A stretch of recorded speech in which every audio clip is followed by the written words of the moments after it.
Welcome back to another episode of Remnant Team RWBY Supernova. That's not the title. Fuck. SPVA.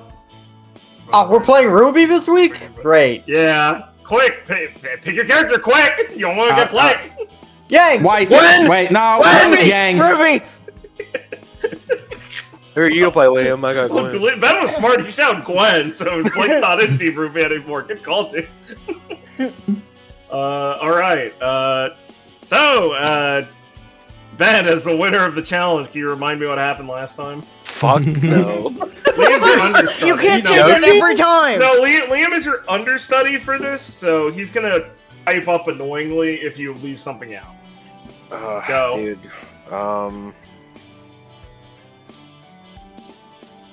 I literally kind of fucking forget. Okay. We went to the hospital. Alright, we went to the hospital and saw the funny priest man, and I'm sorry. I know his name. And if I saw his name, even the first letter, I'd remember. Alright! Another spider-themed character, excuse me. Right, there you go. Ben, you had And, one of the bigger scenes in that section. Yeah, I know. He just He hasn't gotten to it yet. yet. Started, yeah. I said Liam's the understudy. You guys are piping up a little bit. Too much. Hey guys, have some fucking tact. For my taste. I guess they're the loud audience now. We've added characters. Blake, I'll be Statler. You be There Wolverine. it is, yeah. We also talked to Team Dragon there, right? Team Dragon, that's their name. Yeah, Team Dragon. right. Yeah. Talked about a bunch of things with him. We found a bit. We had a Viridian flashback scene on the Pequod, which is interesting. Sick. Yeah, We it saw was a great. involving the funny whale pearl, which is like condensed dust. I'm pretty sure. Yeah, kind of, yeah. I think I Applied should to be clarify condensed that dust, for whatever Richard it at is. some point more. Well, it's a big ass pearl of true beauty. Yeah. And apparently is worth sacrificing your arm over. Yeah. Hey, some people give it up for free. Fair. Wow. Okay, that guy's fucking weird, but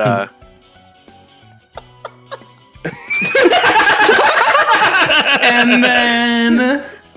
sorry. Liam saying the funniest joke in the world. Can you hurry up? Then I don't know, there was like some concern where everyone's like, Clara talked about how she was healed and everyone kind of gave everyone else the side eye. Yeah. Like, okay, that's cool. Yeah. Let's hope faith healing's real, I guess. Yeah, more increasingly worried hand wringing.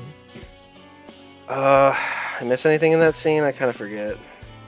I don't think so. The understudy can cover for you. Well, nothing important.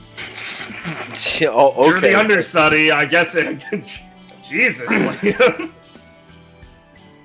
Didn't Gwen literally have a side scene then? Also, what the fuck? Are we out of the hospital room? Yeah, Gwen talks with Elaine a little bit. Oh my god, this guy is it was like the hospital as like a whole. Yeah, it was like a content. That conversation was outside the hospital. I guess Gwen overhears Abraham and Elaine talking about doing something.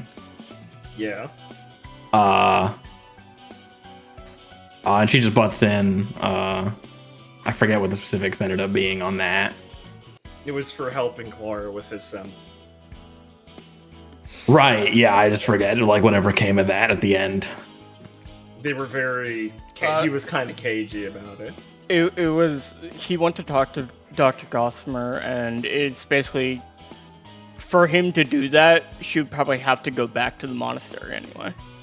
Right. I'm glad you remember it's your character. It's important. Good work. He's a good guy. Yuck. I think Gwen had a little side conversation with Elaine. Good times. Yep. I think we went to a bar. You went to Elefante. Yeah. Elefadante. Fucking, yes, the elephant themed. Elefadente.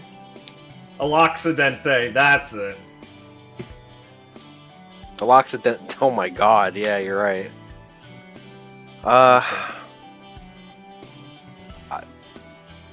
That scene happened. That's it for the hospital, dude. Yeah. Oh, we went to Aloxidante. You okay? It's out of my head. Understudy! Then you talk to Helena. Okay. It's true. That is correct. Yeah, that's fair. But like, we did talk at Am I insane? We talked at the restaurant too, right? Like, oh, what I miss? What we miss? What we talk about? Tag in. I don't know about this this thing, Richard. It's not going well. Blake and Richard can tag in, I suppose.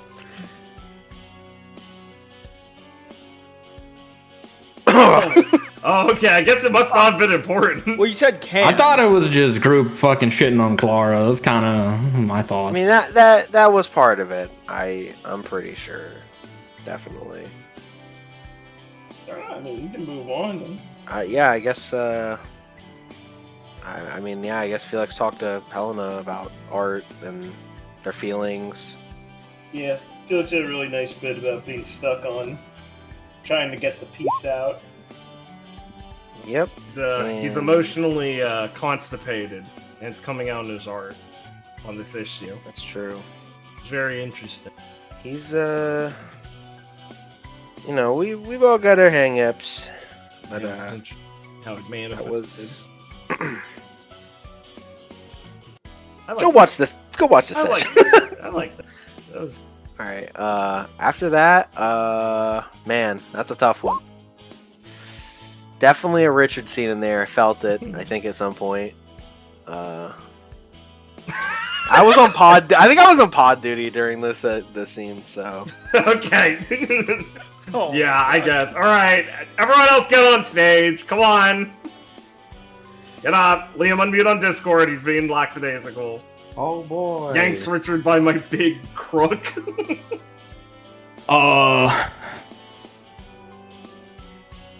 Session ended after that. No. Just kidding. Session ended after. Holy fuck. No, I'm already had a scene. I don't remember about what though. Oh my god, I'm drowning. How come he Oh can my say? god.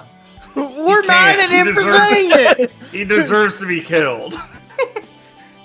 It was good. Why is he getting away You'll with have it? to kill me first. And he's smiling at the screen, slowly cracking. Viridian had a talk with Lawrence. Okay, it was with Lawrence. They talked about some things about what's up with Lawrence's family, about his weapon, about what's up with his team. He mentioned a bit about Lucy doing something. He's just a nice, chill talk. Developed some things in the background. Yeah. Viridian asked me about good. Todo, but he avoided the question. Viridian did ask him about that, and he avoided it. Yeah. Yeah. I'm sure that's nothing. We don't need to focus on that. It won't boil over. No.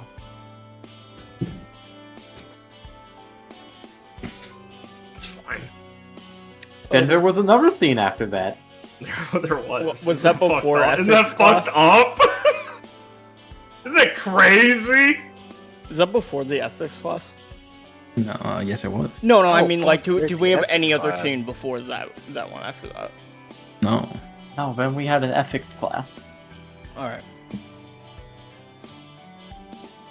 Why do you name it slime In person? ethics class, there were debates between a variety of students, most of Team SPVA and some other NPCs, and I don't think Team SPVA had a positive win rate. Really? Yeah, Gwen tried her best, actually. Didn't Viridian and Gwen, like, lose their Well, debate? Richard said, quote, I got a shit. And got up to shit, so yeah. I think Gwen did okay. Well, Gwen was against Irene, so it's like, you know, Yeah, she did alright. she did good, but she was also against, like, really good, high competition. Here we go. It's not a competition, Blake. It's a fucking class. We all learned something. You lost, Chud. Question of the week. Do you guys love the recaps or only kind of enjoy the recaps? Audience. This was the best one yet. I know, audience. Yeah, that's the question of the week. How much do you love the recaps? 1 is still, I love them. 10 is just your devotion. And if you're purple on the topic, just say purple. Just say purple. Yeah, say purple. If you got purple politics, we know what you mean. Hey, whoa. Will we remember this by the end of the session? Yes. No, Just this is have like a a. second This question. is the start of the session. They write it when they first start this is watching why it. they run the ads at like a little bit into the video. You get them a bit in, then you get Yeah. their bit, and then you keep going. Well, speaking of bits, Speaking of bits, I guess we gotta get to the actual session. Yeah. Oh shit. after our World of Tanks. Fuck! I didn't plan anything. I was just supposed to be arranging a few tokens while you guys were distracting me doing the intro, but I forget. My dumbass self forgot that the problem with that is I'm never free during the intro. Benfield time for World of Tanks. You're never free. Ben, can you talk about our sponsor this week, World of Tanks? Yeah, it's really good. I've been playing it a lot, especially with my friend Liam. Should come look at his stream of it, and if you can't find it, that means that we no longer have the sponsorship anymore. We've taken it down out of spite. It's true. It's true. Look, we're that's the thing. What I love about sponsorships, like with World of Tanks, man, we can be so honest with each other. You know, we know what we're there for. Exactly. We're not like sitting here pretending. Exactly. And now for our next sponsor, Rust. Right. Deal with the Needing the devil. sponsorship. They're hard up, yeah. Yeah. Well, what can I? Hey, look, they got competition now. They do. Okay, thank you. That was all. That's basically all I needed there. I mean, good. World of Tanks fucking sucks. Liam!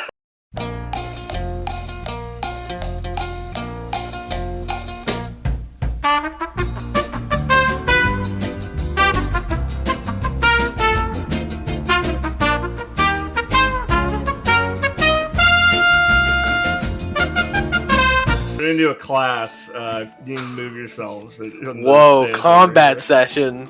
We're in the combat class. Dude. Liam's so mad we have to do combat. He's so fucking. He's literally punching air right now. Yeah, you can order it. It's unreal. God, he's so predictable. Who? I'll sit over here. What the fuck? You're sitting next to. Sorry, who is that? No, I know your characters, fucker. You know You're what I sitting mean. next to who? No. I meant I wanted to see the funny shade student. If he had a funnier name. Sitting next to goes crazy. Classic Liam sitting next to the random character. He's sitting next to Nevu, then moved because he got self-conscious. No, because Gwen likes sitting up higher because she's short. Way better. Good answer. That's a good. The two shortest characters are sitting on the. Yeah, that makes sense, man. That makes good sense. Shit. That makes Field sense. tasks it applies to his antlers and block someone. Yeah, kinda. I mean, you can see through them. They're not that fucking Rudy's an He's asshole. polite. He's such an asshole. He can't see shade Absolutely student is. below him. Sits in the front row of the movie theater. The only time Rudy sits in full posture is when he's in front. This is what one day he decided to try out his new big hat. Can't believe they measure these things in gallons. I look like a cowboy. On the whole date.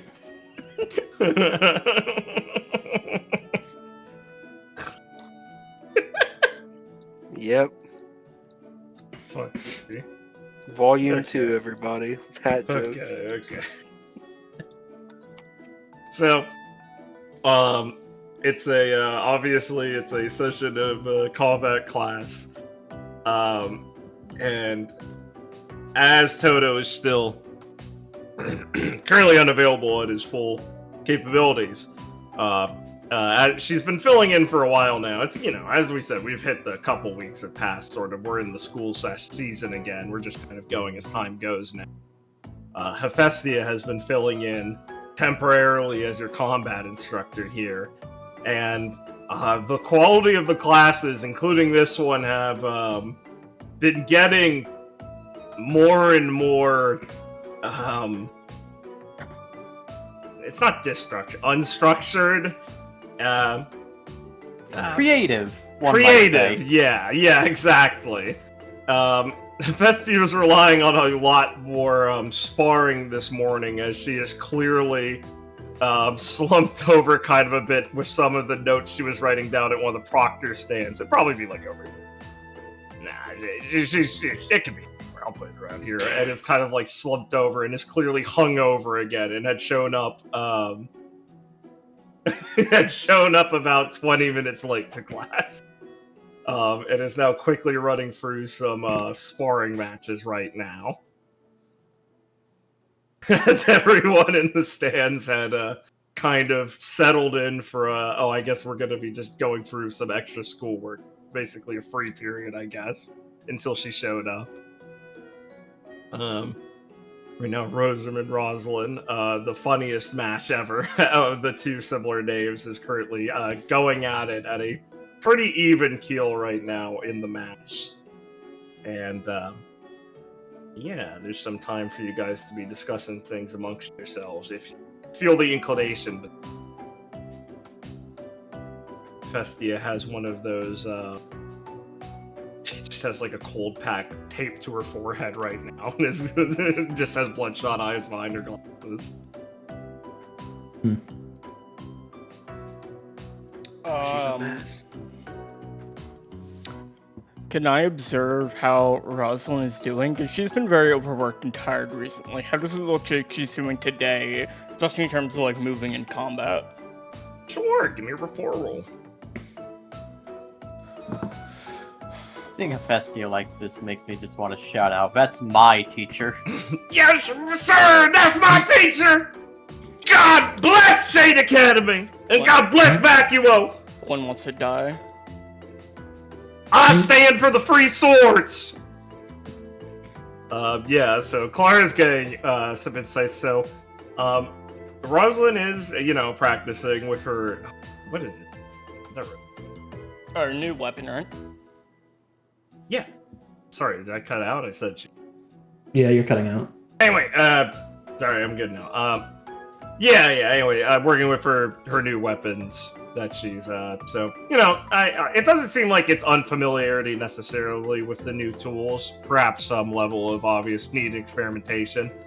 But no, as from Clara's observation, while I describe the match as pretty even at these, in a very brief description of what's going on in the little sparring match between them, that is specifically kind of should key you in on it being a bit odd, as this match is between two. Rosalind never comes at combat half-cocked, is very aggressive and actually trying to set the pace of matches. And Rosarim's like the highest scoring member along with Felix in combat class in your year. And so you get the general impression immediately from Rosalind that she is not obviously putting 100% into this, whether that's conscious or not. And you're also picking up on how Rosarim is also sort of kind of going through the motions to some degree. It's like, you're not sure because you're mostly focused on Rosalind or more confident on that. And you're also like, oh, well, Rosarim's here. I got her by the balls if I need to corner her and talk to her. And every time you look over at her, she looks very much in her own world here, just like how Rosalind kind of is.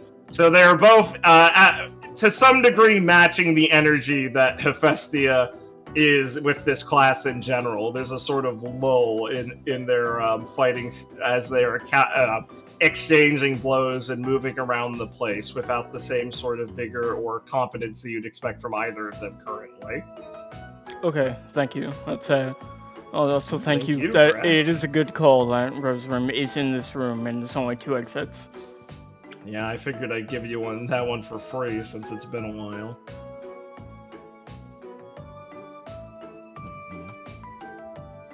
Oh. I will have them kind of finish their match in a little bit, and I'll start rotating more students up. I mean, Gwen would probably at some point but whisper to Mebu, man, Professor Hephaestia looks like shit. Nebu turns up to you and also has bloodshot eyes behind her sunglasses as she blinks, and you see she just has her open tome just in the middle of taking notes from like 20 minutes ago from going over some schoolwork that she's just not touched. And she squints over at Hephaestia and goes, oh yeah. Honestly, I kind of didn't even notice she got here. I thought they just kind of started handling it themselves. Rosie gets a little antsy if class isn't doing anything after a while, so I just figured she'd talked her into it.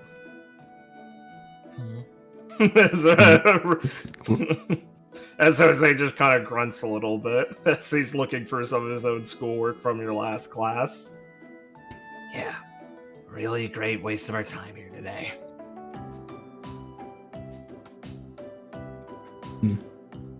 Gwen also with slightly like red eyes from not sleeping much. Or sunken eyes, whatever you want to call them. Yeah. I consider it constructive to be able to have a free period for us to organize our own work. It's something that Shade asks a lot from us, our own initiative after all. Yeah, that's one way to look at it, I guess. It is only just now that Claire realizes she could have been doing some work that she had piling up. Awesome.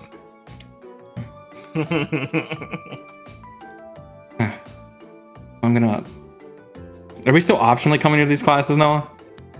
Oh, yeah, 100%. Yeah. Well, if I'm going to be optionally coming to these classes, I'd like those to be actually doing something. Nevin just groans a little bit.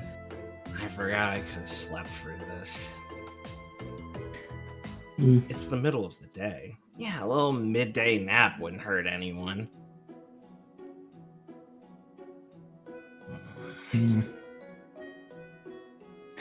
Want to peek over? What's she working on her scroll? Anything specific? Oh, Debu. No, it would probably be I don't know, it just could be it could be abacology for something that Gwen could clearly see. She's just kind of half-assing. Mm-hmm.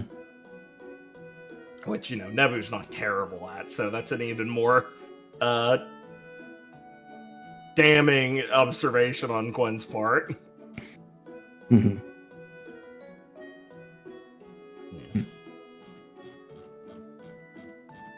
I think why don't you let it sit? Yeah, fair enough. You guys will hear Hephaestia call the match once the timer rings really loudly, and she jumps and nearly falls off her podium and just yells at them to finish up as they'll both kind of pause, nod at each other, and go to grab some, towels to wipe off with and start walking off. There was no clear. It wasn't a ring out or a loss match. It's just Roserum won with some more aura left, as they will go up to Hephaestia as his class protocol to hear something and clearly wait for a while as she kind of mumbles a few things to them, and you see some increasingly agitated foot tapping from Rosalind, and she'll just nod and walk off after that, and Roserum will politely bow her head and they'll return to the stands. Let's see. Who wants to go? Who goes up next here?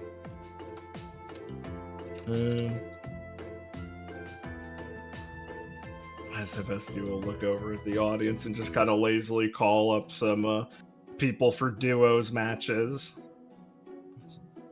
We'll throw up Lawrence, up and coming Shade student, Oliver, and Mary. Oh no. Lawrence looks over at up-and-coming Shade student and groans and pulls him into a little huddle and starts coaching him on something.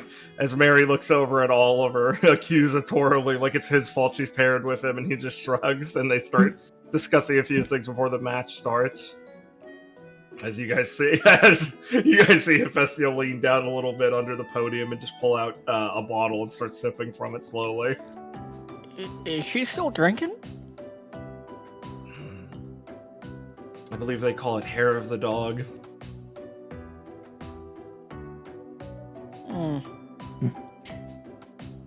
Well, I guess she was put in charge for a reason.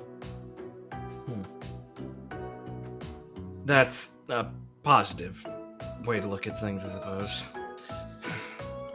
Just frowns and shakes her head.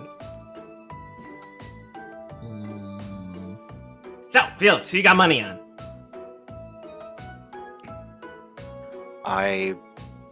Felix just kind of look at her. I'm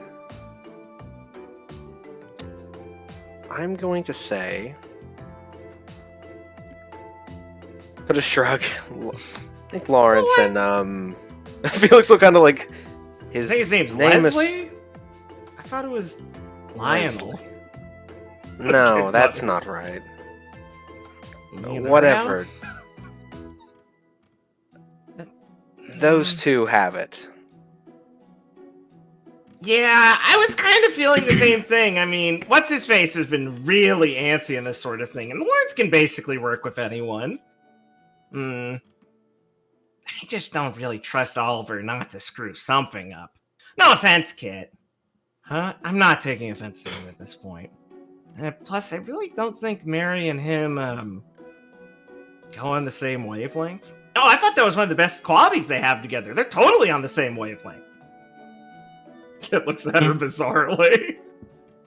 And she looks at Kit's reaction, frowns, looks over at Felix's reaction, frowns. I have not gotten that feeling myself, but... What?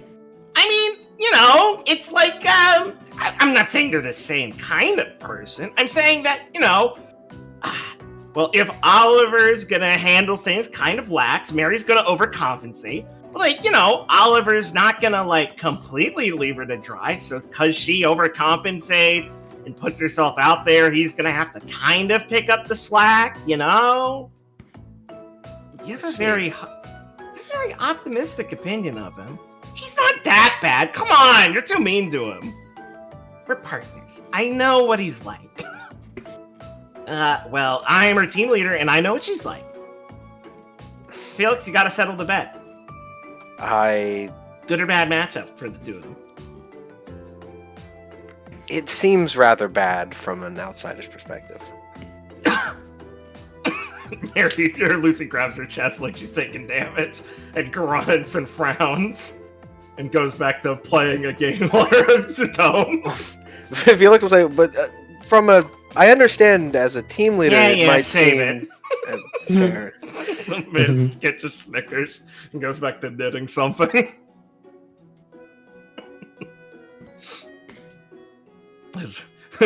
Marine's gonna hear some shuffling behind them, and failing Shade Student is gonna nod as she trades places with him, as he can return to being diligent Shade Student. Oh my god, that's a very funny joke. Viridian. She cuts into you and Hagios' discussion on some ammunition types that he was showing you on his tome for your upcoming weapon. Huh? Oh. Hey, Rose. I How's need your assistance with something. Oh. Alright. Like, he looks around. Like, right now? And Viridian, really. Well, yes, I need his particular awareness on this topic. I'm Okay. attempting to avoid speaking to Clara May right now. Why? I just looks up at her dumbly with her. It's complicated. Is she looking at me right now? She says as her hat stepped down in that direction like it would hide her face from Clara, and that would be enough. Viridian's gonna look down the row of bleachers. This Clara staring. If Viridian meets her eyes, she'll look away nonchalantly. Nonchalant, you gotta roll for that. I feel it's very obvious. Okay. Okay. Yeah. Yeah, she is. What? You haven't You done owe her something money to or slight- something? You haven't done something to slight her? No. Maybe. She looks at Hagios as he says slight her. No, it's a very long and difficult conversation that I would prefer not to have to go through. It's a very compromising position to put me in. I'm sure That's you'd news to me. understand. I haven't heard about Clara looking for you or anything. Really? I thought she would have gone to you first. You're like the Viridian best shrugs. He person for absolutely finding has people heard here. about this. Well, thank the goddess it's Clara then, I suppose. She says, looking relieved and completely buying it. Right. I'm thinking it would just be better for you to speak to her. You're my team leader. That doesn't count. You can't separate yourself from that role right now. So my point is, are you willing to help me or not? Brilliant. I mean, yeah. I thought Yeah. so. Good man, she says, patting him on the shoulder. Right, good. She definitely doesn't have the capabilities to interrupt the class for this sort of thing, so I'll need something as a distraction as I'm leaving the point. Alright. A distraction. If you're this dedicated, I'm surprised you haven't started skipping classes you share with her. Well, I just feel awfully bad for Miss Hephaestia. Skipping this class would be so soul-crushing for her. I thought really she think wouldn't she'd show up. notice? She just admits after like a stare from Hagios. I just didn't think she'd show up. I mean, Miss Hephaestia's combat class has been worthless. Why is she showing up? Why is Gwen showing up? He looks over at Viridian accusatorily. Viridian will go, I don't know, why am I showing up? Because it's a free period of sorts, and it lets you look like you're attending some classes. I assume Daranea just doesn't like losing attendance. Is it really? I suppose it's a tree falling in the forest and no one can hear it, though, when this is what you're attending. Oh my goodness. Oliver and Mary? That's a terrible team. Yeah, I don't know. Really? I don't think I she think knows it's a that. great one. Viridian will give it some thought for a second and go, yeah. I mean, as long as Ollie doesn't skip out, I think it's alright. You two have such a high opinion of Mary. Roger shrugs. I find her adaptability useful. Never mind. Can you stop squirming? He looks like a diligent Shade student. Well, I'm trying to get a view. Unbelievable. He says as he moves over to the front row over here. Man, some people just can't be satisfied. He's still sore about being, he raises a finger for quotations, snubbed for the Vital Festival. He's on that still? Wait. He was here for that? He's not new? No, that's Lois. He's been here since we've been here. In fact, I think he got held back a year. Really? No, I'm pretty sure we saw him in the tunnels at the initiation. Zale just kind of looked confused for a second. And, unless you got anything else to say, we can fade out from that little snippet. Viridian's just gonna seriously... This isn't a joke to Viridian, but it is a joke from me. He's seriously just going to scratch his head and go, I thought he was one of those students from the other schools and they just forgot him. Oh, maybe. Yes, I just keep muttering on the conspiracy of Diligent Shade students. And, we will be still just having some characters come up and rotate for combat class for a bit. Anyone else you guys want to talk to in the stands here during combat class? If not, we can wrap it up and head towards the Roseroom trying to escape. I want to talk to Gwen. Sure. Go right ahead. Psst, Gwen! I'll save you some time. As he says as he just shuffles down to the front row. Yeah. Clara gestures for her coming close. I need your... Gwen just tells this guy to scoot over. He blushes. Yeah. Thank you. Anyway. He looks confused and kind of mutters something quietly, like a curse to himself, like he was hoping Gwen would still sit next to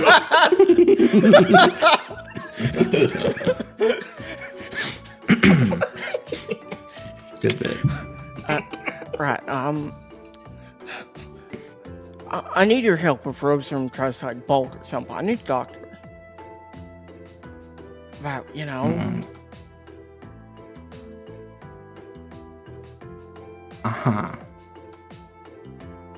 You want me to what? Whip her to the ground if she tries and runs.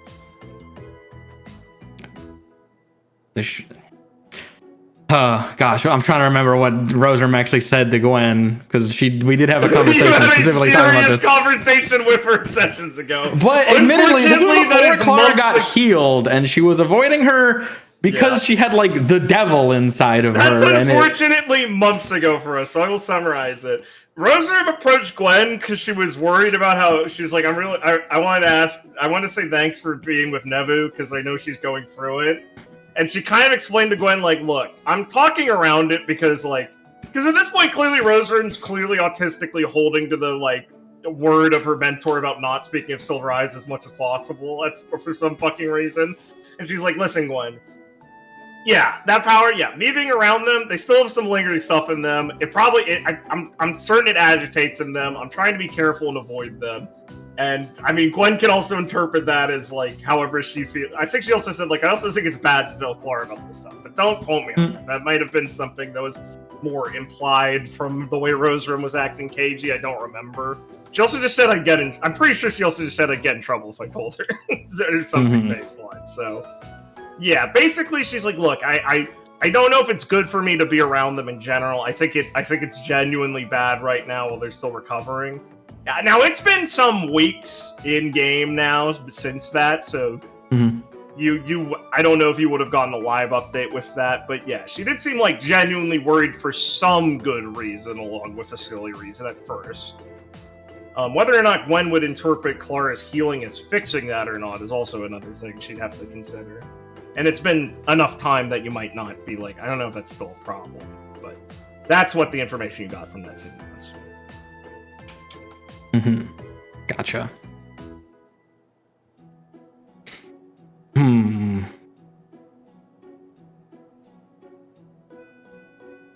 mean, Clara, if she doesn't want to talk to you, I don't really want to force her to. Gwen, come on, this is real important. I mean, you know why this is so important. I gotta talk to her. She's the only one that has any info. Right. Yeah. You're the best at these type of things. I mean, no one can restrain them like you. Please? Well, it's true, but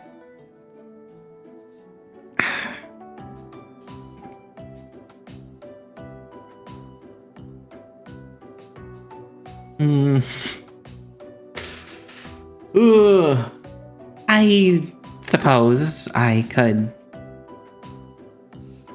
help. You don't sound very confident.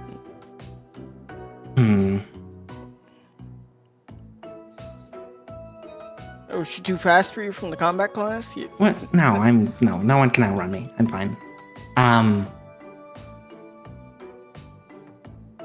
She just kind of, she kind of told me she was avoiding you. I can tell. But it's been a while. Are you taking her side over your partner's? No. That did sound. But she seemed pretty serious when she told me, and she. All right, fine. Can you scoot over so I can go talk to Rosalind? So she's avoiding you too. Nebu says accusatorily. From the other side of the conversation she was listening in on. And Irene just groans annoyed as another person's rotating around the seats around her. Nebu, I talked to you. I thought you weren't paying attention to anything in class. I talked to you about that in the lounge when I was looking for it before. Yeah, I know. Yeah, I'm just trying to make Gwen feel bad, because apparently she's spilling all the deets to her. You're on her side over Nebu? You're so bad at this guilting thing. God. Stop, you're gonna make me feel bad. Guess you're okay at it. She says, go side-eyeing Clara at that reaction. Why the fuck is she avoiding... Do you know why she's avoiding Clara and me, then? Yeah, wait a minute. It has to do with... Gwen looks around. God, I hate talking about this. It's so stupid. Ugh. The thing... I'm not swapping seats with you. Irene just says out loud. I turning backwards towards you. I didn't need you to... I would! So, Shade student says from the right of Clara. I don't think... The thing that she wants to keep... Stop talking in class! Shade student in front of him says. The teacher is drunk. What? Irene groans and leans over towards her and starts pointing it out to her, and she frowns more increasingly sad and gets distracted. The bestie is asleep at the podium. Glenn, we're running out of time. Are you in or out? Yeah, you in or out? Look, the thing she said she doesn't want to talk about, it has to do with that. And, You sound like you're out. Bitch. No, like, come on! Glenn, can I go talk to Rosalind? I want... Nebu... You know that...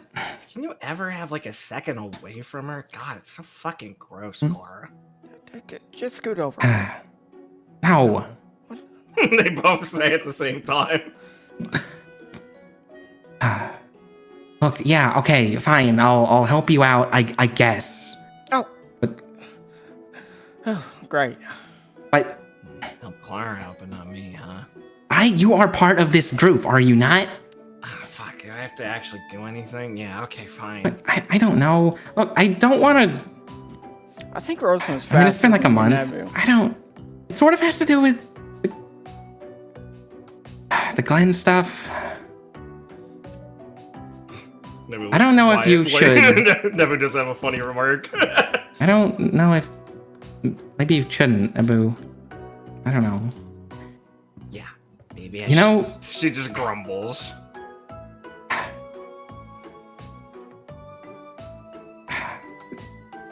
She said it might be... I don't know... Painful? Did she say painful? Is that the right word? Yeah, you can say that, yeah. She didn't give you enough details to be sure of what to say, unfortunately. Her thing might agitate you and Clara until you're healed. I'm sitting in the same room as her right now, and I don't feel agitated. Well, I don't know how it works either. Fucking agitated.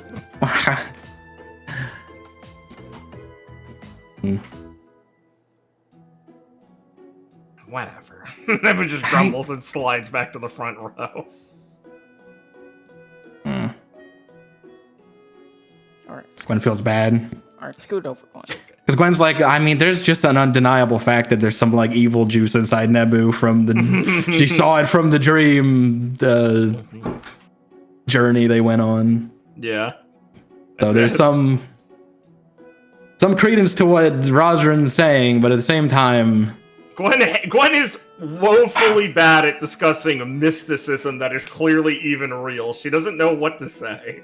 It's not in any book she read. And also, she really promised not upsetting. to talk about like half the subject, and they're in a room full of people.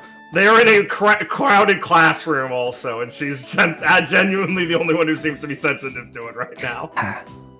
Look, as Nebu slides away, look, Nebu, if you want to like talk to her, then I'll help you corner her if you actually want to talk to her. I don't think I even do at this point. She says grumpily as she kind of just like walks down a few flights to the front. Alright, but I still do. And if it, oh, okay. If it matters, it sounded like she had good intentions and your best interest at heart. Nebu's gone. She's not listening. Yeah.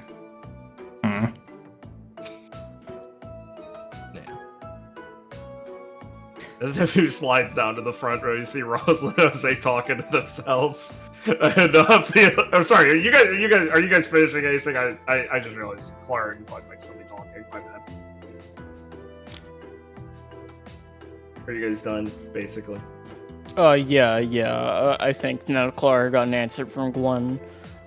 She was gonna slide up, saying she wanted to talk to Rosalind, but then talk to Felix. Okay. Well, that'll be solved in a minute. Liam? Why the opposite? No, that's it for me and Clara. Yeah. Felix would have overheard as Jose and Rosalind had started talking since she got back from the fighting.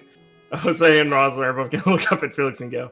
Jose's gonna go, hey, so, look, I know you haven't gone to matching yet, but you want to ditch with us?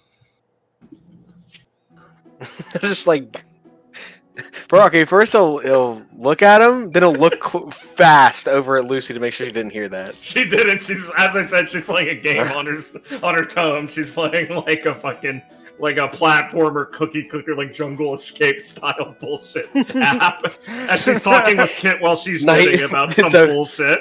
It's okay, Nightmare. I got it. Felix will be like, to do what? Oh, I mean, like, nothing specific. Something, like, worth our time.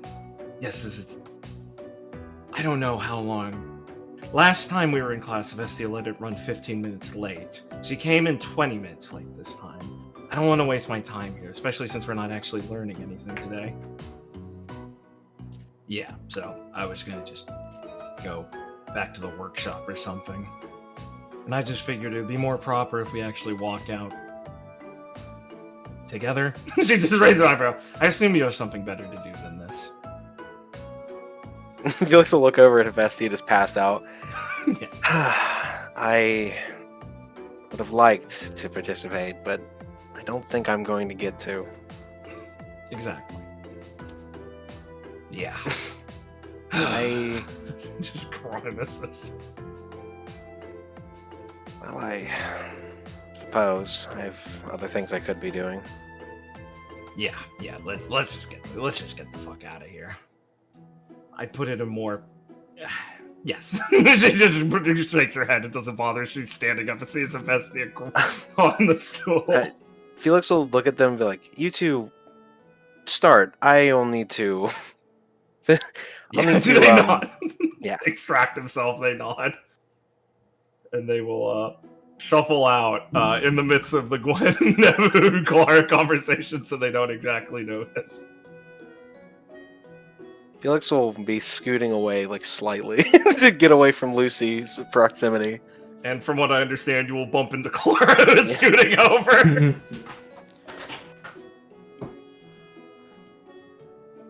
Where's my girlfriend? You just see where she went? She's just gone by the time Clara looks back and she's baffled. Felix, I need your help after class. With what? If Rosamund tries to leave, I need you to stop her so I can talk to her. Like, physically restrain her? If You need more than me? Yes, Gwen is much more... Yeah, I just, it'd be Look, nice. I don't want to approach her as like our whole, like a, what are you next, Asperdian next? No. You would be pretty good for finding her, though. We don't need to gang up on her. I was just... you just seem kind of wishy-washy about it, Gwen. If you two would like to have this Well, conversation... if you want Felix to help. I I mean, think that she's much better at catching people than I. I mean, Felix wants the same info I want. Right? They will look over at Rose Room like, that is true. I do wish, though, that we didn't have to... Listen, I've been looking for her for a while now and haven't been able to catch her. So, I've tried other methods. Right. But you're not exactly... stealthy in any way. You ever tried sneaking up on her? Or have you just been stomping through the halls? I've been trying to sneak up on her, I guess. Mm-hmm. I haven't really known where she was concretely.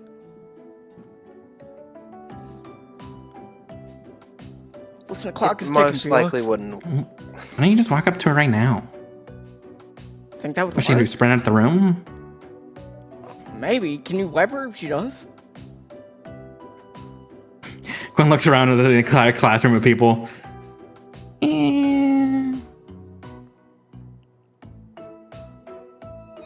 I would just like to say that as much as I would like answers, I still think that perhaps physically restraining her might not be the best option, especially in a setting such as this. Well, we can get her in the hallway.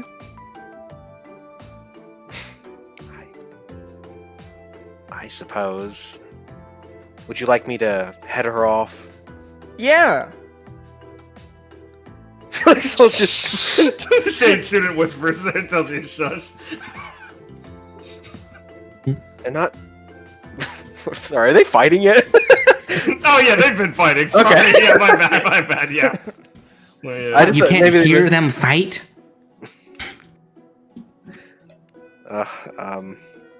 Well, I will be out in the hallway. Chase her that way. Got it. Thank you. Can you just give it over?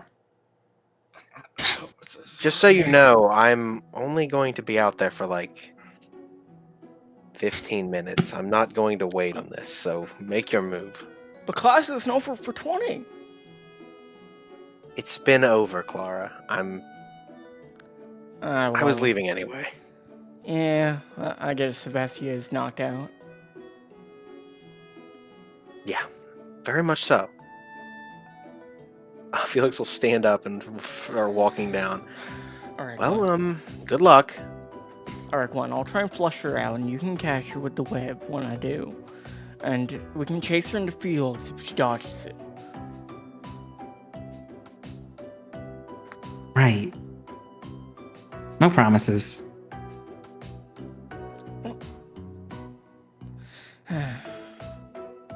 Yeah, we can stop her, but Clara, if she has a good reason to not want to talk to you, I mean, I'm not gonna hold her captive. Am I the only one that wants to know more about this? Not via torturing my friends? We're not gonna torture her.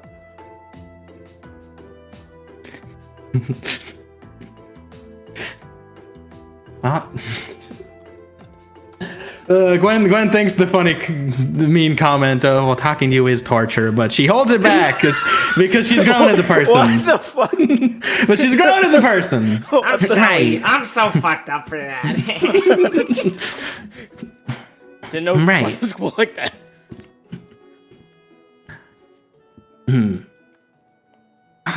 We'll see how it plays out. Claude's beginning again, sneaking over.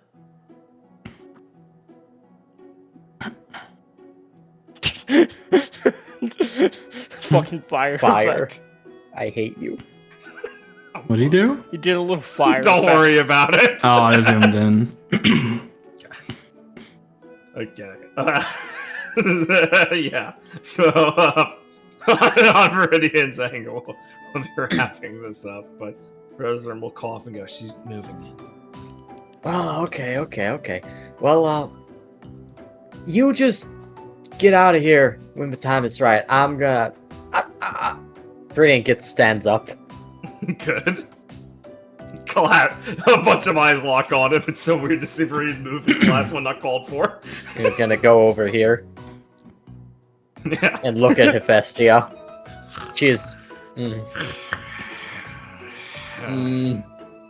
He's gonna groan, and he's gonna look at the people fighting, and he's gonna go, hey guys, I hate to interrupt, but I don't think you're gonna get graded for this. Huh? Oh, what the fuck? Mary screams and stomps over at Hephaestia and starts shaking the podium. And he's gonna turn to everyone on the bleachers and gonna go, alright, so show of hands. Anyone here happy with how this combat class has gone? Kit raises her hand. Alright, well I'm right there with you, sweetie, but I don't think it's going well for anyone Where'd else. Felix go? He mumbles. I mean, see, and it's been like this for a while, and I think we all know what the problem is. That's right. There's a groaning and nodding. That's right. It's Miss Gale's fault. Yeah! Yeah! Shade students start shouting. Yes. Harry nods quietly. And Viridian's gonna nod and go, yeah, I mean, with Mr. Toto laid up and out of the picture, all she can do is get one of her friends in here to try and pick up the slack, but she didn't give her any good direction. I mean, look at this. He motions to Hephaestia. I mean, this woman is a badass huntress. She has kicked my ass before. She should be able to run a combat class better than this. It has to be muddling coming down from up top that's getting in her way and getting her all stressed out and having her go like this. She should be allowed to run this combat class the way she thinks a huntsman should run it. She rolls down off the stage as Mary pushes her. And if that involves getting someone else to run it, that is how she should run it. Clara, Now, I think we need to send a message straight to the top. Is he Clara, campaigning? thanks for coming down here. And then he's gonna point up at Lucy, and he's gonna go, John Keel? Then he's gonna point at Irene and go, Irene, we need to get the team leaders down here. And then he's gonna point over to Hagios Huh?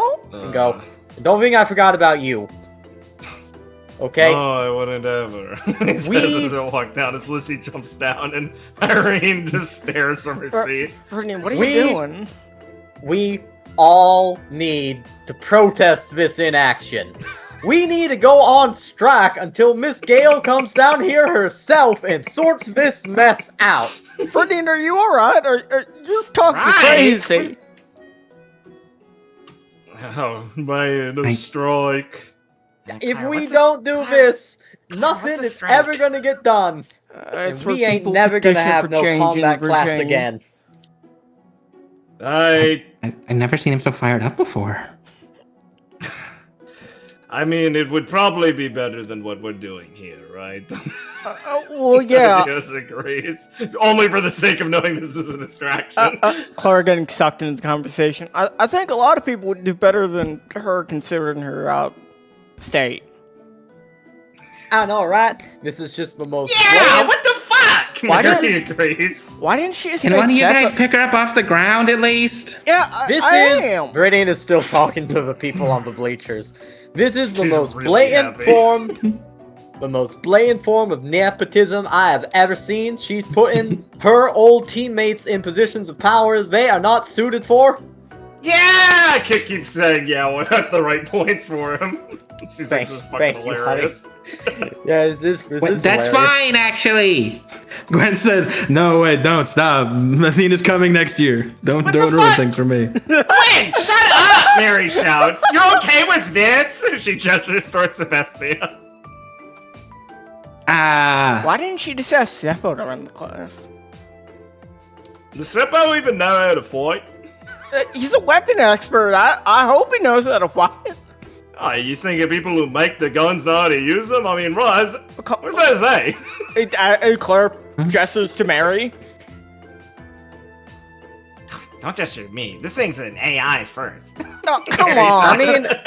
I mean, it doesn't make sense. Mr. Toto used to do all of Gale's work and run this combat class, and now that he's gone, she's doing no work, and this class ain't getting run. She should come down here and do this herself. Didn't you admire her for that? Claire, shut up. You gonna pick her up or what? I'm trying. She's heavy. Oh my Oh god. yeah, she's like half metal or something, right? Okay, she's been out for a while. Are we gonna like do something about this?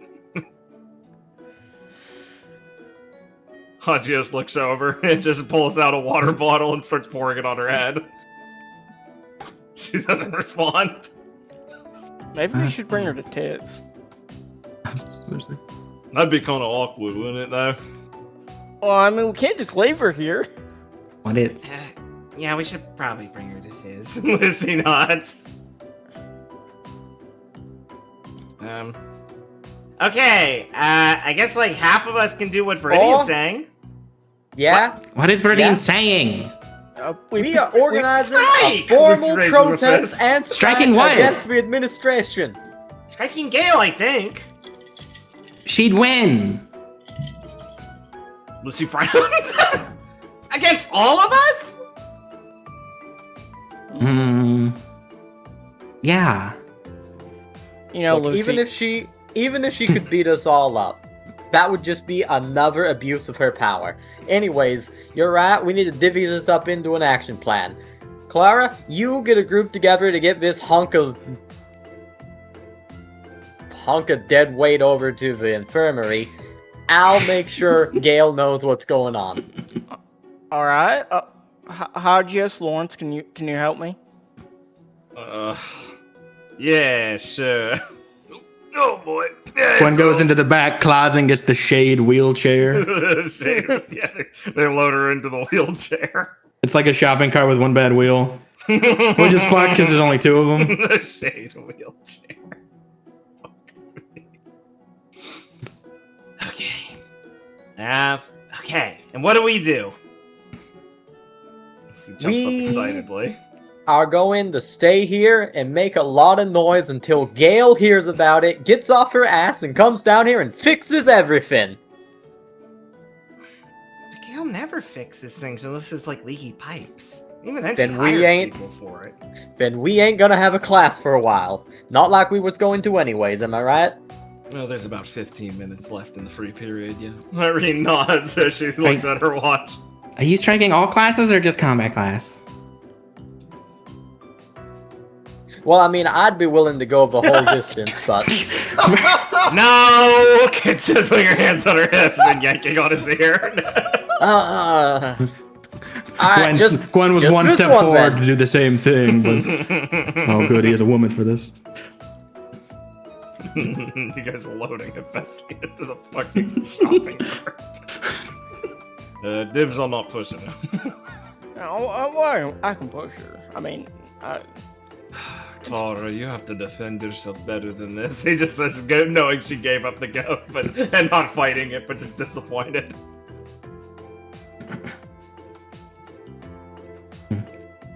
So, why are we doing this? Kid whispers to Meridian. Oh, Where did Nebu go? because Rosarim owes me big time for this one. She just snorts and rolls her eyes as I think most of the classes just decide to leave at this point. Where do you stand, Irene? As I said, this is just free period. I'll leave when 15 minutes are over and I have a real class to get to. Gwen nods. So, what is? Who'd you bet on? Marion Oliver. Oh, come on, man! Lawrence just looks pissed off. as his partner in battle gets up in Hagios' face also. And I think we could probably fade out from this cartoon shit here. Yes, okay, but Viridian is doing his best to try to radicalize Lucy against Gale. Lucy's looking more and more confused as you explain this. You get the idea that the Mistrali brain was not set up for striking very well. Oh, that's great. Clara was so focused on the injured Hephaestia in front of her the collapse that she only realized halfway to the infirmary about Rao's room. She hopes that Gwen got her in the hallway. She hopes Gwen got her in the hallway. Gwen, you really fucked that one up. Gwen, you're supposed to be looking for her. What about Felix? He was literally at the door waiting for her. Where'd he go? Wait a minute. Where did he go? What happened to the tokens? This like disappeared.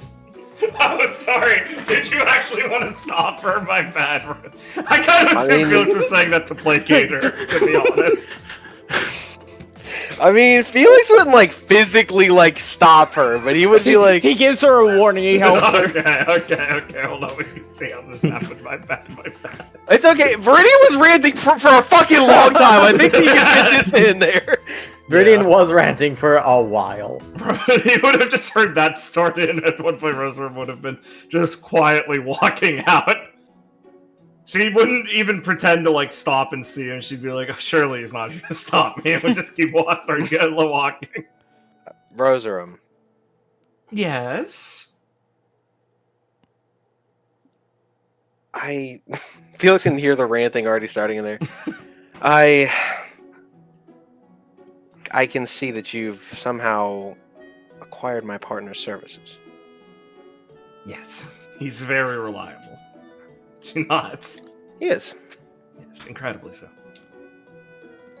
I hope you know that Clara's not going to give this up. But she's very easy to distract. Yes. Felix is looking at the door hoping that maybe she'll realize and bust through the door at any moment. Come on. He just kind of leans up against the wall. She should be spending time with her sister. Isn't she in town? Yes. But she... Right. They wanted me to physically restrain you, but I feel I that's... would have assumed. Yes, well, I'm not going to do that. Sorry, Felix just assumes Gwen was going to go along with it. He was kind of wishy-washy. Felix read wishy-washy is the other way. Yeah, exactly. Hey, that's the theme of the scene. Hey, I'm not going to hurt my friends to get your information. Well, I assume you can understand that I'm not avoiding her for a poor reason. I simply think it's for the best right now. I understand. I can tell you've clearly made some sort of... He'll like roll his hand, like some vow of some sort, so... Yes, to my mentor. Yes, well...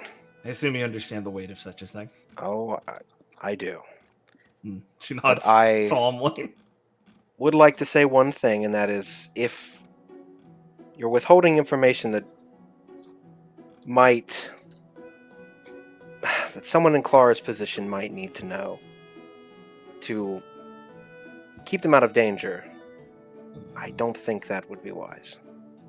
Personally, from my teaching, I assume withholding the information keeps her more in the out of the line of fire.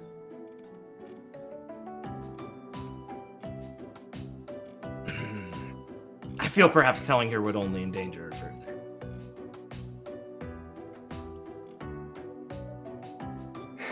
So, her eyes kind of dart to the floor. Well, I hope you truly believe that. Of course. I don't act without any belief. Well, she's going to keep chasing you. Exciting time for us both. You have you have a long time, honestly. Yeah, she's still recovering quite a bit, I feel. Oh, no, I just meant she's quite distracted right now. Oh, right. She clicks her tongue. It really does feel bad at points like this. Well, you've clearly made up your mind.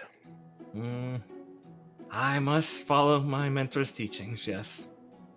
I would be in horrible trouble otherwise. Thank you for being very understanding, Felix. She pats him on the shoulder. I do hope combat class can resume in any sort of official capacity that we could enjoy at this point.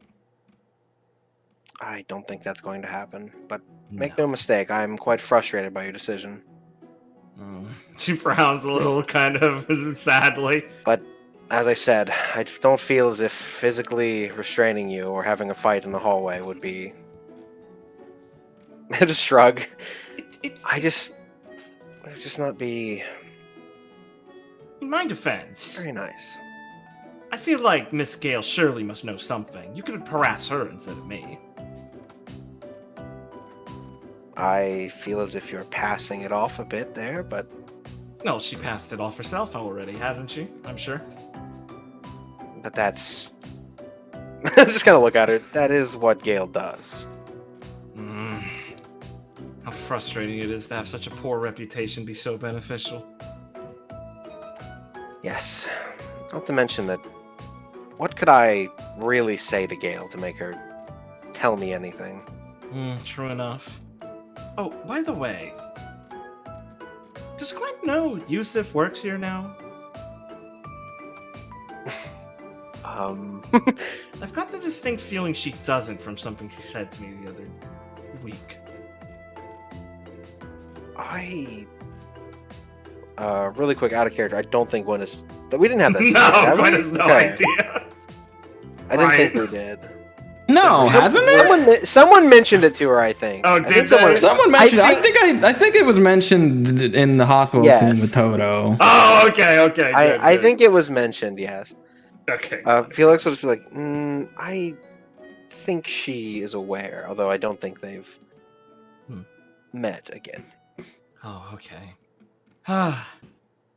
Being so distant has really kept me out of the loop on all the rumor mills, huh? Yes, perhaps you should, well, not be so distant, but I understand, so please. It's for her own health. Gwen can explain it. I told her why. I see. Well, Felix will think, huh. Well, she was in on this plan as well, so perhaps it wasn't the best explanation. She scoffs and looks downcast. I thought I had a steadfast ally in her. I should have picked Viridian the first time, too. Clara I is won't very make that mistake convincing. again. I wouldn't take it personally. Look at me, I'm standing in a hallway for 15 I take it a little personally still. Well, you've gotten the... Clearly, they're, Felix will just listen in on Viridian ranting about starting a strike through the door. He's like, I think you've won this one. Yes, what a Pyrrhic victory. Well, I hope you'll see why I did this in the future sometime, Felix. She'll nod confidently and start strutting off. Thank you for your understanding. I hope neither of us regret this. She nods and grimaces a bit. And then we can leave it off on that finally.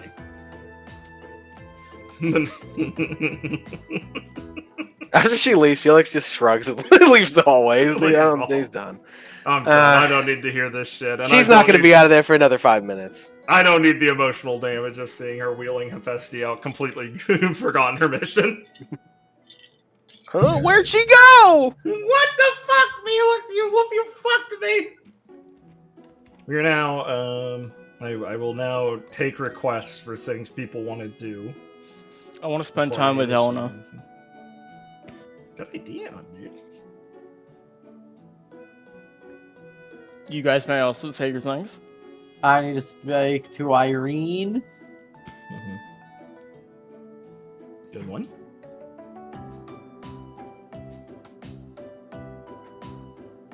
And also, whatever thing I have is on the docket before we get to Mistral. I don't feel I need to say that anymore. Okay, sure. Liam? It's a great question. How about you give us a great answer? I hate him. You're gonna hate me more. He didn't have time. If you say nothing, I'm not gonna hate you more. He didn't have time to think of anything. He wants to talk to Felix. I think. My body is a shield. Stand behind me. Now he has to do it. Only if he wants to talk to me. I don't think a scene between us after this the whole slam pig thing.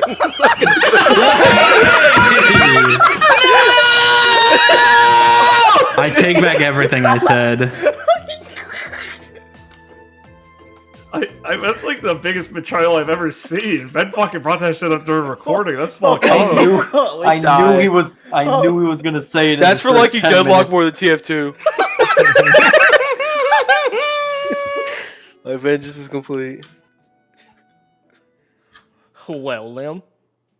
Yeah, I don't know. I think I had the scene with what's his name? Lawrence. Yeah, I have. That we had talked about. Yeah. Okay, we could do that one. That would be the thing I would initiate. Okay. Cool. I've gotten the requests. The fix is in, as they say. What's Felix doing? You know what he's doing. He's good. He's sitting back with a big box of popcorn, isn't he? Unless he did have an idea, Ben. 4 months ago. Yeah. Why don't you write it down? Ben, last time we played, literally said, I'm sorry, I should have wrote it down. I know that was a month ago, but I can remember that much at least. Yeah. Maybe you should use a sticky note. He was apologetic. He said, I'll write it down next time. I really should have. Alright. Meridian. You will. What? Oh, okay. What, you didn't think you'd get to go first? No, I thought you were asking me for another thing. Oh, No, no. it makes no. sense now. Yeah. Meridian, you will find Irene, not actively when you were searching for her, though. This probably would have been in the middle of the day in between some classes or something when you were wandering back to your room to grab something or for whatever reason you needed. You would see her coming out of their room and quickly fixing up like the front of her shirt, retying her little her tie. Yeah, I don't know. I was gonna say, like, does she wear a fucking a dinky? I'm like, no, she doesn't. That's fucking crazy. So she's wearing a tie, and like brushing her hair quickly as she's leaving the room. Ah, okay. Good, yeah. No, Viridian was just going back to get whatever. Doesn't matter. It wasn't fishing stuff. He wasn't gonna go fishing in the river. Definitely not. No. Fucking seeing Tammy over her shoulder and giving her the "don't say anything" signal as they both have their fishing gear. Yeah, he just sees her, he does that, cross over his neck like, cancel. Cancel. Yeah, okay, seeing this is a good chance to catch her, because you wouldn't normally catch her. We don't exactly go in the same circles, No, of course not. because she is far too by the book.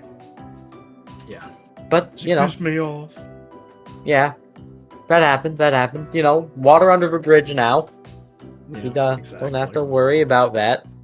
We just don't associate. Mm-hmm. That's it. But now, off of Hagios's good point, he has a reason to. So yeah. Go over, seeing her preening like some kind of show chicken. Yeah. She's gonna be, I need a second to think of how to engage. Of course.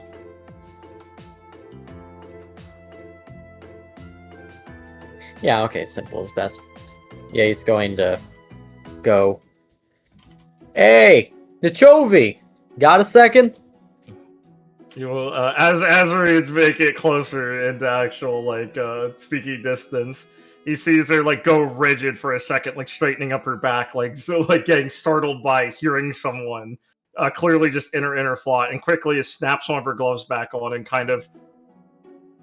You can give me a, fuck, what's it called? It's not insight, it's, rapport roll, for something. A rapport roll, okay, good. Rapport.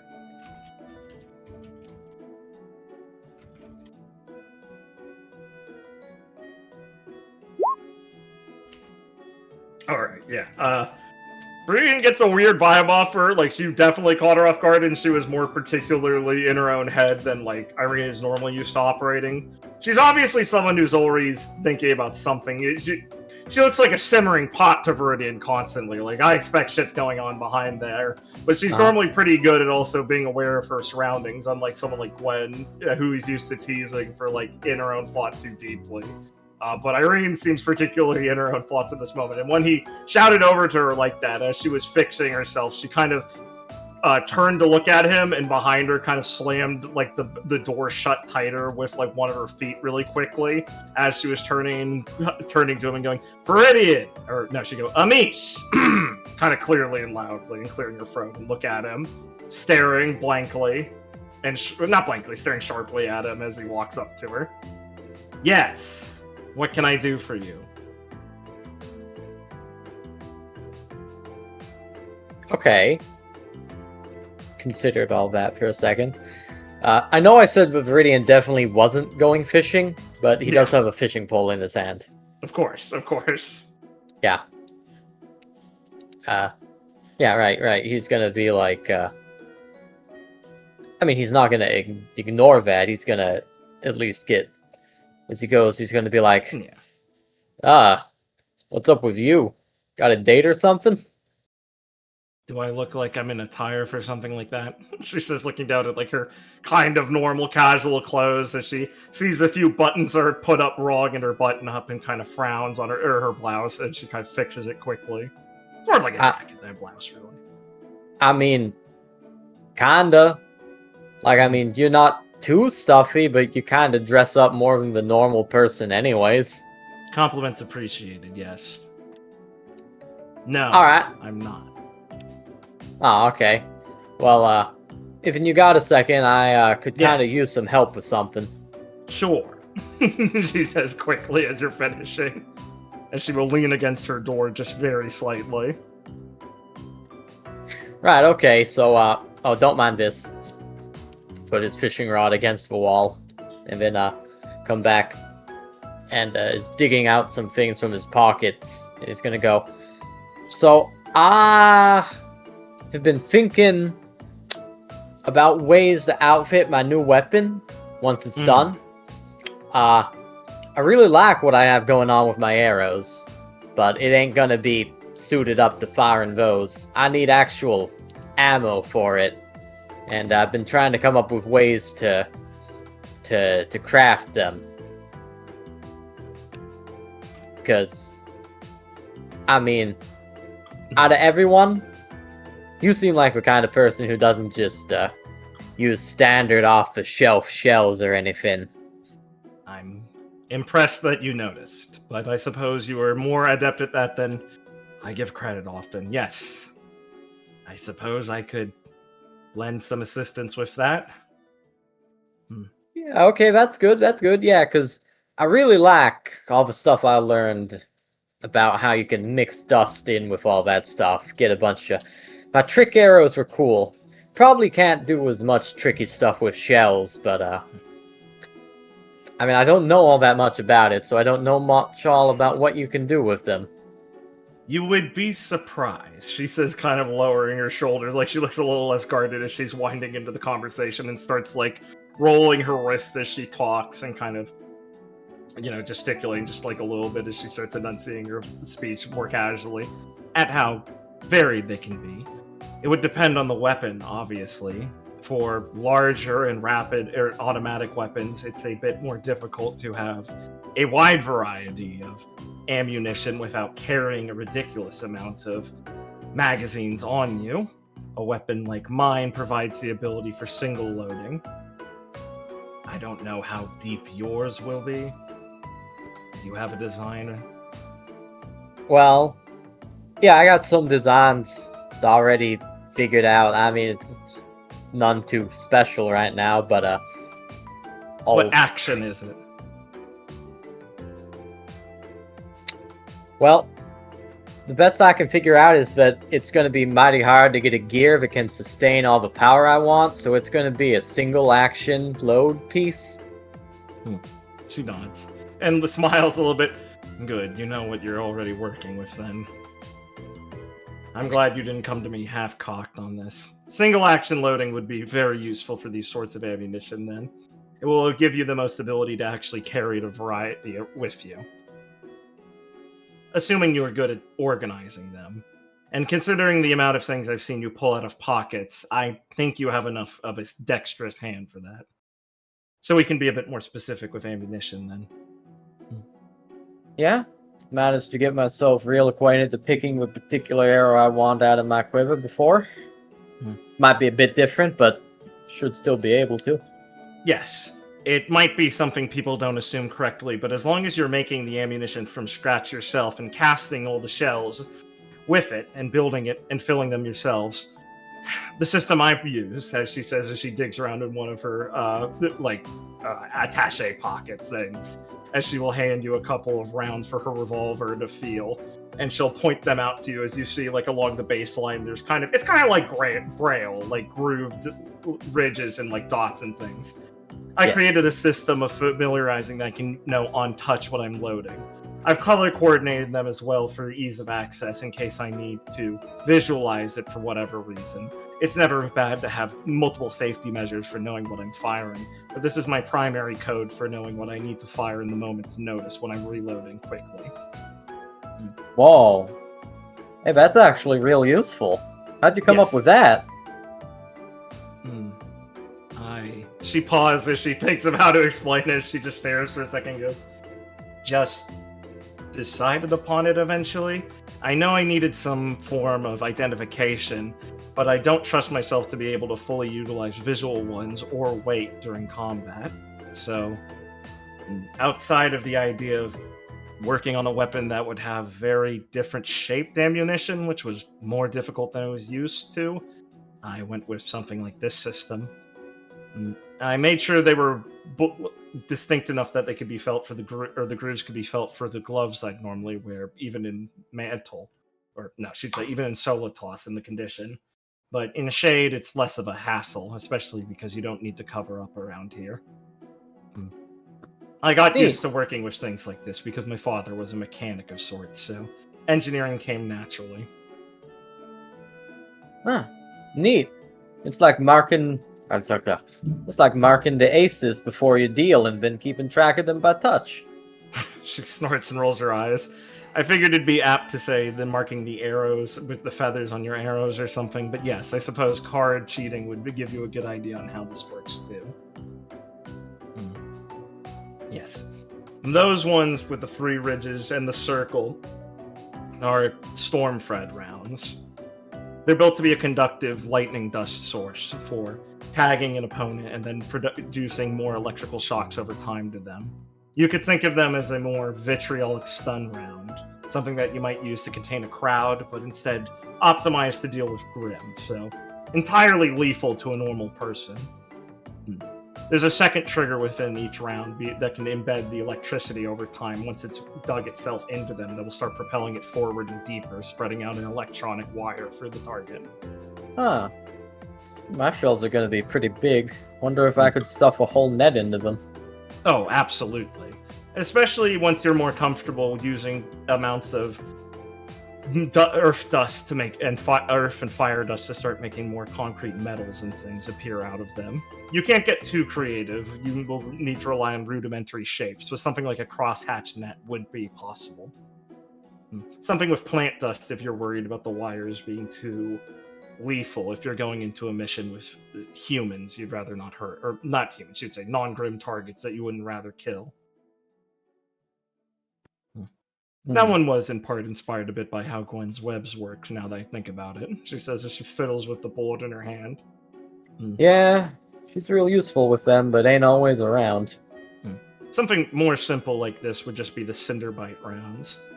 They're essentially just your standard hollow points that are overstuffed with more combustion dust and fragmentation rounds. You could think of them as delivering a frag grenade directly into the target once they've penetrated any sort of soft area. Standard, but the combustive effect is a lot more useful and a lot of grim, especially those with matted fur, especially the ones dried in the desert here in Vacuo. I'd imagine somewhere in the jungles they'd be least effective, and back home, these weren't something I really prioritized. But here, the targets are more vast and applicable. Oh yeah, those ones are real nasty. But we do get a lot of really big grim out here. Exactly. And fire can spread rather fast depending on the type of breed, I've learned.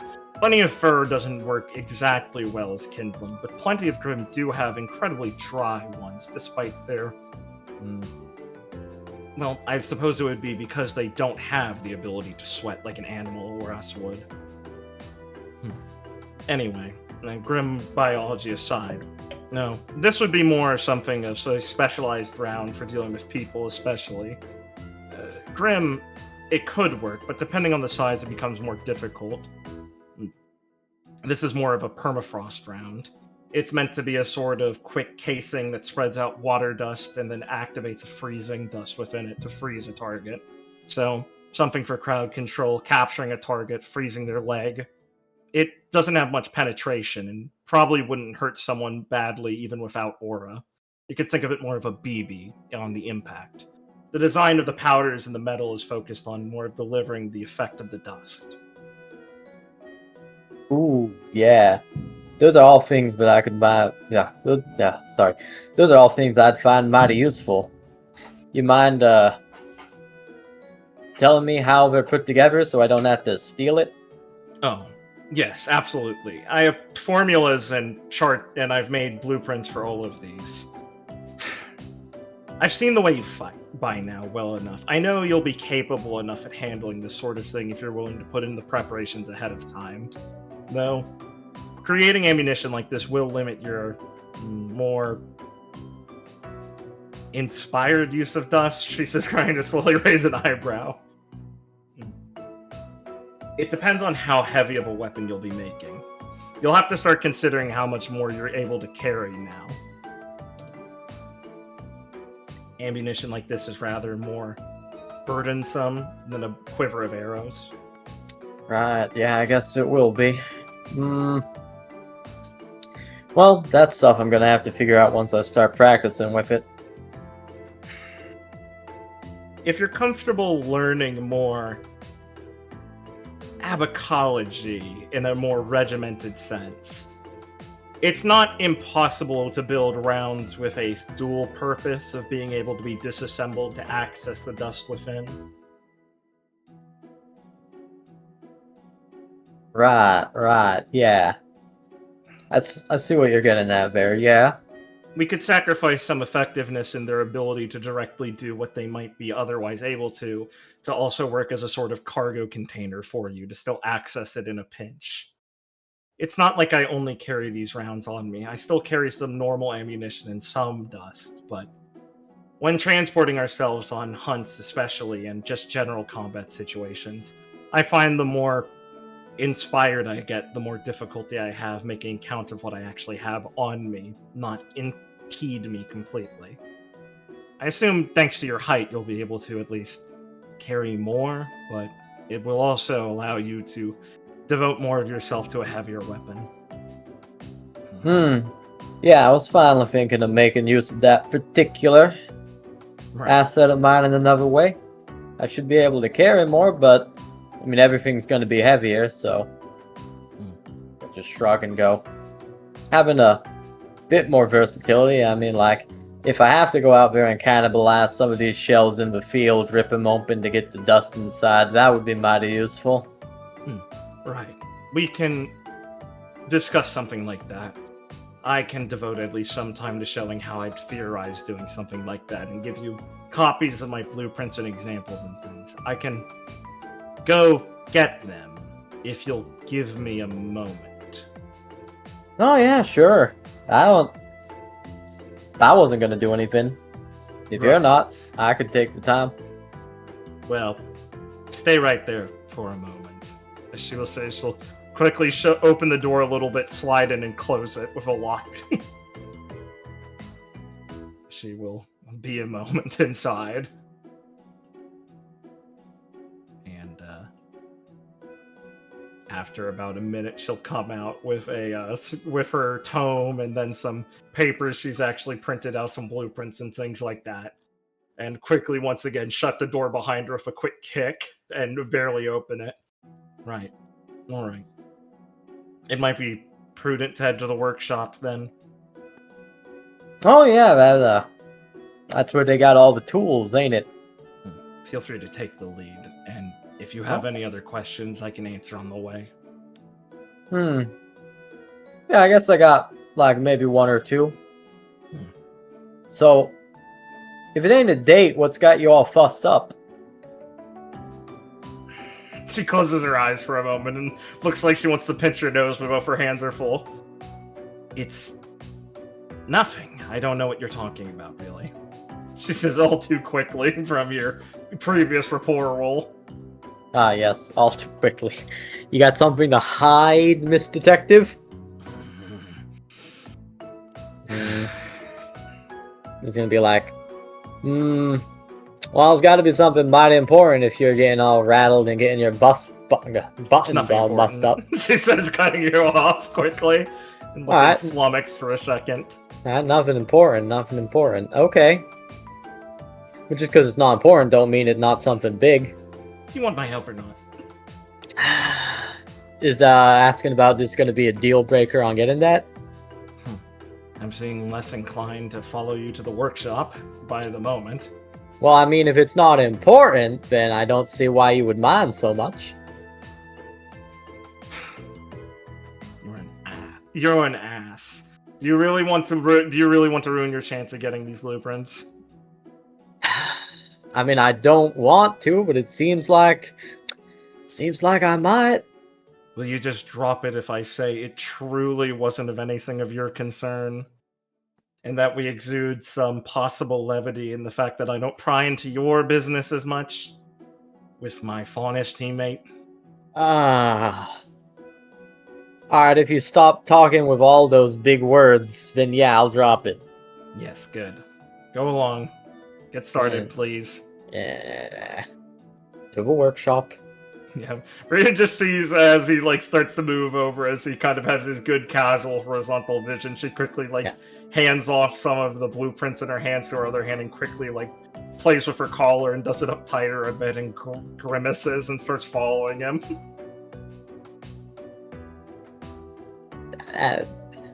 That's crazy, Irene. I wonder what you're up to. And then they can head to the workshop. Do you have anything else on screen you want to talk to her about?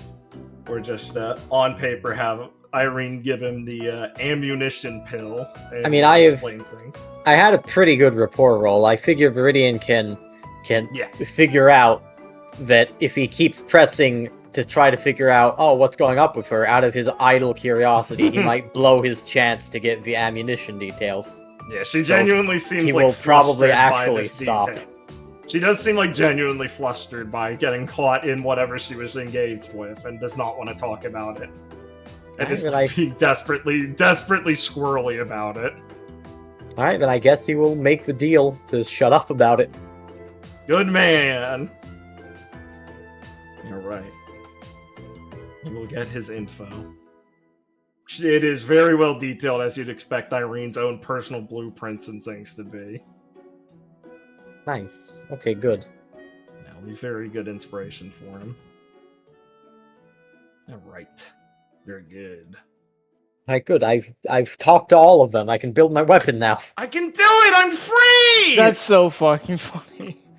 I only put it together, when you talked, I think, Lawrence about it, being like, "Oh my god, he's fucking talking about each component of building the weapon." Of course. Yeah. This was all planned out. Of course. Clever. Thank you. Speaking of Clara, I'm gonna talk to Helena more. Yeah. I hang out with your sister, Clara. Yeah, Clara. I would imagine Clara would probably take her to like one of the more low key like nice spots to get some eat and shade. Like maybe like an outdoor stand or something that she likes. Yeah, I figured you'd take her on the town. That's good. I'll bring you to the floodplain side. Let's see. Do I have any other fun characters I can put in this map? Just walking around, being like, no, you can totally eat this thing on a stick. It's really tasty. You tried to trick me last time we were here. I still don't buy it. I think I was more uninformed than tried to trick you. Yeah. Let's see. Okay. Yeah, that's fine.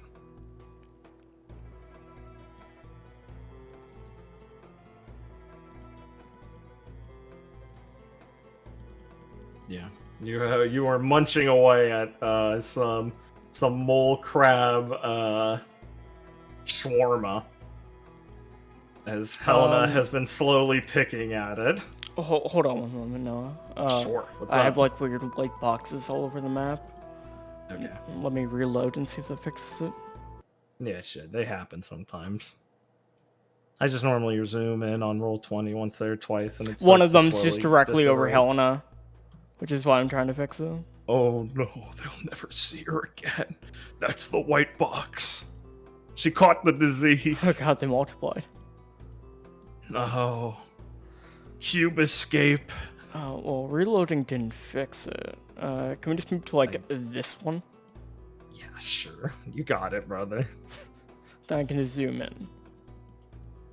Yeah. We're gonna get real close. Don't want people to miss them. Okay. How's Blake doing on the camera work, everyone? Question of the week number 2. How's he done so far? They usually just deride me and say I do it terribly. Well, I hope you've listened to their advice and improved. I did. Last episode didn't look like pixelated garbage. Well, we'll see how they feel this time. All right, please continue. As I said, she's just slowly picking at her food. So, how you liking Shade now that you're experiencing on it, festival time? I have to say, it doesn't really feel too different besides having less people looking concerned at the food they're eating. Like me. She just kind of giggles. It's a real, always festive kind of place. I heard it was some other holiday this week.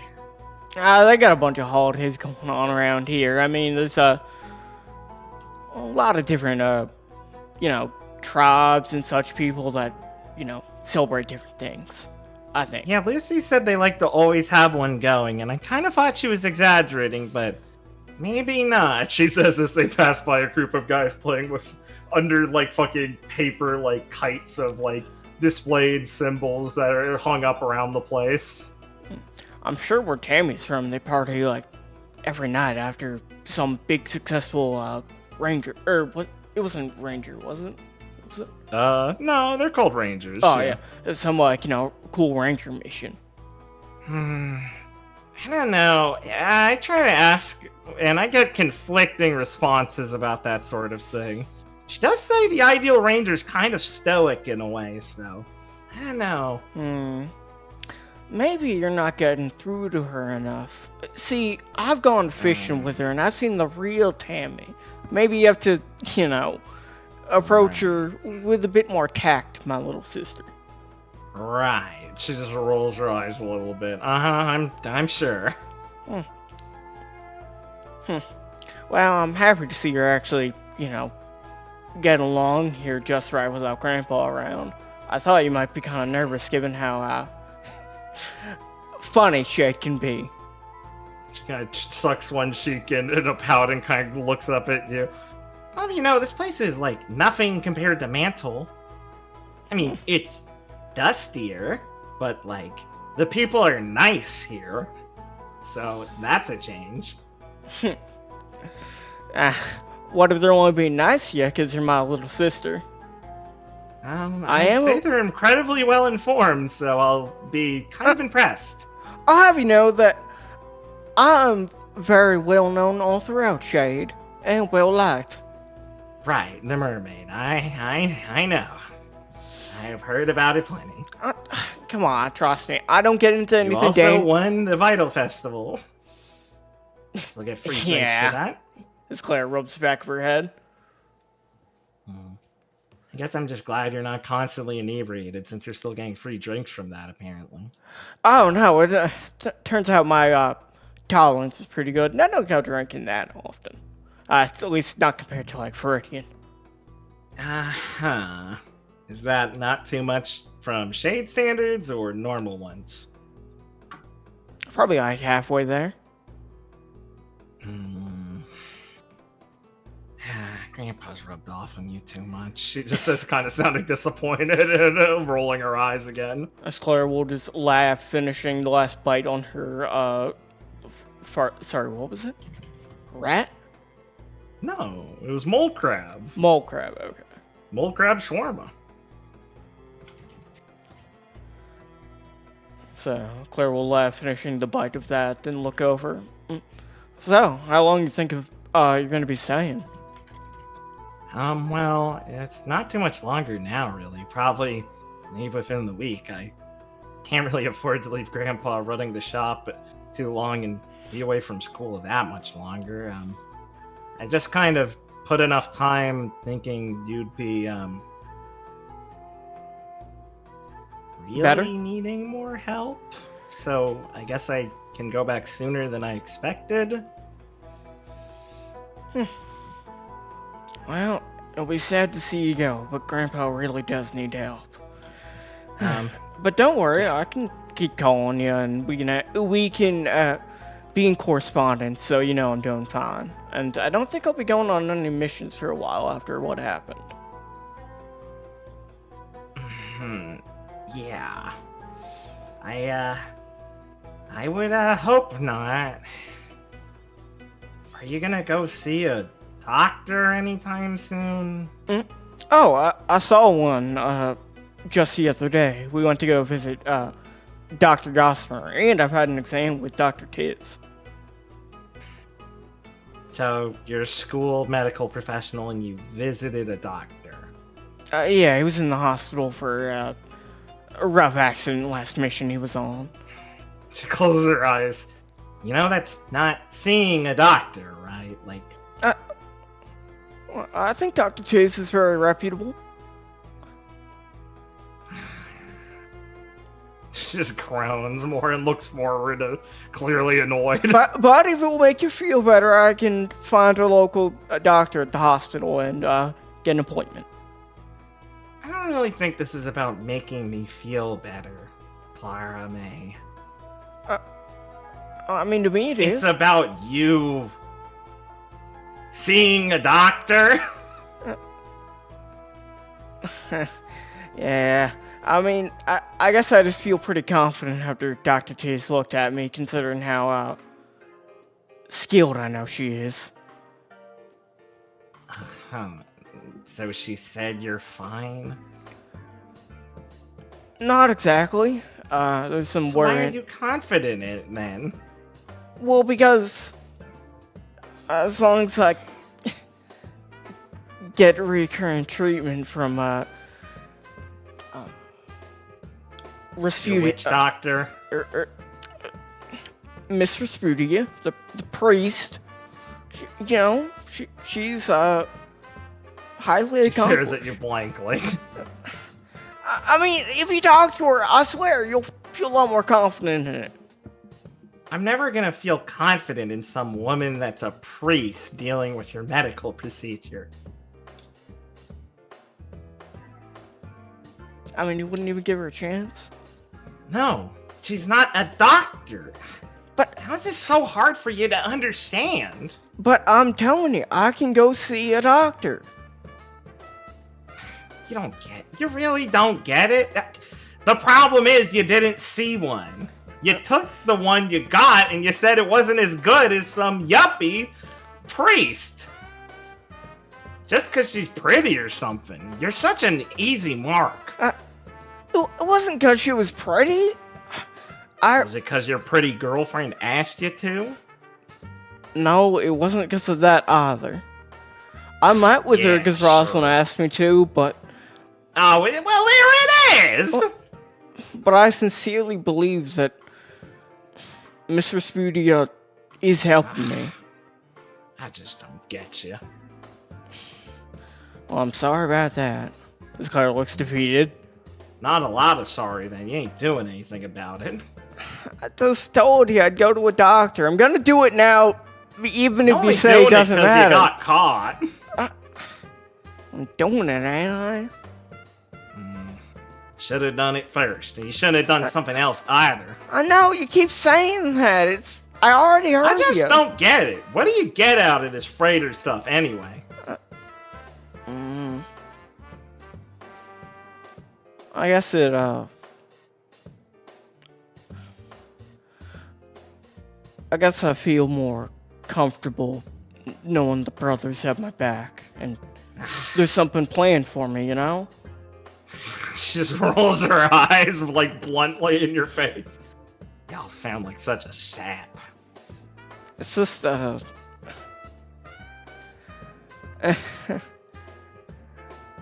guess I find it, calms my nerves when I get scared fighting Grim. I mean, it's important to, not get nervous doing that. Wow, another great reason to be fighting Grim. You're scared shitless, so you gotta go run to some yuppie-duppy priest to go make you feel better about getting yourself killed, huh? Was they the ones who got you set on this in the first place? Set on what? The huntsman stuff. Oh, no, that was Grandpa. I know it was Grandpa, goddammit, but I'd prefer it not to be. Well, I thought it was just obvious. You heard the source like I did. Yeah, I did. No kidding. Grandpa. You also lived through the same life for at least a little while before we got to Mantle, so I figured you'd learn the reason why it'd be a bad thing to be one. But someone's got to be one. And I think I'm... Sake. I think I'm real good at it. I'm still learning, though. I'd say you're pretty shit at it, personally. But I won the Vital Festival. I mean, that guy even gave us a discount. I don't care about that. I don't care about that. Being a huntsman means you gotta be good at making people feel confident and stuff and kill Graham. And all I see from you is you get your ass kicked and you make me feel like you're going crazy. Let's Claire will think for a moment. Specifically back to Mountain Glen when Romeo probably did one of the most recent examples she's seen of like a huntsman stepping up and guiding people. She'll pause for a moment, then look over at Helena and try and smile, but obviously look a bit like forlorn. I do have a lot to shape up in that department. Yeah, you do. You're too happy-go-lucky. Just listen to whatever other people tell you. I can't believe they made you the leader. You do a lot better as some foot soldier or something. Trust me. You're never good at making... I know. I have a lot of growing up to still do if I want to be a proper huntsman that can actually protect people. Well, if you know that, then what the hell are you doing? You act all stupid and stuff like this. If you had just gone to school with Skipper and Ezra, I think things would have been better. You were great at telling him and me what to do back then. Y'all were always leading us around on adventures and stuff. You're right, but I think it was too comfortable in a way, you know? What are you talking about? She says flummox. I wouldn't grow to be a good huntsman if I just kept telling the same people around. You and Skipper were also kind of pushovers at that point. I had to experience something new and see other sides of things to grow, like, and become like the huntsman Grandpa was.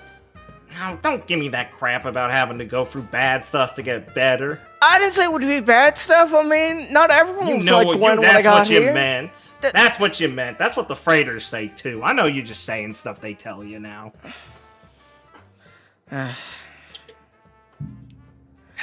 Listen, just because we went through it hell doesn't mean we gotta say it was a good thing in the end and we're stronger for it now.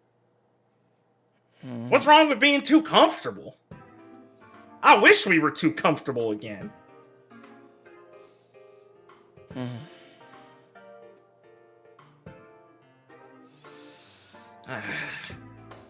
No, I'm sorry for yelling at you. No, I'm sorry. I didn't consider your feelings enough. No, that's the problem. You do too much to people. You always kiss ass too much. You ever think about that, like, for real? And I'm not just trying to needle you. I'm just... She worries with her hands a bit as Stitch is kind of forming in her arms and she's playing with him like a elastic stress ball. I mean, I'm serious, though. I mean, it's not like I don't get being independent might be good for a bit, but half the reason I'm worried is y'all just such a... I don't know. He already called me a pushover. Yeah, I did, but I don't know. You really took it that way the older you got. You started being too worried about stepping on people's toes and stuff. I'd never even lie to people even if it would get me in trouble. Yeah, and you used to do it all the time. Different days back in August. I mean, yeah. I had to get more time to go down to the beaches. Yeah, exactly. I know. There's a good reason. It was fun and stuff. And we would never got snuck on some of those boats and stuff when they went when they went sealing and stuff if we didn't do a couple little lies here and there. A skipper were too scared to do it. They definitely wouldn't have taught us those things unless we forced them to at that age. Yeah, exactly.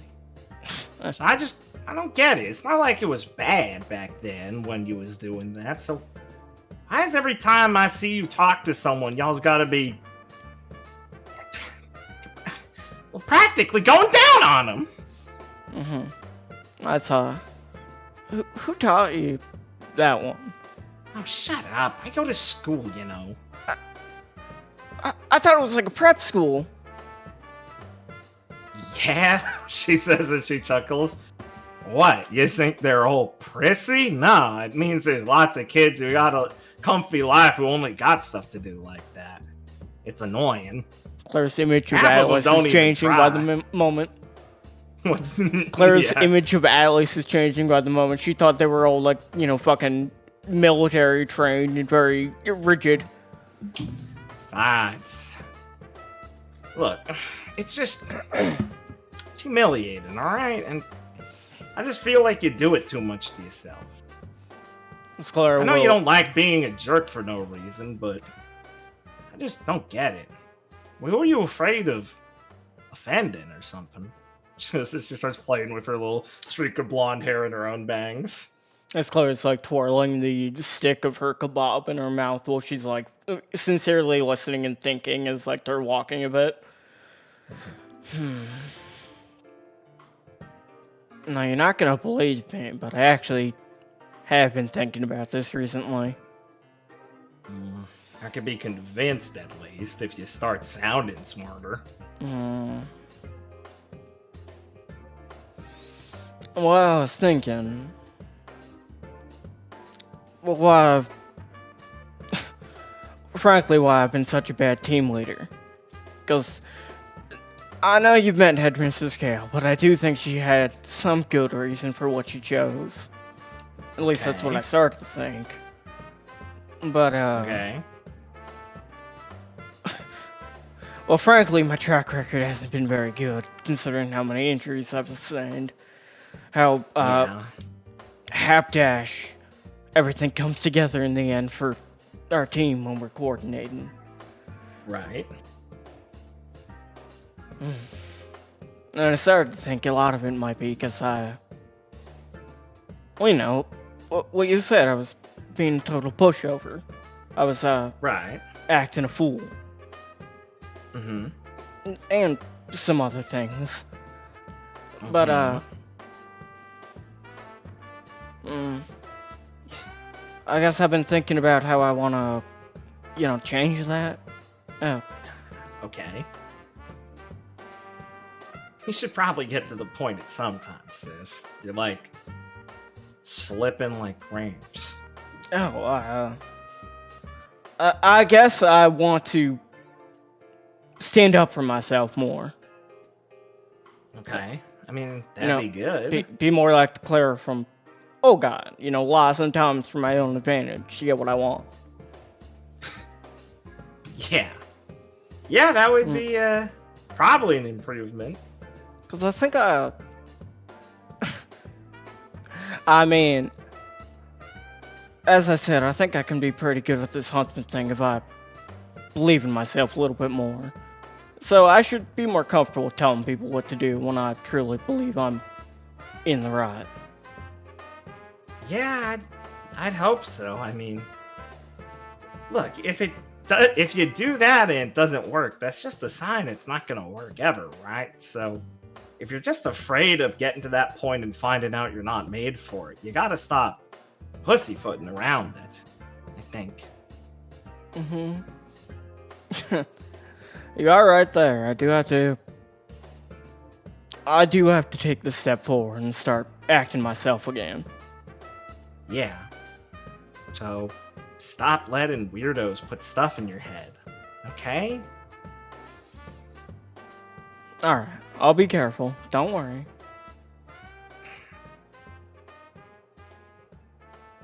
It's just not for us, Hmm? All that stuff with the freighters and things. It's not like we need it. You have plenty of stuff to worry about.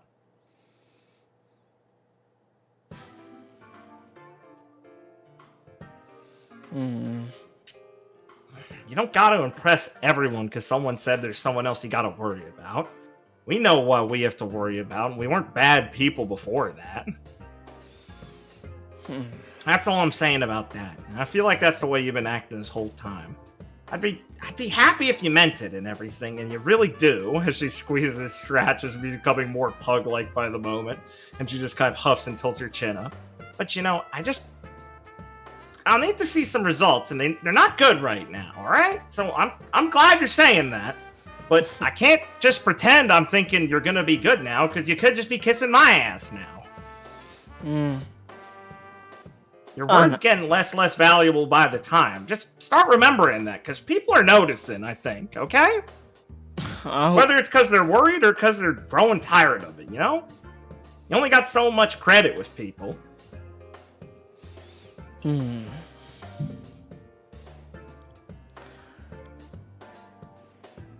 As Claire will pause for a moment and give me a sec. I'm just trying to think of how I want to work this.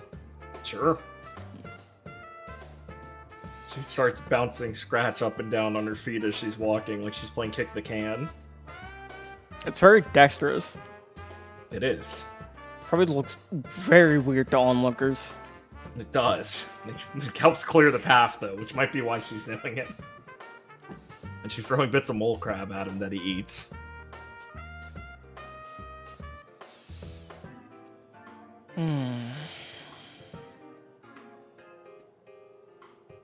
You know what I'm thinking? What? No, I never know. I'm thinking I don't care so much about what all those other people think about me. I do care about what you think about me, though. So, I'm gonna be trying my best from here on to make sure you can feel more confident in me again. It scratches the back of her head. Because I remember the little squirt that would always, catch a cold when we went out too late or trip on the rocky path down to the beach. Yeah, but... what's your point about that? Is it wrong to want my little sister to believe in me? It's kind of lame when you say it out loud, yeah. I mean, I guess I've been told I can be kind of lame sometimes. As Claire will give her a big smile. Yeah, really lame. She just rolls her eyes. Whatever makes you feel better, I guess. It's not like I don't want the best for you. Oh, no. Hope you know I always want the best for you, too. Yeah, you say it a lot. I got it. Maybe I should hold back sometimes so it doesn't get so undervalued. Yeah, that's kind of what I'm saying. Y'all fire at the hip too much. Definitely. You gotta make your words worth in gold if you want to do anything right in this world.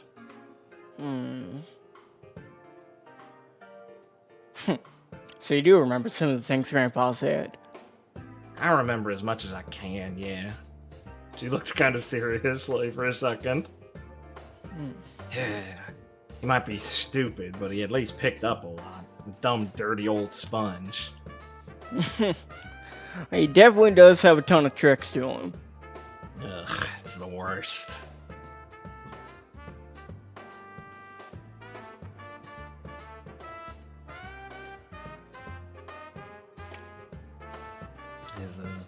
I guess you guys can just kind of chuckle at thinking of your grandpa and probably start joking around a bit more of some of his stories, unless there's anything else you wanted to get across to her. No, I think that was pretty good. I mostly just wanted to have a nice scene with her before she left. Sure, good idea. Alright. Let me go look at another map real quick while I move some tokens. Yeah, the white boxes went away. That's good, man. Fuck yeah.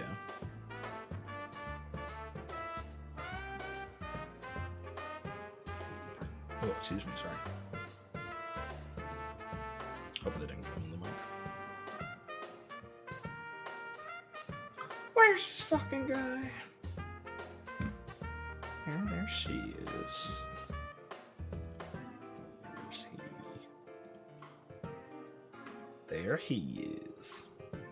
Right, I put him with the staff now, of course.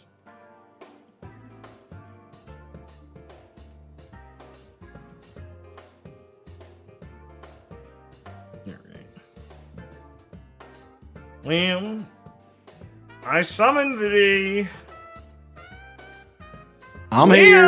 Alright, good. It will require Gwen. You must be prepared. Let's see. Shade music. Okay.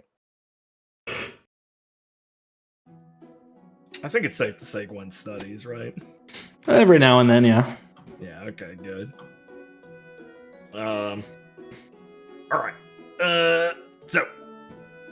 As Gwen is off, let me actually change the map before I start yammering, huh? It's probably a good idea. Probably a pretty good idea. Mm-hmm. Whew. Okay. Yeah. Gwen can be off studying, whatever you'd like. As she's in the library over here, isolated. What point is this? Not the button for. This is the button for collecting people's attention. I thought it was shift left click. Does that not work? Shift right click? Did they change Hold? the tool? Do I have to be on the panning tool? Do I have to be on a different... I can't... Are you seeing my pangs or no? Oh, I see the ping. I think you have to hold it. This is an absurd, Shift right click hold? amount of time. Is it right click? Maybe they made this a separate... Oh, right-click focus ping. Okay, they made it a drop-down for me. I don't know, my pings are not working. That might just be a server-side thing. And maybe that, if I can get that to work later. Anyway, I focus. Yeah. Cool. Alright, yeah, as Gwen is flipping through some books and writing things down, either in her tome or notes, however she prefers to it, she'll feel that someone walks up near her. Which I presume Gwen is someone who mostly is just like, I'm zoned into my shit. I'm not gonna look up at them right away. Unless she's on edge. You tell me. They're not like necessarily approaching her, they're just in her vicinity. Yeah, I'd say in this instance, yeah, she'll be zoned in. Yeah, so she'll be aware of them for a little bit, and then finally, after like 30 seconds or something, they kind of clear their throat, like they needed, like they either were looking at her or only now willing to do it themselves. As Lawrence just stood by with his hands kind of, he's in his fuck. I named this outfit. What's it fucking called? Hold on, I wrote this down somewhere. What was this fucking? I gotta start naming all the outfits that I have. Over easy, right? The fucking yellow white tie-dyed shirt and the kilt and stuff and flip flops. His thumbs are kind of hooked into the pockets of the kilt area as he's kind of rolling on his heels a little bit, kind of looking a bit almost sheepish would make it too comedic. He looks pensive, but also a little like dodgy in the first place. Like he's kind of half-heartedly deciding if he even wanted to talk to you and just finally cleared his throat to settle it. Mm-hmm. Yeah. Looks down at Gwen after a second. He was looking at the ceiling for a second when he first cleared his throat and looks down at her. Okay. I guess Gwen will look up from her tome, whatever it's called, and just like give him a look like, is he just clearing his throat or is he trying to talk to me? Hey, Renee. Afternoon. You need something? Man, I guess, yeah, but,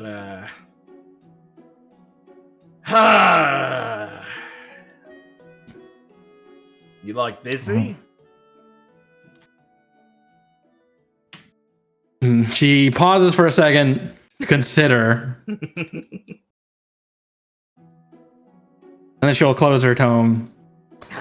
That's not a sign like he wanted her to say yes. Well, if you're asking, it must be dire. Yeah, something like that. Look. He'll shrink down a little bit and get a little pudgier as he's more at a high level now. Oh, sorry. He says, noticing. Kind of happens sometimes when I intense too much. Alright, listen, I gotta ask. He says, not fixing himself so he still looks like pudgy shorter Lawrence. Like, so you guys, what? I didn't know when I could ask, and Clara's been fucking weird. And I know Felix and Viridian are really bad at showing it, but I know they're both messed up, and I just kind of figured I'd ask you. Gwen sighs. Something to do with the Glen, then? Yeah. Listen, I waited a few weeks on this. It's been like more than a month now. So you guys fought the Ripper? Like, Gwen frowns and tries to catch it. Yeah, sort of. Sort of. That's the part that I got stuck on. I mean, it's not like Brady and Felix hadn't mentioned it and stuff, but I know. I mean, I got that it wasn't. Was it really him? Like the guy from 50 years ago? No. Yeah. Look, you gotta understand. He's like everyone in Vale, I'm sure, has grown up hearing about him. He's one of like these scary stories you tell your kids and stuff. He's kind of furrows his brow again. He's like the closest thing we've got to a Grim that's like a person. You know what I mean? Yeah. Well, whatever that was, it wasn't. And he's not. He's not a monster, okay? Whatever you want to think of it. Well, what do you mean? I mean, the guy you ran into.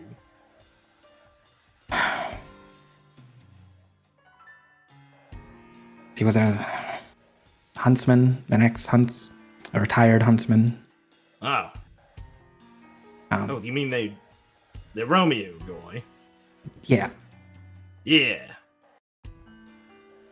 He, Oh. Kind of frowns, looks a little awkward.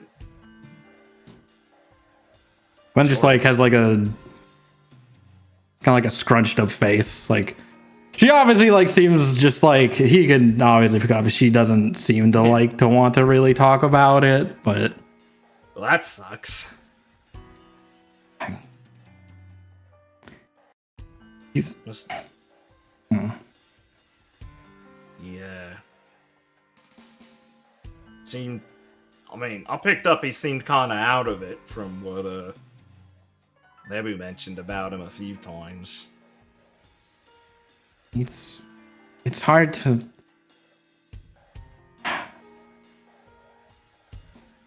He was a. She keeps like trying to say something and then not able to like finish it. Or it's kind of clear his throat and go like, it was like the hunt stuff, right? Yeah. Yeah. Yeah, he had the hunt. It's not. No, it's like that means you could be like completely loco, right? Like, I mean, from what I heard about it, it's like it's not like cold or something. You can't really document what it does to a person. It just makes them snap in a way or something. It's kind of like one of the worst things that can happen to you, really. Yeah. I mean, it's not entirely his fault. no, I wouldn't say so. It's like a wounded animal or something, right? No, it's not. I just mean, like, it kind of clarifies as he went. I don't think he would have killed anyone. Yeah, that's what I mean. It's like, there's these, there are these things called the elephant hounds in menagerie. He's not. Oh, no, I mean, listen. They're kind of smart and stuff like that. And they're normally really peaceful and stuff like that. It's my point. I'm getting somewhere, please. I'm trying not to put my foot in my mouth here. I can do it physically if you want. But the point is, like, there's, like, a pretty common thing there in some of the parts of them. But, like, if they get hunted and stuff like that, and they get stuck with something, and they're in pain for so long, I mean, they're gonna, like, lash out and act violent and things like that. It's not like I'm calling them a dumb animal. I just mean, like, there's stuff in the world that can push you over to act crazy. I get that. It's hard. It ain't good, but it ain't straightforward. I don't know. I don't know what of it was him and what of it was idiot's semblance. He's kind of like fiddling with books as he's trying to not look too too in your face about it anyway. And he kind of pauses. He was like, it was a resemblance. Like the docs here, it like made him go crazy sometimes. And clicks her tongue. Have you met our new janitor? Like Yusuf? Yeah. What's he gonna do with it? It's his fucking fault is what he has to do with it. He looks around a little bit awkwardly. She realizes, she like raises her voice, like it kind of like slinks back. She's like, no, we're in the library. No one's gonna yell at you for yelling in the shade library. But I feel like I'm missing something, I guess. I mean, he seemed like a scrapper, but what, he's involved with this? Yeah. He's an asshole. He's a piece of shit. Why the fuck would we hire him then? I don't know. He looks a little sincere about this as he's trying to ask. I know that he's some asshole who lives on the street in Mountain Glen who has a semblance that shares his feelings. Oh. Hmm. I guess I can put 1 and 2 together, yeah. So he'd get real mad. Go, I don't know. Fuck with Romeo? Oh.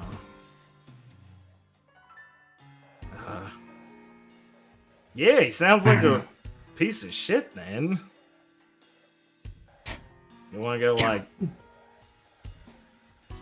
beat the shit out of him or something? I mean... Why bother? I don't know. Everyone else has apparently forgiven him. So he kind of made the Ripper thing happen? I guess. I don't know, from the way he explained it the one time, he did it more than once. Not like he didn't know what he was doing. He saw Romeo kill people. I really feel like you might want to go talk to this guy then. I don't want to talk to him. Well, I don't want to see him. Do people know about this? I don't know. Gale does, surely. Told her pretty much everything. Colin's grimaces pretty hard. Yeah, she knows about some fucked up stuff, I think.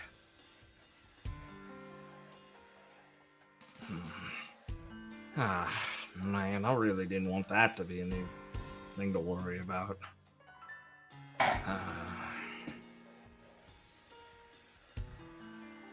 God, yeah.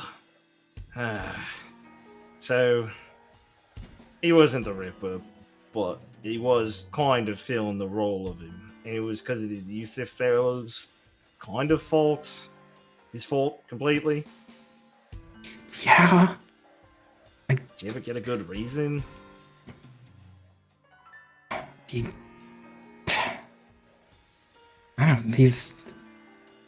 did, right? Sort of.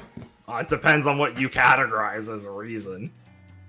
I don't know how much Gwen's heard it. I forget when he explained this to anyone. I thought this might have been when he talked to... I think he talked to Felix about it. Oh, maybe Felix. Unless Felix had a reason to like hide it, but I don't know. I thought we kind of laid everything on the... I'm sure, if we're assuming the team has kind of shared all information with each other by now, you could know, but I don't remember if they... I think Gwen, Felix, and Viridian kind of did. Do you, Ben, Richard, do you remember if they've talked about this at all? It's been so long. I know, but would you mean to each other? How about would they have? If you clarified everything to people if they could. Do you mean to each other? Is that? Yeah. I know they're keeping some stuff away from Clara for a while, but then they basically give each other the full details without, just for the sake of things at one point. Or would they have? Yeah, Viridian wasn't Probably. putting Yusuf in his report, but he talked with them about it. Yeah. Yeah, he would have. Yeah. That's fine. If you don't remember what you did, we can just say like what they probably would have and assume that in good faith that we understand how we play this game and these characters.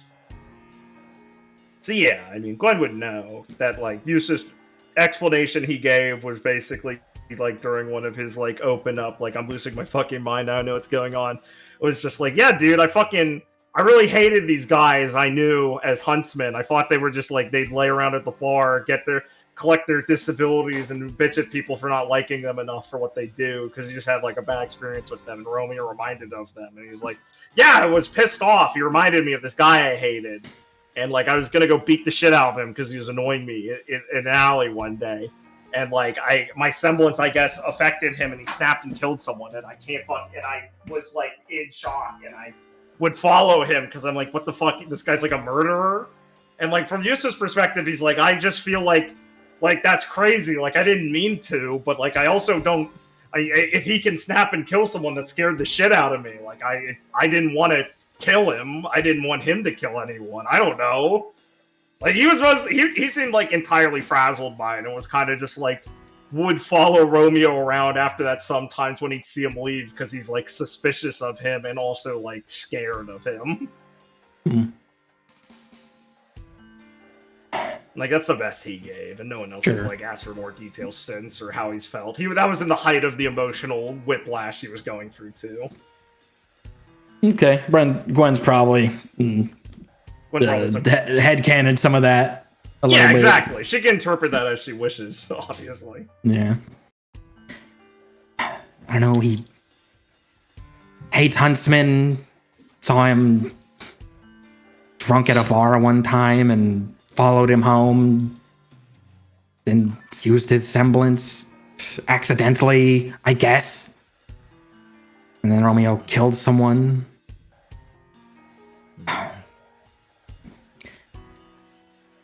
And I can't believe Gale would hire him. I mean, I think I might now, but fuck, man. don't. I just I thought she was just a funny old lady. She's not even old enough for me.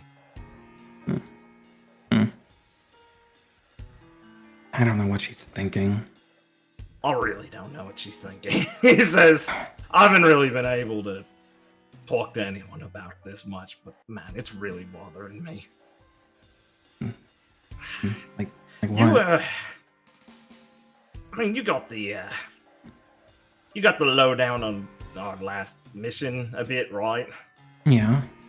Yeah, but man, between that TikTok clock lady and all that stuff, that little freak from the tribe and everything, they were scary, right? I mean, you've seen it. She was terrifying when you know what she's like, but she almost killed Clara. Yeah, I know. And still, the scariest thing there was fucking Toto. What do you mean? Look, I don't have a better way of saying this without sounding like a lunatic, all right? But so you sure they weren't the Ripper, Romeo? Couldn't be. No, couldn't be. Oh. No, he's not even. Well, I think Toto that old. But what? Yeah, I think he is. Lawrence says, looking, he's coming up again now, back into his normal form. He's like tapping his foot, looking around nervously. When just blinks at him. You think Mr. Toto's the Ripper? Yeah. Look, that clock lady and him knew each other and stuff. They was familiar enough. He's weird. He's scary as fuck when he's actually fighting. He was tearing through Grim like he was nothing, and he was going for the kill on them, too. I know Huntsman need to do that sort of thing, but it's different seeing it when it's two of them fighting and all that. And his semblance is just bloody like every story they ever said about him. He was tearing things just right a half. That's the exact thing they described the bodies being in all that, in all the stories and stuff, right? And Carl was talking about that police bloke, or Carl and like Claudius were talking about that constable bloke you guys met. He saw it too, and that was the same in his story too. Rip him right in half. A little red crackle and a little creaking. That's how his semblance worked. I think his name's Jack. I don't even know his fucking name. It's a fake name too. You know, he's always cagey about what he did and all that sort of stuff. Seems fucking Ripper, Gwen. I don't think Gale would hire the Ripper. Well, she hired another fucking killer, apparently. Look, you don't get How old is Mr. Toto? That's all I'm saying. How fucking old is he? It's just... I'm realizing I don't know anything about either of them, really. I mean, Gale's crazy. She fought in the war when she was, like, a child and stuff, too, isn't he?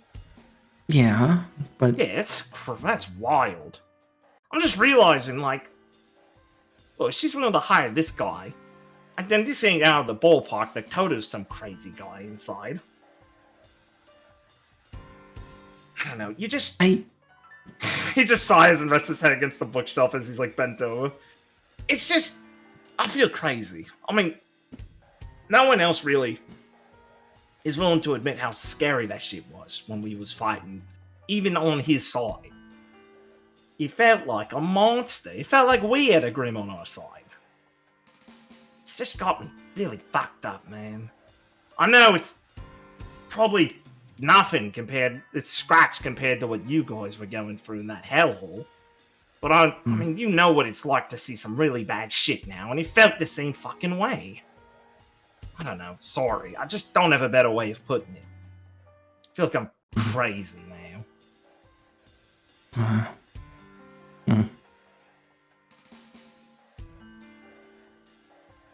I don't know what to say. Yeah. Someone, sorry, he says. One pauses. I don't. I don't really know what to say. Yeah, now I gotta wonder what I the hope fuck's he's up with not. this Yusuf kid. Fucking sociopath here. 2 rippers at this school. He's not. Yes, he is, if he made the guy do something. Gwen's frustrated. You sure you don't want to kick his ass? Yeah, I want to kick his ass. I wanted to kick his ass Well, a month ago in the Glen after we caught him. Let's go find him! No! He sounds in the library throwing his hands. Why not? Why the fuck not? Why the fuck is he here? I don't know. There you go! Brennan's acting all casual about this. Filch sighs and says it's a long story. I'm scared that's what Claude's gonna say. She's fucking loco now. No offense. Jeez. I don't know. I don't know what to do with Clara either. Yeah. One minute she's dying So we in got my something arms, we and can now do? she's- I don't... Look, I don't know how to feel about Romeo, okay? For fuck's sake. Sorry. Listen, I get it. It's tough or whatever, but there's some guy we know who I was we under feel his about. semblance too. I've been hit. It just hits everyone when he's using it. He can't control it. It made me pissed off and want to rip his head off. I didn't. Because I wouldn't rip someone's head off. I know for a fact that's what he's gonna say. Is that normal people don't rip people's heads off. They don't cut them in half and send them flying across the street. Yeah. Well, fuck him. He might be lying.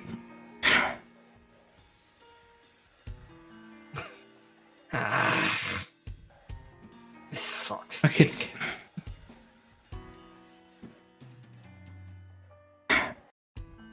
the first time I don't want to feel bad for him. The first time I heard him explain his semblance, I just thought of Lucy. Oh, come on, that's a low blow. What? You can't control it, it's just a curse. I Am I wrong? guess. I don't know.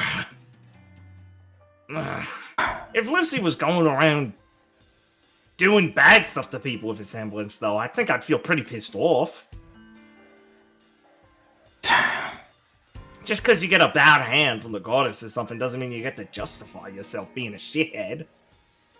Lucy's different. She went through a lot and tried to keep it in and keeps it easy and tempered. This guy sounds like just a shithead. I don't know. Yeah. Yeah, well, all I know is I'm fucking double checking everyone's background here. They get hired. I don't know what the fuck is up with Mail. This is some bullshit. I'm sure she has the best intentions. Ah, fuck it. I don't want to hear it. What, just because she runs the school? I don't know. Yeah. And she sent us to the Glen. Yeah, no shit. Stupid.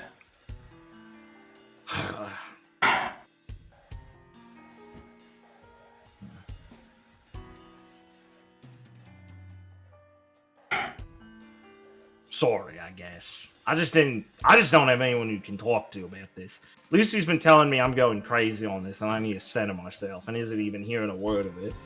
She sees Toto as like some uncle or something at this point, I think.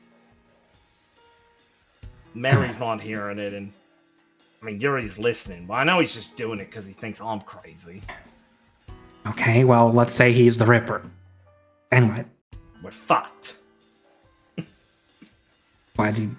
That guy's a monster. You know, like the Ripper was like, he was a prowling menace back in the capital back in the day. He was killing babies, Gwen.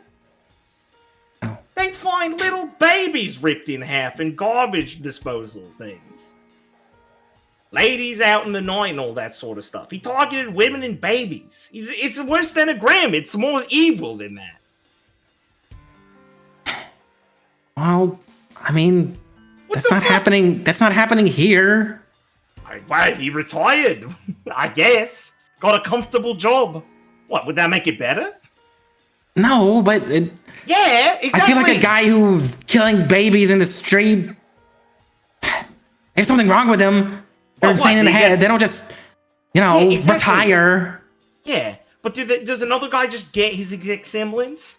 I mean, it depends on how old Toto is. If they both exist at the same time, and he's old enough to have been around back then, he'd have the semblance. You can't have the same semblance. How do we look up his age? That's what I wanted to ask you. You probably know. I thought you knew. I just His assumed he had, age? like, How would I know his age? I don't know. Bloody hell, you always seem like the type who'd research your teachers before you take a class with them, and if they don't meet your standards, you wouldn't bother. Sorry. If there's anyone here who's a #1 student, it's Gwen or Anea. You're the only one I've seen. I didn't find anything about him when I looked it up. But you're one of the only people I've seen actually bring an apple to class for a teacher.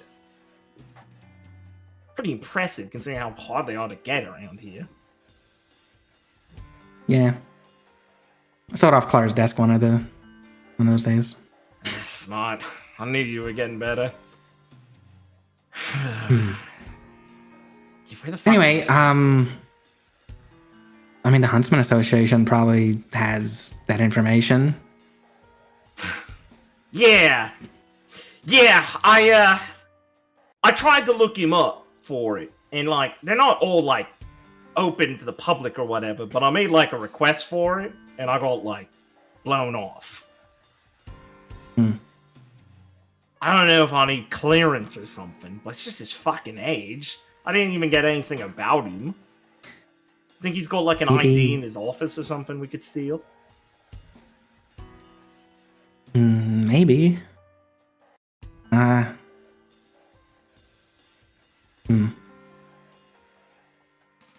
Think we'd get lucky. Maybe. I was trying to ask Athena, though. I don't know if she'd tell me if it's. If she didn't tell you, wouldn't that give you a pretty bad sign? Yeah, that would be a pretty bad sign. Maybe she'd tell me. We could try. She definitely want to know why I want to know, which I don't really have a good answer for.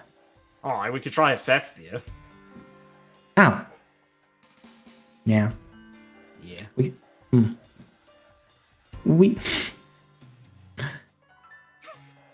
could ask. We probably shouldn't. What? Let's just say we can ask Donnie to ask. Oh, yeah, I guess. But We'd kind of have to explain it to him a bit. yeah. Maybe the Festia angle's better. I mean, he was there. You might get where we're coming from when we ask. Yeah.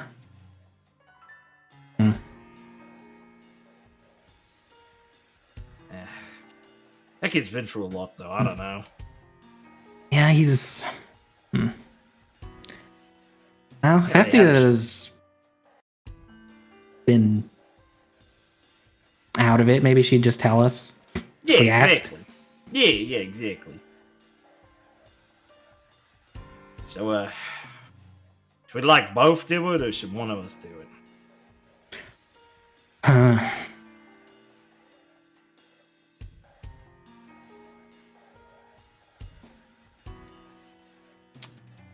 feel like she'd know something's up if we both went. Probably. Yeah. We're not normally. not normal. Yeah. Bollocks on that then. Rock, paper, scissors. I'll do it. Oh, sure, yeah, all right. Bloody hell! Come on, didn't even put up the fight for it. Yeah.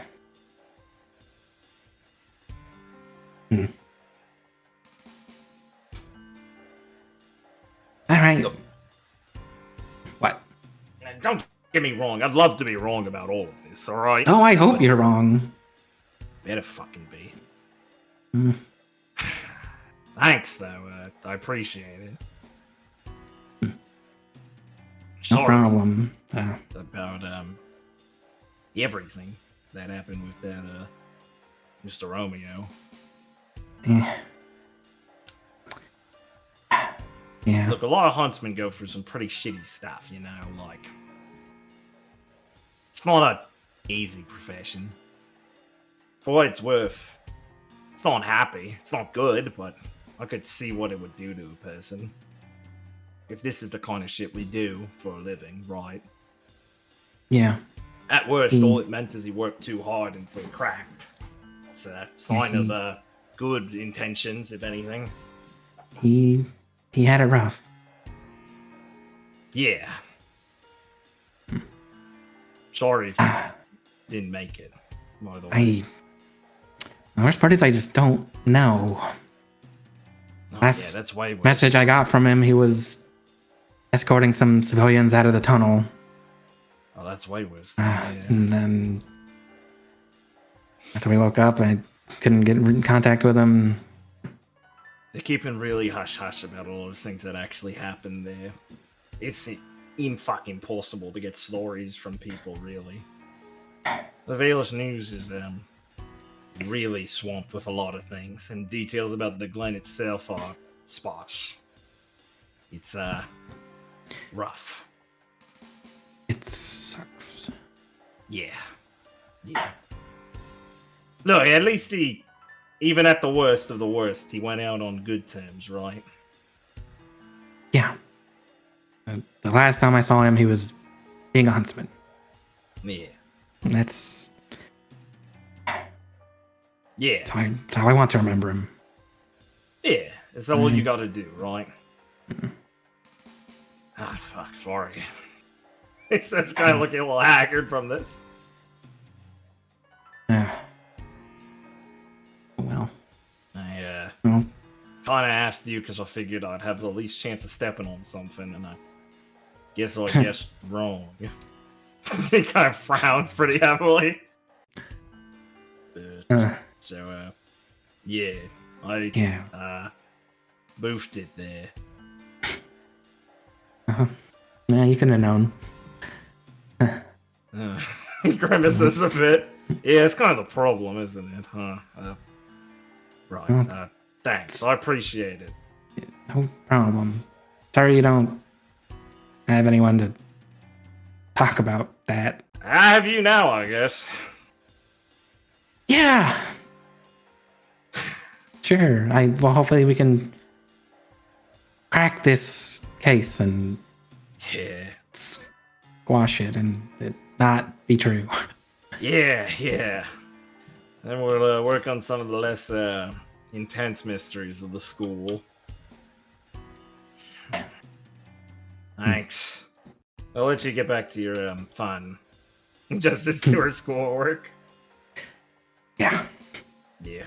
You'll find it well to stick my head in. Well, see you around. Yeah. I'll keep in touch.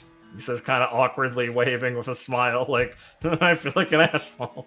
And kind of wanders off, not used to this kind of exchange ending like this with Gwen. This one has a cool new side quest if she wants to do it. Yup. Gwen does in fact not do very much studying after that. What the fuck, dude? He's crazy. Ashley silently ponders, oh, Romeo. Oh, Romeo. Oh, Romeo. Where the fuck are you, Romeo? Where the fuck are you? He's so funny for this. Holy shit. Thanks. All right. Richard, I know you have a scene potentially on the docket.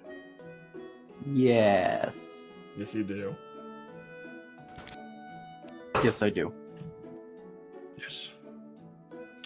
Where would you like to get this done, sir?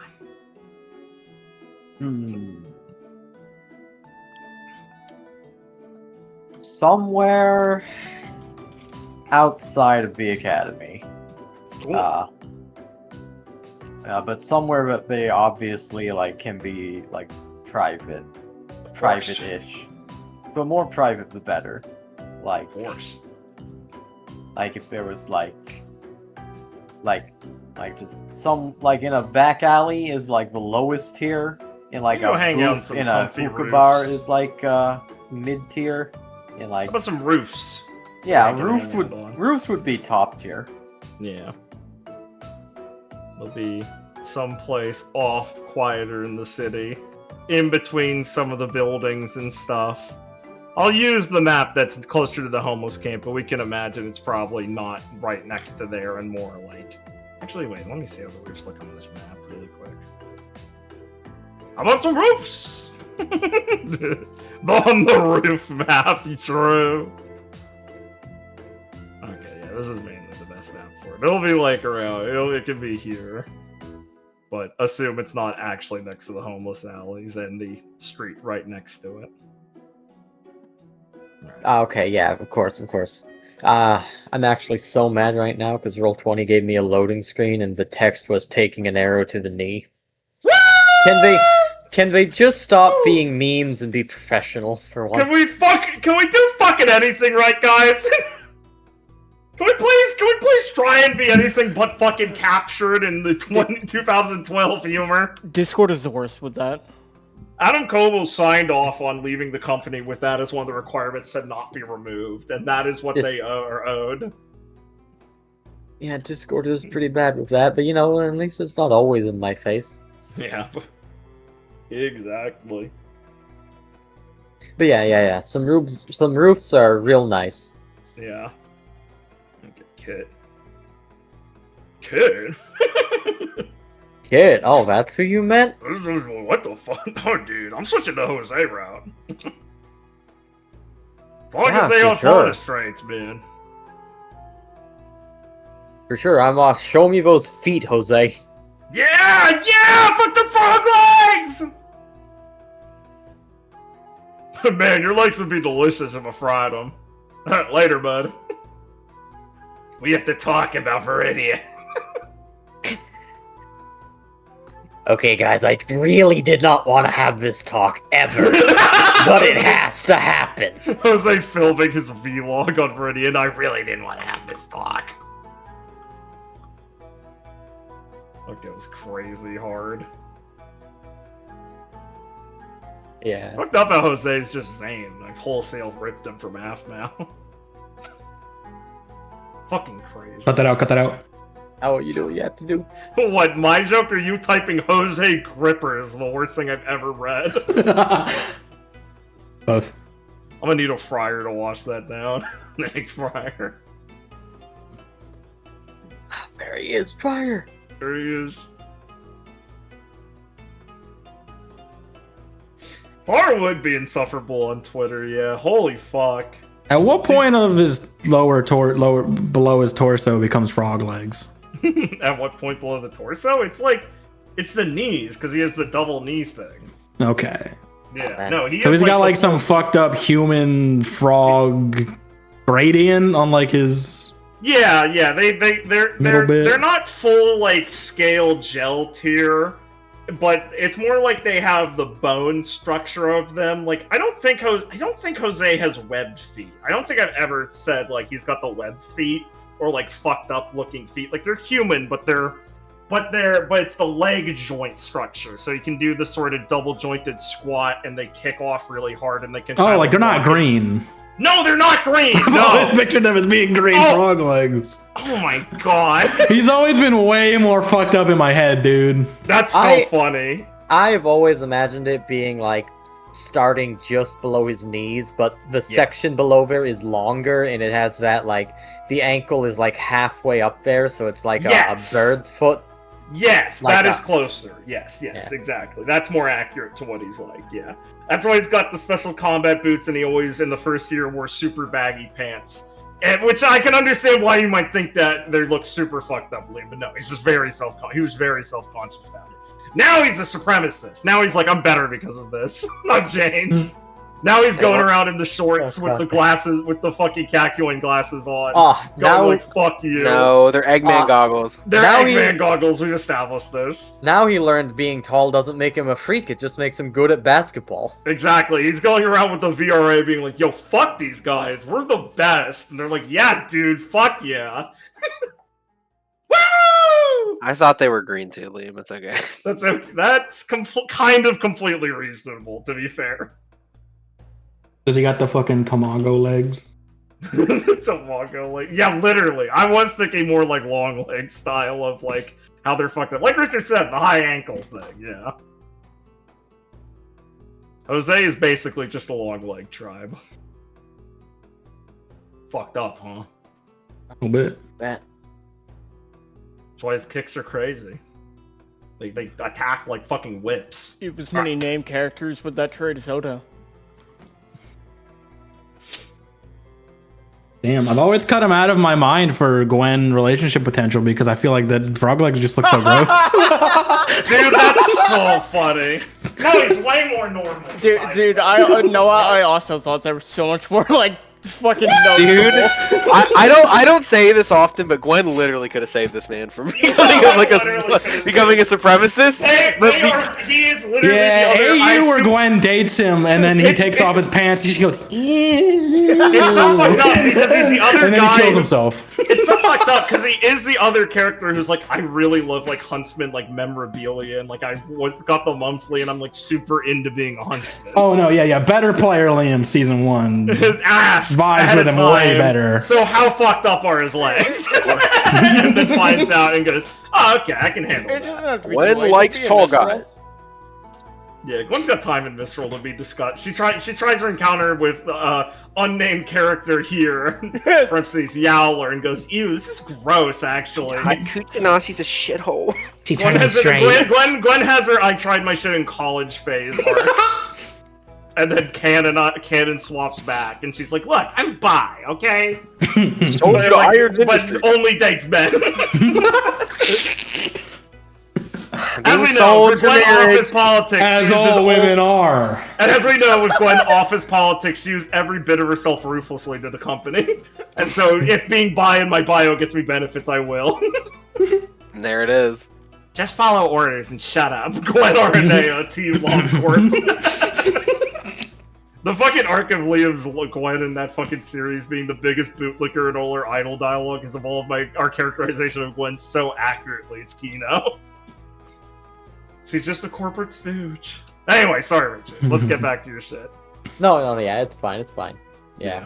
But yeah, hanging out on the roof, probably asked her, she wanted to spend some time together, maybe go on a date, but do a bunch of chilling also in the meantime. Just like... a nice shade date that they're both cool with. Yeah. Kid's not super like, we gotta go somewhere fancy. She's into this shit. It's why they get on the same level with this. They're into it. Yeah, that's good, because this is definitely his kind of thing. They're months into their relationship. They're comfortable. Yeah. Okay. Get into it. Yeah. Yawn as he is nice and relaxed on the roof. Look around, go, man, shade really is kind of pretty when you ain't looking at all the dirt and trash they put on the streets. Yeah, but it kind of skips out on it. The roofs are shockingly clean. Well, Yeah, she's well, just I looking mean- at some of the gutters. Yeah, well, I mean, he looks up. I mean, they only really got half a sky here, and ain't much to fall on it. Exactly. I hear, despite how cool it is to climb, there is so much bird shit on top of the sword's handles. Oh, yeah. Oh, me and the guys, when we had guys' night our first year, we got hella drunk and went and tried to climb up there. It was not a good time. Yeah, I've heard that's a first-year tradition now. Yeah.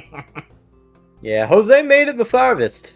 Pretty sure all it could have if he had just used his semblance, but Yeah, well, where would be the fun of showing you guys up? He'd hate to do that. She rolls her eyes. yeah. Yeah. And leans in for a bit, smiling at just the calm they have laying on the roofs. Yeah, it's been real nice being back. Yeah, no Finally. kidding. Finally getting used to all this again. It's good, she says, rubbing one of his arms a bit. The sooner it becomes more natural again, the sooner it means you're actually settled back in. Yeah. I mean, it's, some of the stuff Miss Kamala told me about is helpful. I told you that stuff's real. Yeah, okay, that and uncooked fish can be good. I admit to a bunch of the things you've said. Yeah, it doesn't mean I hate hearing it, though. Oh. Yeah, of course you don't. I'm still waiting for the true and honest blood sausage that's actually good, personally. He shakes his head and just goes, I don't see what all y'all's problem is with this. It's so simple. You eat it on a cold night. It's very filling. You know, I heard from Irene they don't even let people sell that up in Solitas because it's, quote, too dangerous for the body. I don't get it. I mean, I've heard Clara go off about eating goddamn blubber. It's same thing. Well, yeah, you don't gotta... I'm not gonna belabor that point. That food sounds awful. Like, you dip it in rum, apparently? Pickled? They need to get things out of jars up there. They can already freeze it naturally. What's their obsession with pickling it? Yeah. I don't know. I mean, pickles is good, and pickled eggs is alright. Yeah. I don't know about just hawking a chunk of fat in there and letting that brine. It's crazy. They pickle any meat, they pickle any fat, they pickle skin. I mean, I already think guys down here pickle things way too long. I mean, seriously. But that's just an animus thing, I guess. A nice light, crisp, short pickling, beautiful vegetables, all different colors, not all gray and brown barley and things, and it's delicious. Yeah. I'll tell you this one crazy thing some of the tribes do out there is that way they preserve their meat, they stick it under the sand for like days. It gets all dried out and all the like sick stuff dies on it. And then they bring it out, it's all this blackened, charred, crisp stuff. They throw it on the fire, it heats up real nice. It's actually kind of okay. She's puckered her face up in absolute disgust. Ah, I knew you'd react like that. I mean, tell me that Rider of the Storm stuff is okay, where they stick raw meat under their saddles and like tenderize it and then eat it raw later. That's gross. I don't know about that. Still not coming around on the whole raw food thing. Yeah, well, raw meat is disgusting. Fish is completely different. Yeah. It's gonna stretch out a bit. And it's gonna go. But yeah, no, yeah, some of that meditating stuff, that's good to get your mind off things. Mm-hmm.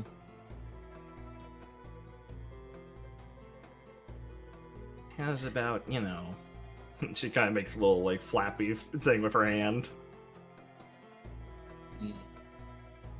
Green's gonna stick a hand up to the sky and, like, focus for a second in his aura. He's gonna, like, project it, and, like, wings are gonna, like, lift off of his wrist and try to form out into a bird. And it's pretty far along the way, but he'll just stop for a second and go, it still ain't coming along the whole way unless I force it. Hey, that's progress, she says as she kind of giggles a little bit and takes his wrist and gives it a little apology kiss where the bird was coming out. You just rest up, little buddy. You can fly when you're ready. He'll smile and go, thanks. He mighty appreciates that. No, But still of don't go course. around telling no one. Yeah, I know. You know me, I can keep my secrets and stuff. And Yeah, I you keep sure telling you can. it's nothing you gotta really worry about. But if you think it's gonna help you, I'm not gonna tell you, I'm not gonna go against it. Yeah, I know my big, shameful secret's safe with you. Seriously, you should be thankful. Oh, I am. And he's gonna go quiet for a second and then go, and you know any secrets you have are absolutely safe with me too, right? Of course, I'm not worried about that sort of thing. I would have noticed by now. I mean, I passed the test of all your buddies coming back. If the Blythe buddies didn't find out, I think she says as her little foxtail thumps against his back as she leans forward a bit, am pretty safe. Yeah, that's Thanks. true. Irene picked me out pretty early on. I already have the most painful person out of the way first of who would figure it out. He'll nod, just kind of go, right. So, hey, I don't want to. She looks back kind of after she's leaned back, looking all comfortable, like her ears kind of out, just like a little bit poking out because you guys are alone on the roof. I don't want to ruin anything, because I still want to, like, spend the rest of the day with you and stuff. But Like, if you gotta go work on your weapon, I get it. She just kinda No. giggles. no, there's something more important. Oh, okay. What's up? She leans up and sits forward, looking a little, not necessarily serious, but just showing that, like, oh, I'm not taking this lazily. Right, yeah, he'll sit up too and pull his knees up and just kind of like rest his hand on one of them and like start tapping his fingers like fidgety. And he's gonna go, it ain't really my business, because it's not about us, you know, but it is about you. She hums And I for just- a second. You see her hair kind of truffle, like move a little bit. She kind of, her ears stand up for a second. She starts to hide them again a little bit, but doesn't show anything else on her face really. She stares forward, listening to him. Yeah, okay, he's gonna keep talking for a bit then. I know there's things you don't want to talk about, even with me. Even though I'd totally keep them secret, I still totally understand that there's definitely gonna be good reasons why you don't want to. And I don't want to push too far into that, but...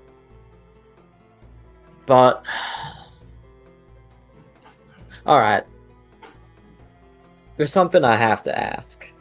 And you can feel free to tell me you can't answer, but I'd like to have an answer in my head so that if it's ever something that comes up later, it's not something that takes me by surprise. Alright, I mean, I can't say that it's not fair to ask. She kind of steeples her own fingers a little bit and kind of cracks her neck and goes, I mean, go ahead. It's nothing you're really going to say that's going to, like, piss me off. Don't worry about that. Alright. So, I ain't gonna dig too deep, and I ain't gonna ask for all the details, but... Was you... back before you came to Shade, in any way involved with the Fang?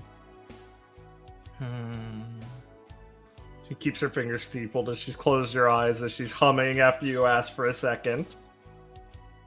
And it's hard. It's easier to kind of try and picture where her animal parts are kind of acting, but she's hidden them again, so it's not as clearly obvious, and there's no thumping noises. As she'll open her eyes and stare back at him, kind of measuredly, but not like super cagey looking. Well, since I get to answer how I want, I guess I'd rather first ask, what would it mean to you? I don't mean it in a too aggressive way either. She kind of giggles a bit nervously, playing with a bit of her hair. But, there's a lot of things that could entail. White or red, too. Yeah.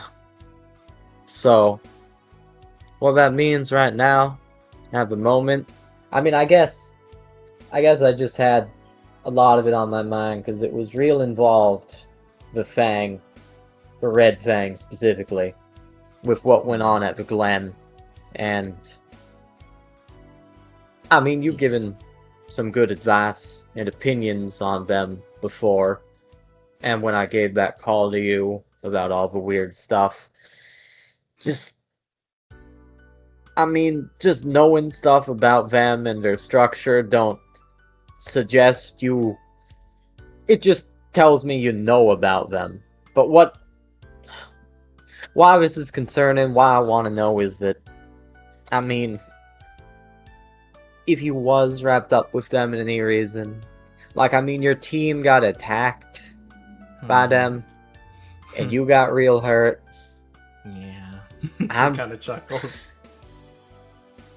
I just want to know if anything is, like, coming back to try and bite you. She smiles and she puts like a hand on his cheek to rub it kind of comfortingly. If you're worried about it coming to chase me here, I don't think you have to be. If it's that sort of question.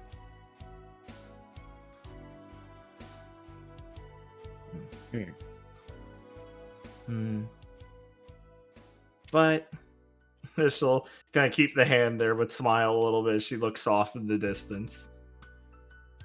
If that's all you're worried about, like I said, nothing like that's gonna really happen. All the business I have in Mistral, I made a pretty good job of leaving anything I had behind there.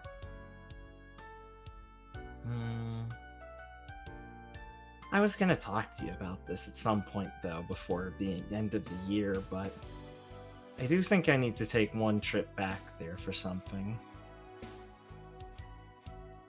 Really? Yeah. It's not gonna be a big deal or anything. But we'll have to probably be gone for a month or two, depending on how the boat travel takes. Just some family stuff. Family stuff? She hums a little bit. Consider it me being preventative and making sure nothing comes back to get in my way here either. Oh. I see. I don't want you to have to worry about this sort of thing, so I'm trying to head it off at the pass in case anything does come back. I don't think it should, though. Yeah, I really mean that. It's alright. Alright, well, I mean, I trust you. It's just, he's gonna furrow his brow and go, I mean, there was people like I was getting to know in the Glen before everything kicked off. Then when it kicked off, finding out things about them in the heat of the moment. Finding out this guy I felt sorry for. He turned out to be a real bad in a real bad situation. Everyone turned out to be in real bad situations. If, like, sometime in the future, someone comes up to me and tries to rattle me, telling me that, oh, the girl that you like, she was real hot in on this whole revolutionary stuff. I mean, if I didn't know anything was coming, that might shake me for a moment or two. And I don't want to get shook like that. Like, I want to put my chips on the table and know which way I'm going. Like,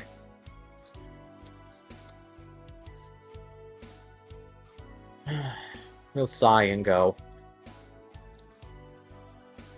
I mean, I don't want to say too big a commitment, but I'd go in a couple hands with you. Pretty, she says, kind of airily, but it's kind of hard to tell if she's laughing or trying to steady herself as she says it. She puts a hand over his chest for a second to kind of stop him from talking too much. As you see her kind of rolling one of her sleeves up a bit with the other hand to kind of put another hand like on his cheek. It's a good point to ask. I get it. But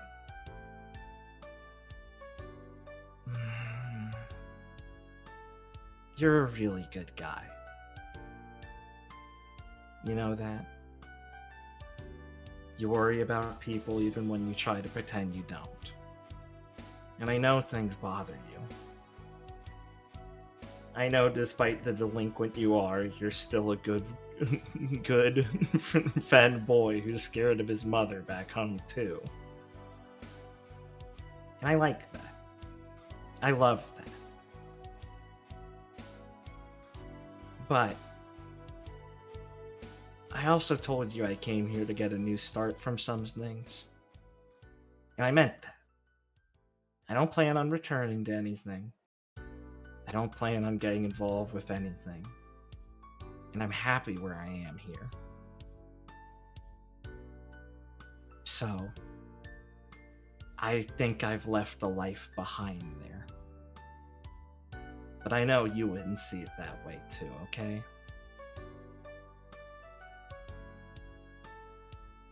I don't want to make it sound like I'm calling you too naive. I know you've been in more ports than I ever had and probably traveled farther in Remnant. But I don't think you've ever lost that good part of yourself to that and gotten as jaded as someone like me can be, okay?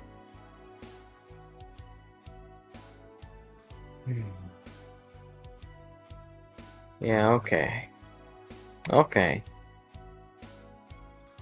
I just don't want you to know about some of the stuff I had to get up to. And that's because it's better when we're not dealing with it. Because it's done, you know? This isn't me taking out a library book and having a price come back to me, or having stolen some priceless artifact that I'm on the run from. It's things that are buried in ashes by now. But they're still not exactly things I'm proud of. And no offense, but I don't really have the same outlook on it. I don't know if it's a Fen thing, but I don't feel comfortable letting it out of me. Because I already did everything I could to put it behind me. I'm here, trying to be a huntress, a huntsman, fighting Grim, living a life, paycheck to paycheck from that, doing good with what I learned how to do. And it's a lot different than what I was used to, but it's pretty similar in a lot of ways. And that made me realize that I didn't waste my life doing a lot of things I don't know if I do the same way anymore. I saw what it would do to a lot of people, and I saw what it was doing to me, and that's why, after seeing what it was doing to people I cared about, I made sure to leave especially. Everything's, she says as she turns over to the horizon a bit, looking more distant than you've ever kind of felt for that one moment. But at the same time, I mean, she's laying herself pretty clear, but the line is drawn in the sand. Right. I mean it when I say I don't have any connections that I want to carry with me. This family business is just something I feel I need to do to draw a clear line there, too, and to make sure that there's no mistaking it.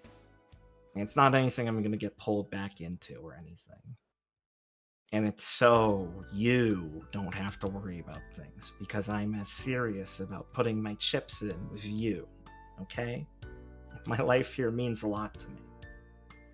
I wish I could pretend to be as fun and flighty as Ollie, but I'm kind of a commitment girl when it comes down to things. Shocker, I know. She says, like, joking again. I dress like I know how to have a good time, but really I'd prefer to keep things on block, okay? So, you're right to worry, but you're wrong to worry that there's anything worse you've got to know about. Unless not knowing a couple of things that won't ever come up is too much for you. I get it.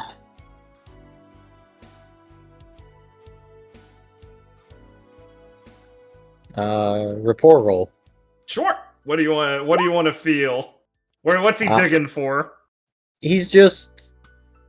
I suspect already the answer, but he's really, like, invested in just being like, okay, how much of this is her being completely sincere with him and open about this? And how much... Basically just that, because if it's, like, all of it, then he's just gonna assume, alright, she actually feels that way, she actually feels like all this stuff is behind her, I believe her, I'm not gonna push it, but I still have my worries about that. Yeah. So basically just, he doesn't suspect that he's, like, getting the runaround or getting, like, bait, put the carrot instead of the stick method. He's just like, I'm just, like, double confirming that, oh, yeah, she's actually just, like, really, serious about it being behind her. Yeah. Viridian gets the idea that, like, it's pretty hard for him because, I mean, like, she's really trying to lay it on thick with, like, being honest about her emotional side of things. Like, I care about you and I don't want this in our relationship, and I genuinely don't want to go reflect on it, or, like, I genuinely have put everything away about that and I like where I am more, is genuine. Okay. And her saying, like, listen, I do have one thing I need to go back to, but it's for our sake, does seem pretty genuine too. It seems like It's a little, like, it's the most obviously, like, that seems kind of, like, contrary thing he's picking up she's saying. Okay. And, now second layer. Yeah. Even being genuine, feeling it's all for the best, does he suspect... Does he get the idea that she is... Coping and sneezing? Coping and seething and potentially giving him the runaround from his question? Kind of. She okay. It is squirreling. She is clearly, like, as I said, he clearly felt there was a line drawn, which is probably the first time that he's ever really pushed enough to get one. And she feels like, it feels like a line more closer to shame or, like, fear rather than, like, I'm upset and don't want to say it with him because he's pissing me off. And it seems genuine in the fact that she's, like, trying to justify it more to herself. Like, that thing that happened has clearly rattled her. She's clearly rattled that he called out that, like, yeah, you did give really good, insightful advice, and she, you know, that's conflicting to her because she wanted to help him as much as possible, but thus lifted the layer on something she didn't want to. Which is, you know, goes to the camp of, like, well, she's true and honest. She does care about me and is trying to help me with anything there, but that does provide another crack in the armor of, like, no, that's gone. That's not part of me anymore. Okay. And having the clean break from everything seems like so like such a desperate thing she's hanging on to, of being honest of how she wants to feel and how she tries to feel. That seems like the linchpin of this whole situation. Like, it wasn't about being a faunus, it was about her life there, and going back to it is like something she's clearly trying to desperately separate. Right, of course. Okay, good to know. That's what I needed out of this report. Yeah. Because in that case, Viridian is not going to cross it, but he's going to put his toe right on that line. Yeah. Right on it. Yeah. And then it's up to her whether being right on it is crossing it or not. Exactly. Well said. Yeah. So he'll be like, yeah. No, I get it. And sure. Let it be dead. I'm fine with that. And if it's dead, ain't nothing no one can do to bring it back to life. Right? That's just silly. That'd be magic. Yeah, exactly. But, and I'm sorry for this, but I did say it was important, and it's the one thing I'm gonna ask anymore. So, again, ain't gotta go into any detail, ain't gotta go into any specifics. I just need a yes or no. And if you want to be quiet, being quiet will just be a yes. All right, but red or white doesn't matter. I don't care about anything else that you did. It's all dead. It's all in the past. But were you ever in the Fang? She'll be paused for a second as she's closing her eyes, like she's clearly prepping to think about how to answer again. Not be staying silent. You know that face on her. Yeah. And she'll get closer to her. She'll shuffle over so they're kind of like knee to knee, and her hands will be placed on his thighs as she leans forward a bit and opens her eyes. And she stares him in the eyes pretty genuinely. And she's got kind of a sad smile on her face. And she goes, Mr. Amis, this is what I mean. You're still a little too green with these sorts of things. You're a good guy, but you're still an innocent little kid about it, alright? If you get one taste of something, I know from experience that's not enough for you. It took just a couple bit of kissing for you wanted a little more here with me. And I know that goes for everything you do. You might like to act all lackadaisical, but I'm not falling for it. And then she kind of frowns a bit more sincerely as she stares him in the eyes. If I tell you, I know you're going to know more. And if you try and find out more, I know you're not going to like it. So, I'm telling you now, whether you want to know this question or not, it's going to hurt you. So my answer is going to be no. And if you want to take it or not, well, I'll get it, okay? But please, don't make me feel guilty for you, okay?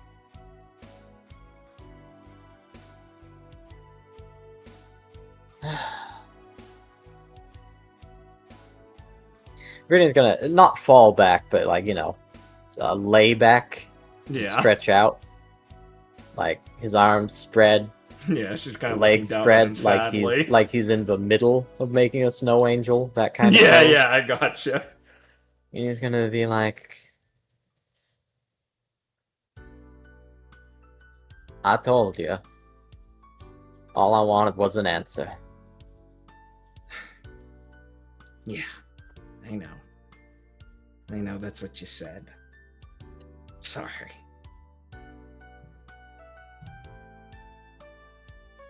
And then he's gonna, like, not spring back up, but, like, probably a bit more energetically than she would expect. Yeah. He would, stand back up and just kind of, like, shake his shoulders and go, Ah, well. It's like Mom and Deacon always say, the best answers are in the radix. Yeah. They sure seem to be thick enough, she says, kind of collecting herself slowly at his jumping up and just taking this angle and just kind of nodding slowly. To really give you the runaround, huh? Yeah. Well, I mean, I never really got the answers they was always saying was in that book anyways. I mean, that takes way too much thinking. At least with you, I ain't gotta think that hard. Because I know you smarter than me. She rolls her eyes and kind of slaps him on the shoulder. Buttering me up now, huh? I don't feel like I deserve it, but sure, I'm not gonna turn it down. Yeah, well, like I said, I am mighty keen to finish out the rest of this day with our date still intact. So, Good. didn't want to ruin it.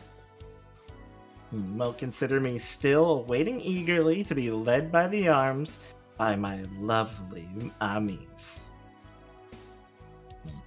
You got enough charm left for me? Yeah, I think so. I mean, you make a good point. There's a lot of bird shit up there, so I don't know if I want to go and watch the sunset with you. Yeah, that might have more opportune moments for it. I'm sure there's a couple spots we could find. Yeah, we could find a nice spot in the shade and just kind of let the day end. Could float down one of the floodplains that lead outside of the city for a bit. Oh man, those things, as long as you time it right, when the water is just trickling by, not when it's too drained or too flooding in, you get more of that salty smell. It disinfects the air and it smells real fresh, a lot like the ocean, but there's just something about it. Can't quite place it. We should go try to figure that out. We should. I like that nice new clean smell. Reminds me of this place. And mainly only it. Yeah. Well, like I said, this place has its own charm. It does. I hope it keeps it. Just like you. She says as she pinches one of his ears a little bit and reaches up to give him to climb onto him to give him a peck on the cheek. Ah, thanks. Oh, I really missed that. Glad your neck healed up real nice. Oh, I know, it's been such a pain. I'm so glad to be able to do it. Whew. There's a lot of other things now better too. Oh, really? You all back to 100% now, or should we put you through some paces? No, I think I'm good as long as you earn it. Come on, lover boy. We got a date to get to. Alright. After you. She smiles and gives you a little flick of the ears before you guys head back into public and she hides them again. Woo. Zeridian can follow along. How does he feel? He's putting on a happy face, and that is better than he has dealt with some other things that have happened recently. Exactly. But he does get the genuine weight of her answer being no. Yeah. And he does. I'm not gonna make a report roll because he is confident in his own thing of like, I think she just lied to me. Yeah, he believes in I it. really think she just lied. Yeah, there's a clear air of we both understand what happened, but we are at least both trying to make this good for the other in this moment. So it's kind of fucked up. Like, neither of us is unaware. Yes. We're both kind of choosing. One of us has let the other get away with it, and then we're both trying to be conciliatory. Yes, there is that. But it is at least confirmation that she is letting him stand on the line and not running away. And that feels like a big relief, because that was his biggest worry asking it, because it's like, oh, she's very avoidant on it. Like, she only like lets people get as far as they will suss themselves out. She won't talk about it. Yeah. So she let me poke the beast at least. Yes, so that Didn't blow up in my face. So that is actually a massive relief, even if he is still disappointed, but he doesn't really, like, know everything about her. Yeah. But it is enough for now, and I think that goes a good way to helping him spiritually heal from some of his damage in the next little bit of time. It does. And his insistence on wanting to know also probably helps to spread his senses, to be sharper. It's twofold. Yes. The troubling part helps and the comforting part helps. They do, yeah. Viridian's thinking to himself, I gotta be on my toes now. I gotta be looking out for stuff. But it's not grim. It's not settling into the mire of uncomfortable disknowledge or just closing his eyes and not doing anything. That's important. Yeah, so that's generally how it's feeling. Cool. Thank you. Very good. Alright, kids. Any other scenes anyone's got? No, I'm wrapped up. We can get to Mistral now. No, I think I'm fine. Alright, physical challenge. I'm deciding if I want to talk to Hephaestia this session or after. You've got this session, buddy. You have one more class scene I have, and then one more scene that'll be the last scene of the session. Where you can talk to your other classmates. They'll be there for it. It'll be casual. Oh, and then we're going to Mistral? Basically. Oh, yeah, I guess I go talk to Hephaestia then. We're starting it, yeah. Okay, damn, he's cool. Noah said, fuck it, I'm pulling the trigger. We haven't played in 2 months. I did last time. I said, you get one more session. I swear to God. Yeah. You slowly lowered it over the last month of like 1 or 2, like 2 or 3 more, then 2 or 1 or 2 more. The one and was now last it's 1 time. more. And now it's 2. And now it's this one. Yeah, the last session, which fair enough, was 3 weeks ago, was him going, you get 1 more. Literally. Yeah, I do remember him explicitly saying 1 more. Fair enough. I only got so much in me before I snap. And I'm not mad at anyone but myself, but I'm just making it clear. Yeah, it's fine. Alright, yeah, let me go fucking... I'm grabbing her. I'm wrangling her. No, slap my face. Get her in the fucking position. I'll be mad at Ben for you. Good. Let's see. Oh yeah, Gwen, you find Hephaestia, she's like in a dumpster, drunk off her ass. Oh well, we're already on the roofs map. You find her on a roof. Oh my god, Find her on a roof. I always knew her inspiration was Oscar the Grouch. You know what? Fuck. I do actually have another extra comedy scene I had. It's not comedy. Don't hold back. That's so fucked up. Comedy scene.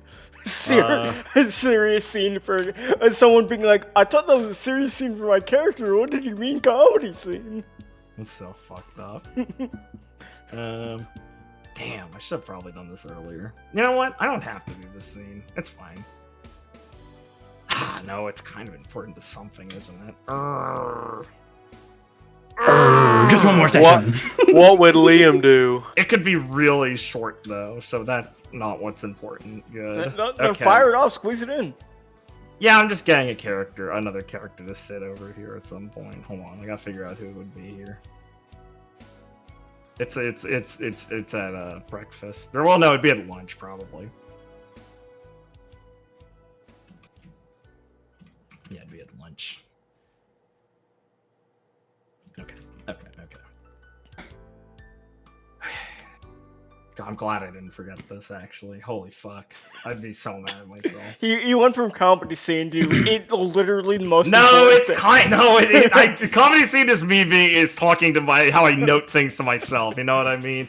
But this will be relevant. This is plot critical. This is genuinely kind of plot critical the more I thought about it. Felix scene bracket. It's just stupid comedy scene. Alright guys, keep in mind, going into the scene, it is plot critical. It's plot But also a comedy Don't let it scene. flavor anything you were not Yeah, to. this is plot critical.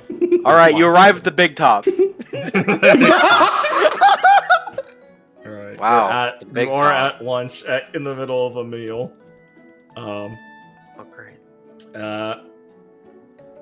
Tammy has been trying to get a card game set up for the evening and has been pitching it to you guys here over lunch as they're all just eating their various food. She's leaned over the table going, Bonnet, you are such a fucking pussy if you ain't showing up. I'm not showing up to your fucking card game, Everly. You cheat, blatantly. What? You have a pocket you can put things in. I'm not ever playing a game with you that requires any sort of hidden information that you can stuff. It's like so obvious. And the first person to agree was Viridian, the other easiest cheater in the world. What are you talking about? I know this isn't a comedy scene. No, I know, but you're eating. It's fine. Viridian's plate is stuffed for the first time in like weeks. Exactly. And it is all beetles. Hell yeah. For it again. You don't cheat, do you? The right area around his mouth is all purple from the beetle juice. He swallows and goes, yeah, I chew. Most of it. A lot of it's real squirmy. You don't gotta chew. But the shell that... Anyways, what do you mean I cheat, Bonnet? I'm saying, you don't need to actively cheat to know that the implicit threat of you cheating is just always present.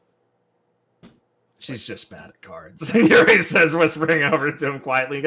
I fucking heard that! Wait, now that I'm thinking about it, Viridian's samples would be really good she's for real cheating. bad. What do you mean, now that you thought of it? You've been with him for so long. We Viridian, use it for scouting constantly. Viridian, do you cheat when you play?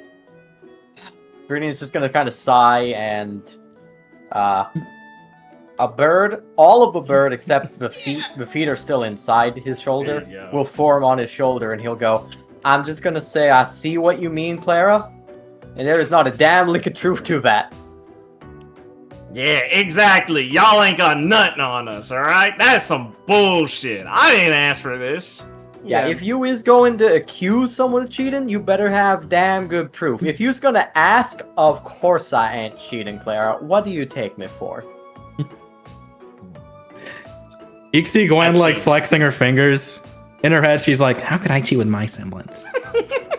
She looks just seeing her. As she's picturing like a row of cards along her sleeve, just webbed her upper arm. She's constructing she wears a big coat on in her head. God, it looks so cool with a big coat on. Clara knows she can't cheat with her semblance. Felix, you can tell me. He cheats all the time, right? Felix is terrible. No, I think Viridian has a lot of integrity when he wants to have it. Yeah, of course. These guys have never caught me cheating once. Excuse you. Listen, When I you don't say things like that. I wouldn't assert Viridian cheats, but calling him having a lot of integrity, here he says incredulously at Felix. I mean, those are two entirely different things. Viridian just knows better. I like to think he knows better what of would him. happen to him if he did. What would happen to him? Tied to the obelisk. Yeah, idiot.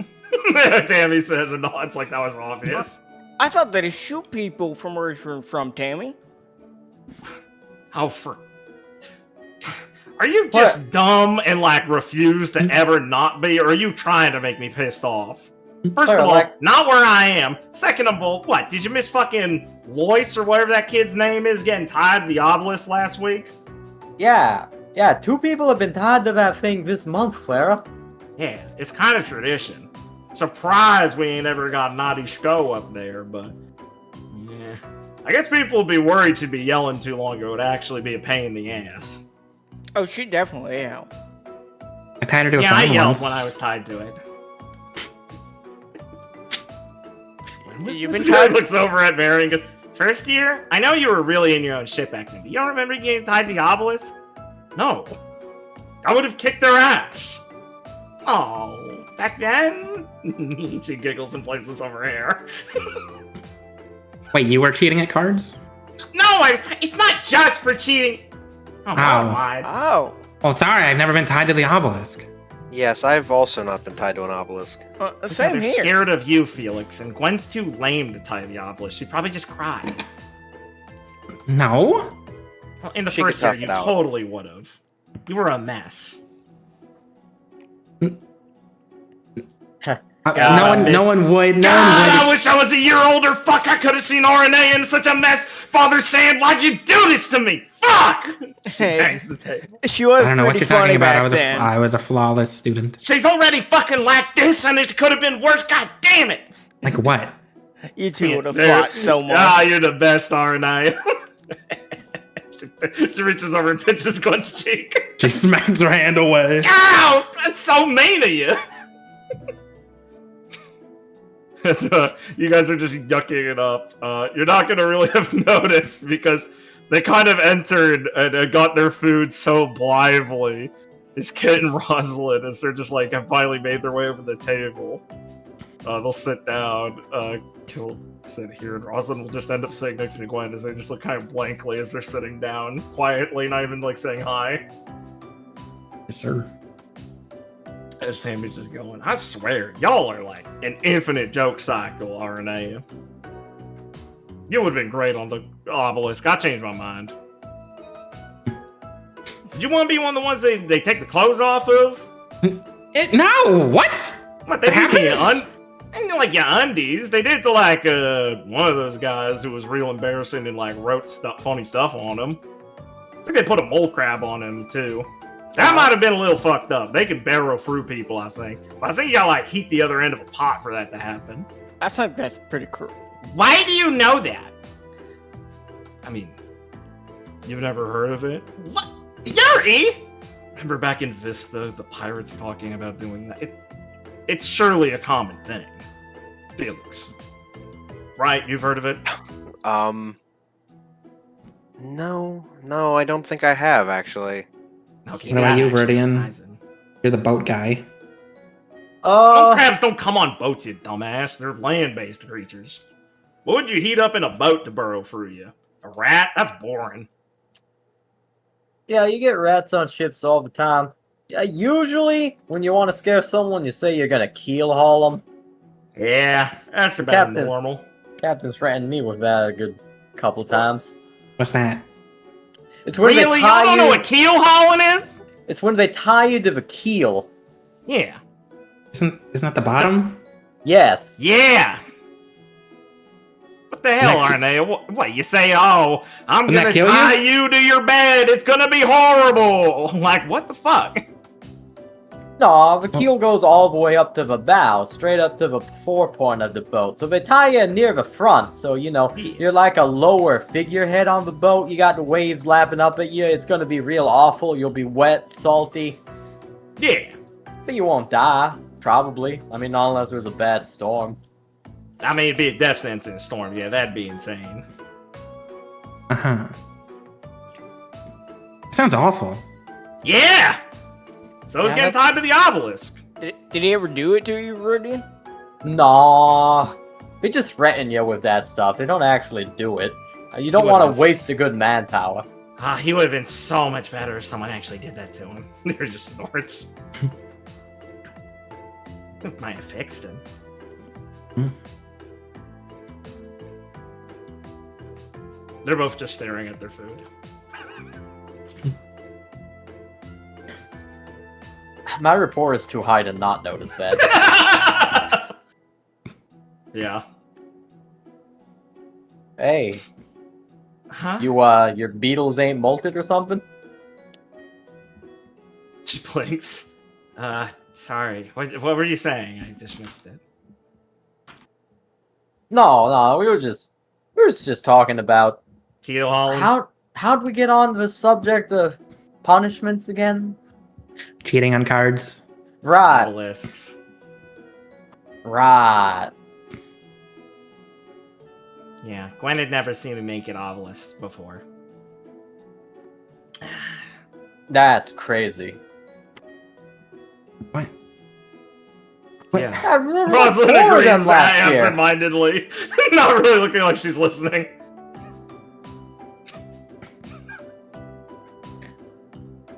What? Why do I feel like I'm the only one out of the loop? Surely, Felix, do you know about this? Oh, I've seen people tied to it. No, I don't think I've seen someone adjust their underwear. Yeah, they usually do those ones after like the sunset. Oh god. Rosalind just says, I don't think they were wearing underwear. She How just cruel. says bluntly, and Kit just snorts and bangs her head on the table. Oh god.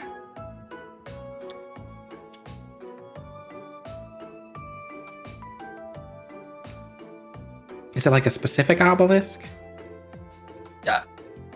Yeah. Sorry, is that a dumb question? There's like an obelisk in shade, and like, it's like around the obelisk. school. It's the flagpole, Liam. Tying someone to a flagpole equivalent, you know what I mean? Yeah, that makes more sense. Never mind. Gwen doesn't say this. Yeah, okay. Good.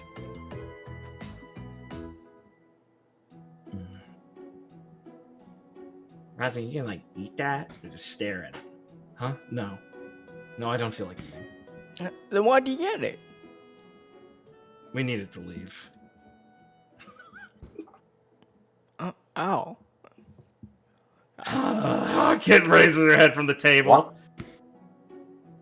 We walked in on fucking Oliver and Irene fucking. What? Rosalind cringes. Quieter, please. Oh, Please. Mary looks over. Claire looks stunned. They haven't been? No! Oh my god. Will they not hang anything on the door? I didn't think to check. No. No. Rosalind says soul evacuate her body. That's crazy. Gwen's blushing. Yeah. Felix is looking at his food. We shouldn't have told anyone. How can we not? Kid says over hushed whispering. The fuck? okay. Yeah, yeah. Yuri looks dead inside next to Felix. Freaking crunches a really beetle. You really shouldn't have told anyone. What's wrong with you? He says like, dude, I'm in shock. Don't put this on me. Yeah, that's kind of mean to Irene. Yeah, honey, you probably shouldn't have said that. I didn't say. Oh, right. I'm sorry. I don't think you understand. Don't make her repeat it. But she says, look at her brow but it's what are we supposed to do now? Walk away? I thought better of her. She says, looking kind of confused, concerned. This is horrible. No. It Horrible. It can't be. Kit just says, like, they have to have talked about this. Would it So, like, ever? was it normal or was it weird? What could possibly be the correct answer to that? Rosalind looks like just looks like distant-eyed as she says that. Claire looks Maybe you contemplative missaw at it? Freudian's glory.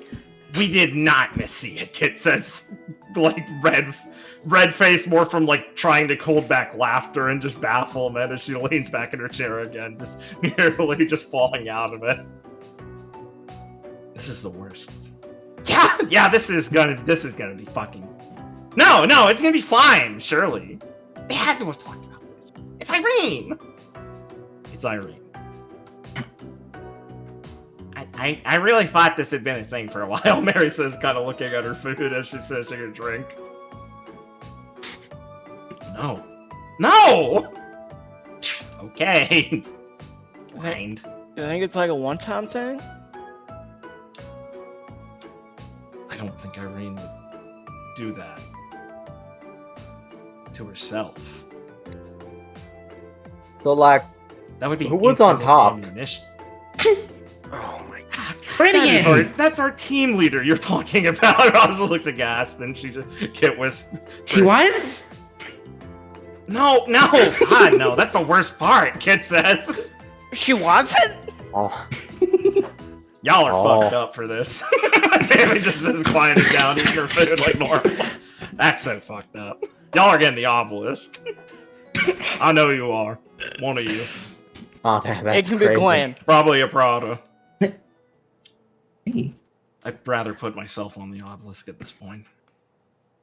It'd be a worse humiliation than what we stumbled upon. I don't As they want- both look down at the scrolls that just buzzed. I don't want you to go. As they on both there. sit in sync go, team meeting, grimly.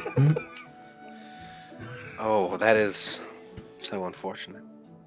Can one of you, like, hit me and pretend I'm dead for this? We can tie you to the obelisk.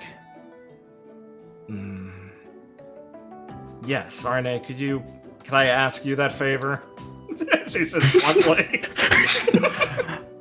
Gladly. She smiles relieved. And then she just looks over at Kiz. They both sigh and slowly start getting up. I wasn't gonna eat anyway. Yeah, no. Wish us luck. Don't fucking tell anyone. You shouldn't have told them. You were literally staring into space. You didn't get any food on your plate. Yeah. As they're gonna both kind of get up slowly and disappear. All right, have fun. Viridian, or Claire will slide the full plate at this side of the table over to Viridian. She just assumed. What? Oh, thanks. No problem. I mean, it'd be a shame for it to go to waste. Yeah, I mean, it wouldn't go to waste. It'd go off, crawl somewhere, probably in the corner. He stabs Really, a knife Felix? into the living beetle's brain. Really, Felix, you didn't see it coming? It's just asking him. See what coming? Am I supposed come to? Oh, come on. See They these were always things? like, tense. It's not that. Bickering? Arguing? It's the mental image. I don't want to think about this, please. We talk about cards again. God, you're such a perv. You're thinking about it? Claire will chuckle at that. You. You, quietly. And we'll leave the scene off on that as Felix looks down at Mary with death in his eyes. Alright, had to get that in before we lose Shade. Sorry. Jeez. Physical challenge. Physical challenge. Damn, I guess I missed my opportunity to get cheated on. Oh, yes, if you're a virgin for Gwen. You fumbled that so hard. You've had sex before. Locked out. Gwen, what the fuck? Gwen, you are so fucking naive. Started early. Already passed out in the booth. Good talk. Yeah, did you hear about Irene of Vestia? That's so fucked Whore. up. Yeah. Wait, what the fuck? Oh my That's Yeah. another day. We were Yeah, all sure. fucking. Keep going. Yeah. How do you really think? I'm glad you kids aren't doing a communal style like we used to. What? Dude, What is Shane, communal style? Dude, we have so many more laws about it now. Fuck. Oh man. Whew. I wish Grandpa would tell me the stories. As Hephaestia grunts a bit as she's eating some of the bar peanuts and has a smaller drink than usual. Thanks, kid. I really needed this. Sorry about class. Yeah, you seemed overworked. I'm really bad at this teaching thing. She says, leaning over the table with a frustrated smirk, and kind of leans back into the bar's bench a bit. Phew. I mean, it's kind of hard to compare it to Toto in the first place. Old man's kind of built for this sort of thing, but man, this really isn't my scene. You're not doing worst. Look, I could only have so many classes where I have people try and fight me for a bit to get anything good. I rotate through the whole class that way. You guys got what you needed out of it. At this point, I'm just trying to show up on time, and fuck, I'm really bad at that still.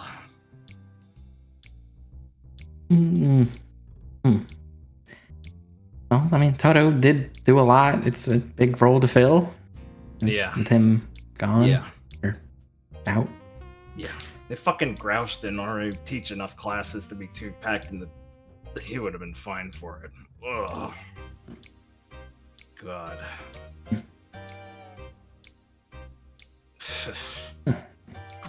Anyway, thanks. Yeah, no problem. Oh, yeah. You know if Toto's coming back to teaching eventually? Yeah, I think he would want to. He's gonna get something.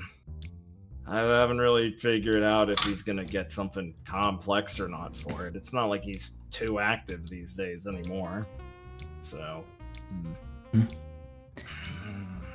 You're right, no, about Yeah, he was. Athena coming in, right? Yep, can't wait. Yeah, so Fifi can probably take over combat class, definitely. If anything, she'll just handle it with him as an advisor, maybe. Okay. He's a grumpy old asshole, but he certainly likes teaching, even if he's never going to be able to understand that. How long has he been doing this? She squints a little bit like she's trying to think in her head. A couple decades, I guess, right? He's basically since. Yeah, he started like a year, I think, before Gale showed up, so yeah, that's like 2 at least. Yeah. Huh. They were kind of a package deal back in the day.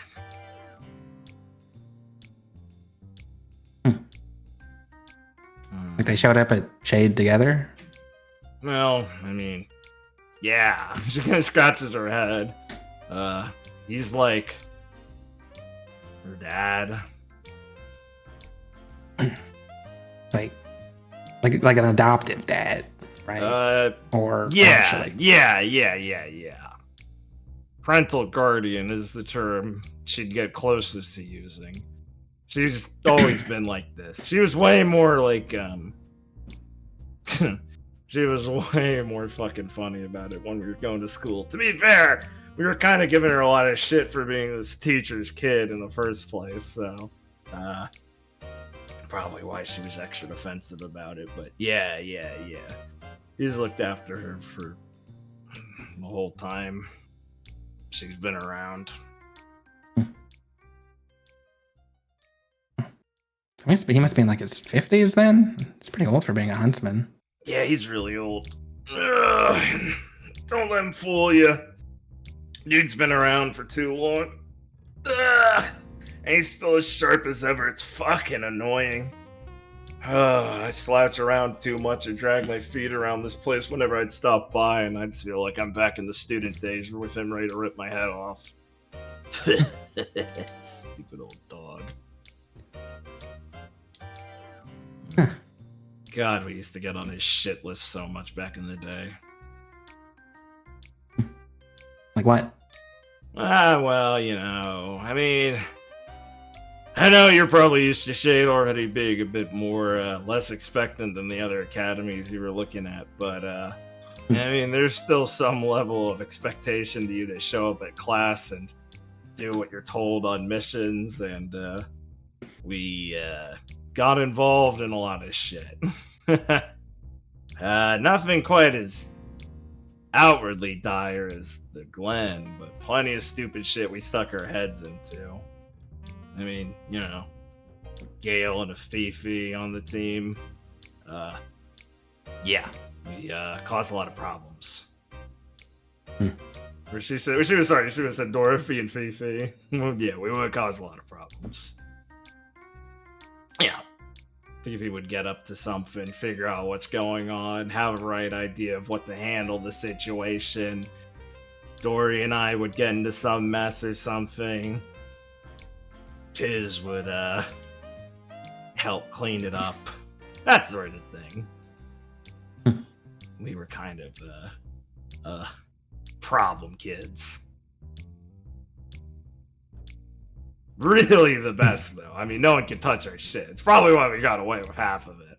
It's what made Toto so mad, though. Oh my god, Scheherazade? Oh! I'm traumatized. That is the worst. She seemed intimidating. Every year she lives is another face is spitting in the face of Father Sand. That woman is the devil.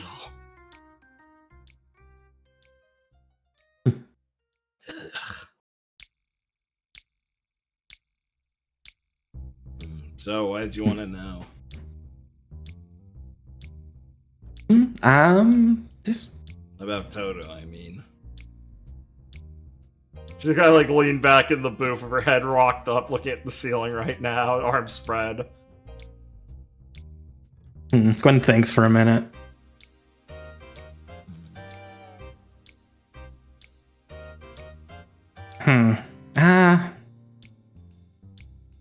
I guess I could just ask you outright. Sure.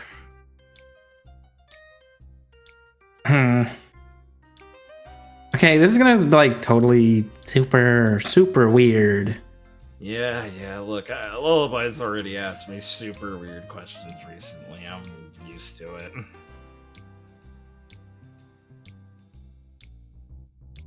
it.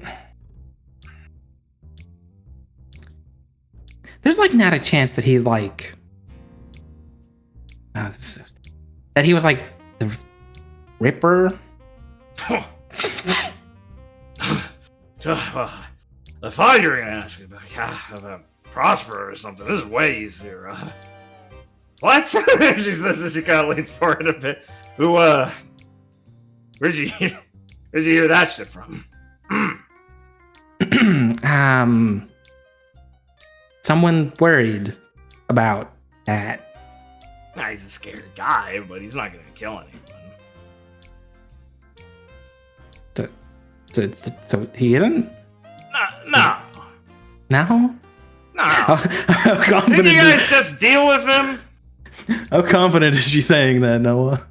Well, she's gonna slam back her drink and start saying no again. You give me a rapport roll.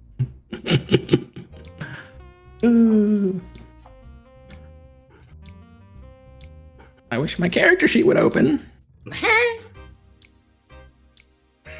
Oh, he didn't have it preloaded. Nope. Hey, bitch.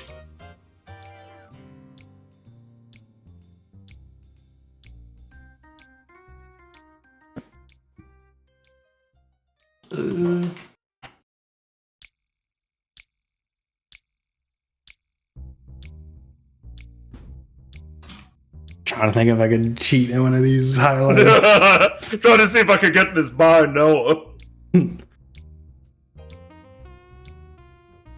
Top of her class, I pay attention in her class so much. Smack. So much that I know her normal habit of. Nope. I will roll normally then. Okay. It's really hard to say. She has a genuine tough poker face in how she acts. The one thing that makes you frown a little bit is she slammed the drink back really hard before she started saying no. And in Gwen's paranoid mind, she's like, is she trying to get drunk? But besides that, she genuinely doesn't have much more of an attitude change. She's still kind of lazily spread out back on the bench after you asked her. She acted surprised when you asked her, but you also feel like that might have been performative. It's kind of weird. You feel stonewalled in that regard as she starts going, no, I mean... Man, that's weird, though. Lucy's really sharp for something about finding out about stuff.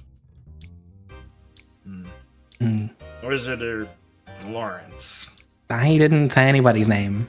Yeah, well, Team Lullaby came by asking about a lot of stuff last time, a week ago to me, and they were pretty up hard shit creek to come find Masamune, like I know you are. So, I'm just saying. Honestly, I thought you guys would be asking the exact same. That's great. What did they ask about? I'm not gonna fucking tell you.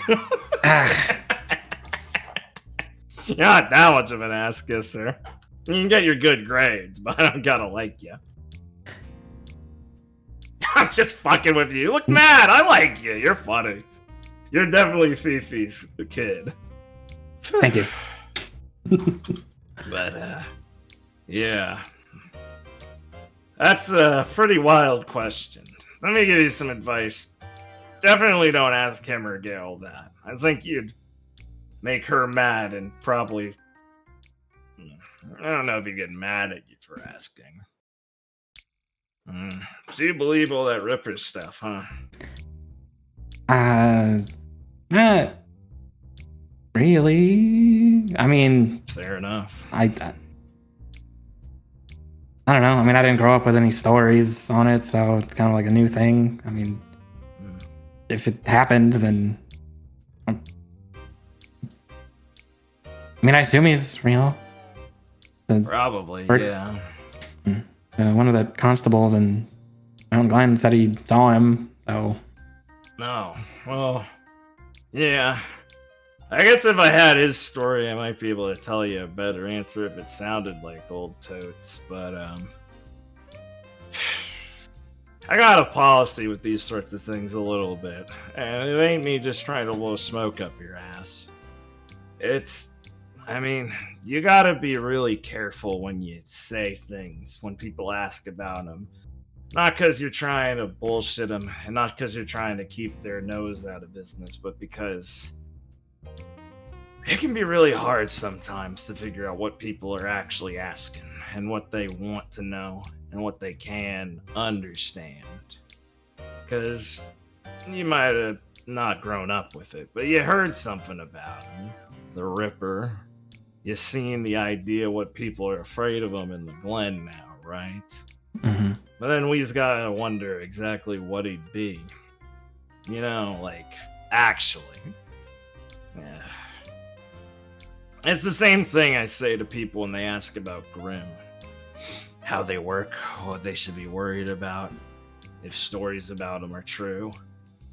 Even if I know how these things work head to back, I don't ever dismiss these stories out of turn when I show up someplace and gotta deal with them, no matter how retarded they sound. Grimm ain't conspiring to kidnap people all the time and steal their money, but people sure will get convinced they're trying to dig up some loose gold that they've kept buried in their house, some shameful, stowed away secret that now's getting punished. I'm not gonna look them in the eyes and say the Grimm can't know that, because until I see it face to face, I'm not gonna know. So I tell people this sort of thing. Put the pieces in front of you, tell me what you know, and I'll handle what you need me to do, and tell you how I feel afterwards. I don't like giving people false advice, whether it's good or bad, you know? Just kind of leads to them digging themselves deeper. I don't know if that made enough sense. It's never been my forte, which is why I work with this policy. I build stuff and I break it, and that's the best thing I can do for people a lot of the time.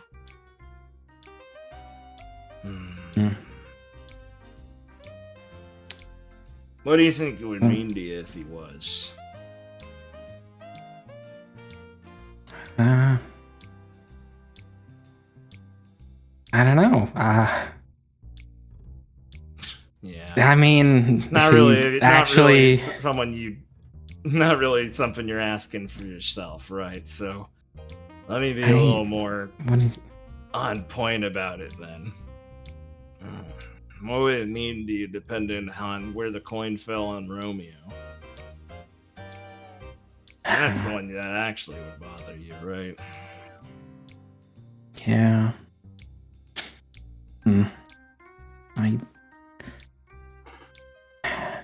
That's kind of why I wanted to ask for... Yep. She takes a sip of her drink and just nods like, yep, I know. Ain't good at talking. I'm pretty good at listening and figuring this stuff out at least.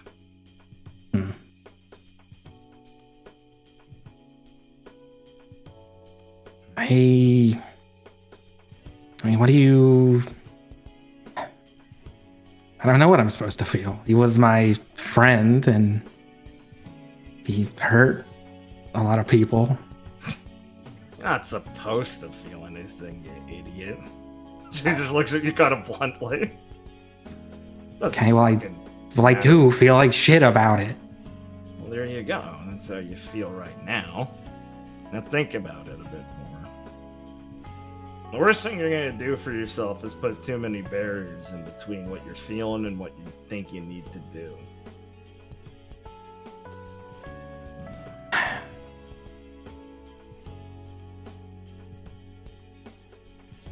I mean,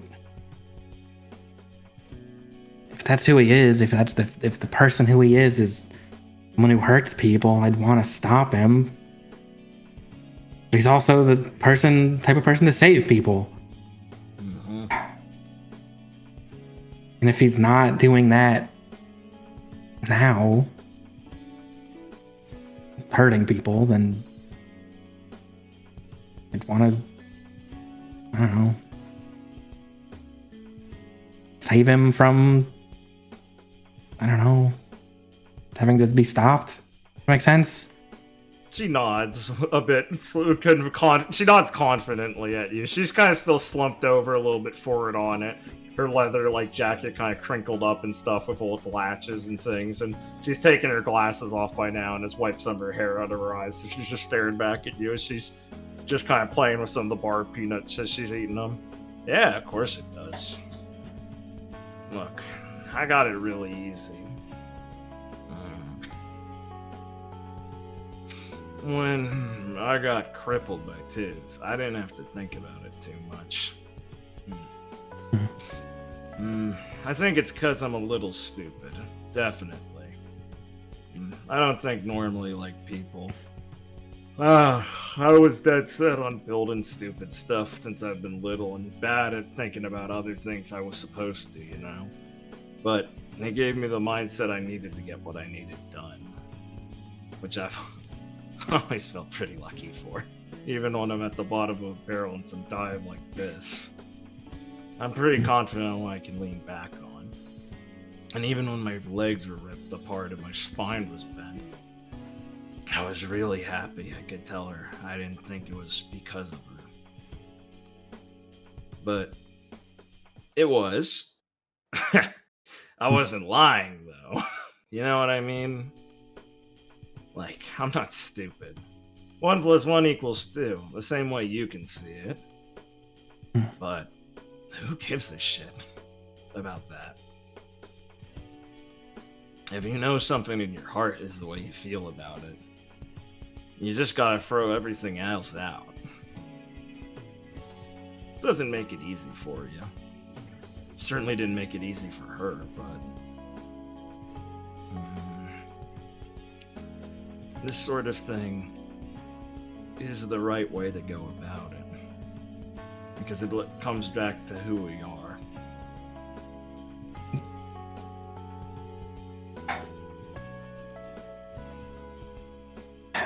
Every time I think about it, I want to support Romeo, help him get better if he can. But every time I think that, I just think I'm being selfish. How the hell does that sound selfish? Figure out why you feel that way. Thinking that I'm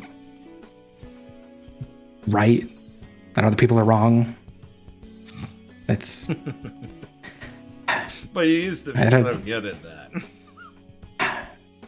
Yeah, but I was wrong a lot of the time and still acted like I was right. Yeah, but if you start thinking like that, you're gonna be as dumb as some asshole who starts listening to a shaman or something just because they got right about the weather once. There's a difference between knowing when you gotta switch gears and always pulling the handbrake hard, kid.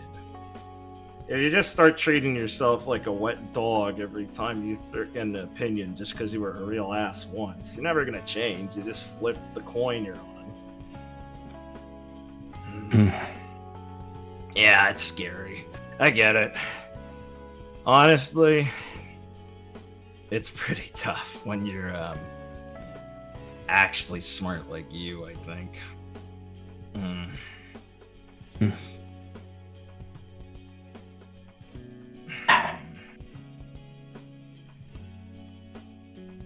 I guess it's just another thing to I have to learn. Listen to you.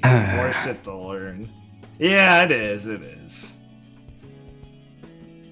But it's also something only you've got to figure out.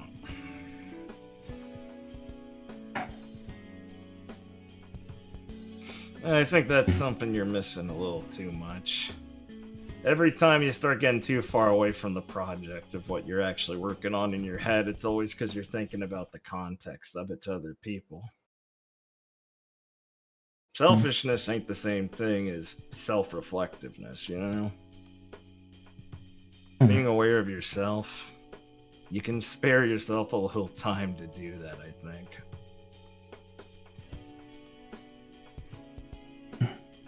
I put Tiz through a lot taking this method, you know? But I know in my heart, I never was gonna turn my back on her for it. No matter how awful it was, no matter how hard it makes her feel. I can't convince her that she's not guilty. But I'm not gonna change it, just because she wants to feel the way. I'm confident I'm right. And I'm gonna die thinking that if I have to. Because it's the right thing to do. Somebody needs to say it. And it sounds like you're the person who needs to say it for you, you know? Nothing more huntsman than that, I'd say.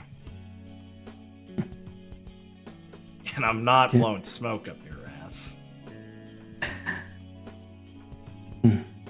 Yeah, I guess I just have to be sure. Yeah, and basically.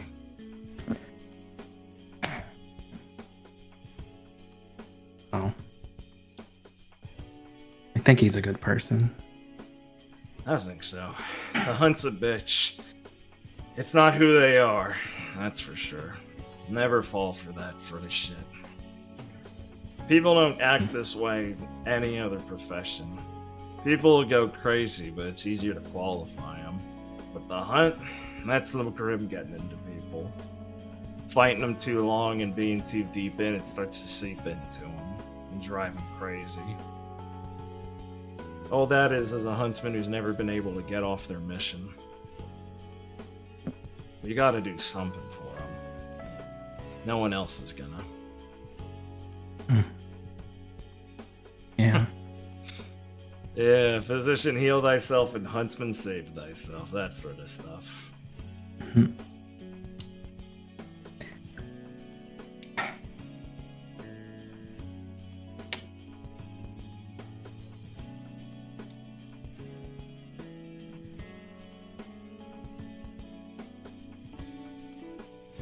I don't think what to say. That's fine. You can take a second or leave it on that if you ain't got anything else. Yeah, I think that's good then. Gwen can ruminate on that. So Fezzi will order some more drinks. And let that stew in Gwen's brain. Alright, good. Let's bang out these other scenes. Let's go. I will not back down. I will finish. Fuck you. You know who you are. Roll 20. God, this map fucking stutters so much when we transfer over to it. Okay. Oh, I have to transfer you guys actually over. I was about to say, it's taking a minute. Oh, yeah, sorry about that. I was moving pieces anyway. Okay. That's GM layer ping. Area focus ping. History class. Pick your seats.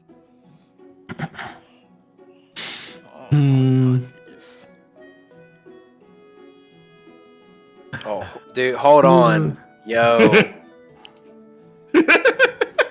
Come on. Emphatically predictable. Oh my god. You are all so you're lame. you're crazy. You're crazy for skipping out a politically conscious shade student. That's what I'm saying. Ben, look at them. They all went to their assigned partner.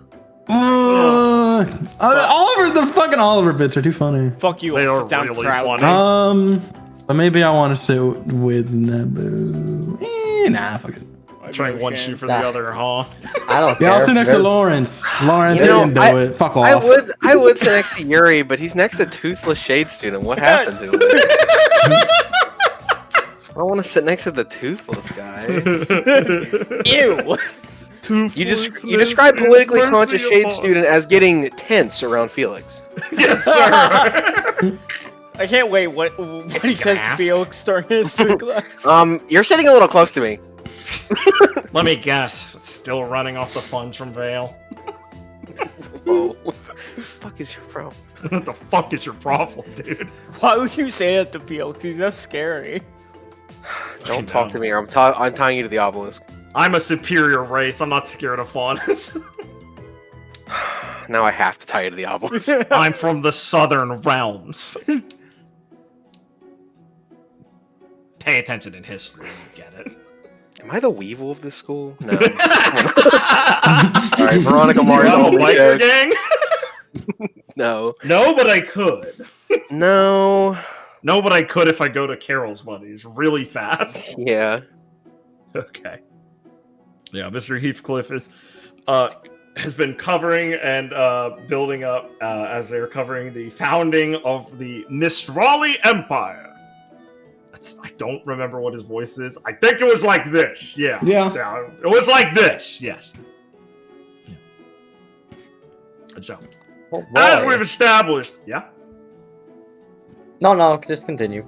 Okay. As was. No.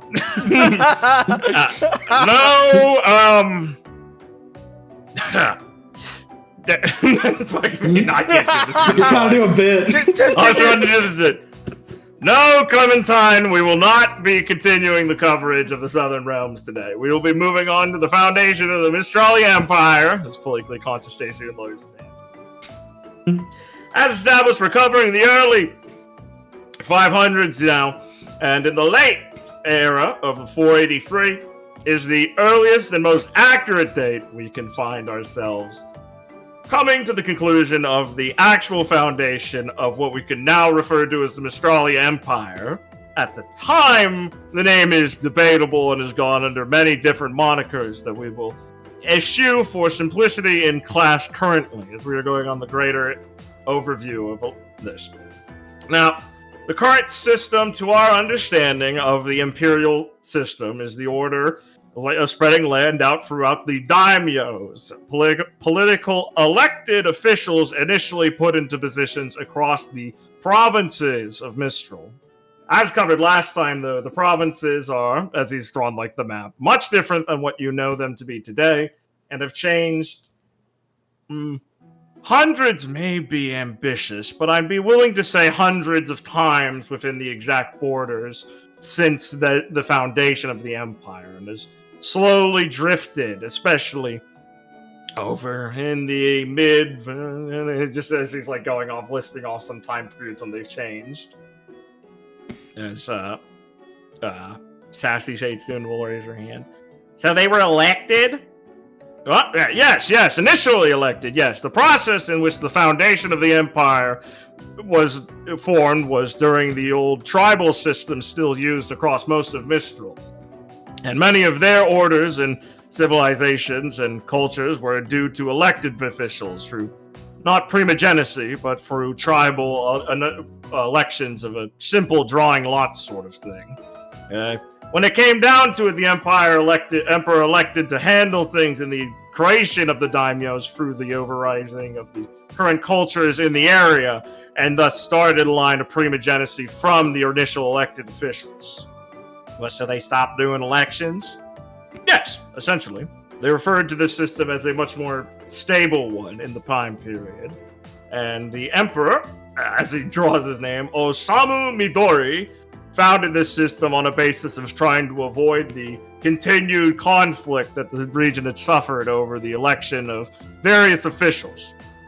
Oh, and do take note, of course, election at the time still meant for life, assuming they were not predisposed to leaving the position themselves, which was incredibly rare from what we understand. So don't think of it as anything too democratic. Where was I? Right. As I said, the provinces you could imagine as a various set of musical chairs and civil conflicts over the era. The empire itself was the only stable pillar of the foundation, as the positions of the daimyos would change due to warring clans that would form over the time. As the line of primogenicy was taken by the daimyos, most of the well-to-do and later noble families understood within Mistral would follow this tradition of worrying about continued bloodlines and some sense of linearity that could be understood amongst themselves. As he starts going off, any player questions they want to start asking? Just general things you can throw out. If not, it's fine. You said Osamu Midori? Yeah. He was the first guy? He's the first emperor. Osamu. Let me get it for you. Is that the same? You just copy pasted it. I know, I saw him, yeah. Is that the same emperor name? What's the emperor's name currently? Gwen doesn't ask that. I guess Clara would probably ask that. Clara wouldn't have any idea. Oh, yes. Well, Gwen wouldn't ask this because she kind of know, but Clara would. This person. No. The current system of emperors, ever since about a century ago, during the first outbreak of the one of the various plagues of the period, the Empire had switched to a system of what's the fucking correct word for this? I didn't write this down, but anyway, officiation of the empires passing down to their children with a level of preserving the linearity by keeping the emperor's identity tied to the name of Midori rather than personalized. The emperors to this day rarely appear in public and are still only referred to by these names. We have a couple of their names noted down now from various sources, but to the current day, the current living emperor has no undisputed claim towards his name currently. Oh, there's plenty of pictures you can find of him. So put one up. He looks like, an old guy with gray hair. There's sneaky shots taken from palanquins where he's visible. Oh, wow. Wait, so they ain't got names? Well, they carry the line of Midori. You could think of it as the continued regal name of the families in Vale that you might be used to, Mr. Amis, and the nobles there, and just asserting a continuous line rather than adding the second, etc. to them. Yes, it was done at the behest of the religious order of the 8 precepts, and to help preserve stability during the plagues ravaging them, likely leading to a long string of emperors dying. There was, for a long time in Mistral, an association to divinity with the emperor themselves that still lingered well enough to wish for them to preserve that dignity and role and position in life. Now in the Empire, the most common political officials you'll see are the... Oh, fuck, where are the wise ones? What's the Japanese? What's the name I gave the wise one? Fuck me, I didn't write that down here. It is the... Oh, I know where I can find it. I just realized something. What? Yeah. Mistral probably has a lot of plagues and things things like that. Especially compared to Atlas and stuff, where they're probably a lot more rare. No, the common officials that do political action within the area, besides the daimyos of various provinces, the ones that handle global authority are advisement by the Hachi Seijin, or direct translation from their limited inherited words would lead something to the 8 wise men, 8 religious leaders across the land who advise politically, though not officially directly involved with the political situation. And then the 4 governmental pillars. Now, you might have met one of them who had come for the Vital Festival, Miss Jiko. Oh, yeah! Very important woman. I hope none of you put on any bad airs in front of them, but who cares? We did win. We deserve at least a little bit. That'll show them for looking down on Shade once again. Good work, Supernova. Thanks. Gives you a finger gun and a wink that someone's a star. Claire will wink back and give him a finger gun. I'm getting lost in the weeds here, but yes, publicly the Emperor's identity is not associated with any sort of forward political association. Currently, it's understood to most political scientists that, is that the fucking term, political scientists, like people who study politics? Sure. Yeah. Whatever we call it, yeah. Most experts understand now that it is likely the Emperor plays a more figurative role that has passed on power to the elected four pillars and the Hachi Seijin themselves, which, while not officially elected, run a understood popularity association. Officially, the Hachi Seijin position is passed down by the previous in their will or their testament in life. It's not something they have to take to the grave, and is not necessarily linear to their bloodline. Plenty have given it off to their others' families and that sorts of thing, but there is an assumed association with grooming the position and expectation of it in the lead up towards the abdication of the position. Claire will raise her hand again. Yes. Miss Sora? So the Emperor doesn't do all that much. He mostly just delegates these folk. That's what we assume. We could be wrong, but given the reclusive nature of them since the system of obfuscation has been in place for the last 100 years, yes, that's everyone's assumption on how things work. And, well, I would say it would be very difficult to be holding much political sway that has been from such a distance away. While the idea of the divinity of the Emperor still lingers in some degree in the respect often seen, depending on the rural nature of the provinces, there is a sort of respect for the position and a spiritualistic side of things. You could see them closer to something like the Holy See rather than the King. No, for my sake, Yes. So basically the Emperor. For my sake, the Emperor is always referred to as Emperor Midori. Yes. And it's not clear when that is passed to a new Emperor. Yeah. He'll elaborate here, and this will clear for you. Sure. In recent years, or no, not in recent years, he'd say, from our understanding, the current one was noticeably elected at one point. We have a very different line from the previous Midori to the current one. He says, well, it's like an older photograph of clearly a different man at one point. Though whether this was from the death of the previous emperor or an elected passing down behind the scenes is currently unclear. Though from the signs of the government in Mistral, they seem to be willing to more slowly release to stop obfuscating the identity of them more and more as time passes on, as more and more more political developments fly, and more of the provinces are interested in clarity within their own elective systems.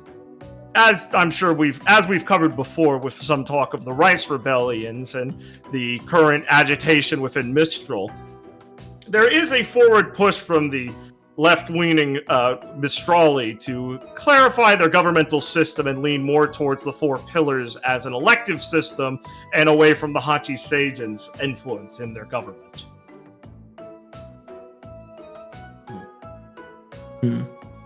So yeah, Gwen, yeah, basically, yeah, it's kind of unclear, but the last one, it was kind of hard to keep secret, and whether that's them acknowledging that or not, and letting it kind of disseminate quietly, but without stamping it out and just quietly let people realize it or not, is kind of contentious, depending on what angle you take. Were they incompetent enough not to cover it up well, or were they complicit in allowing it to be understood by the people? Gotcha. Yeah. Yes.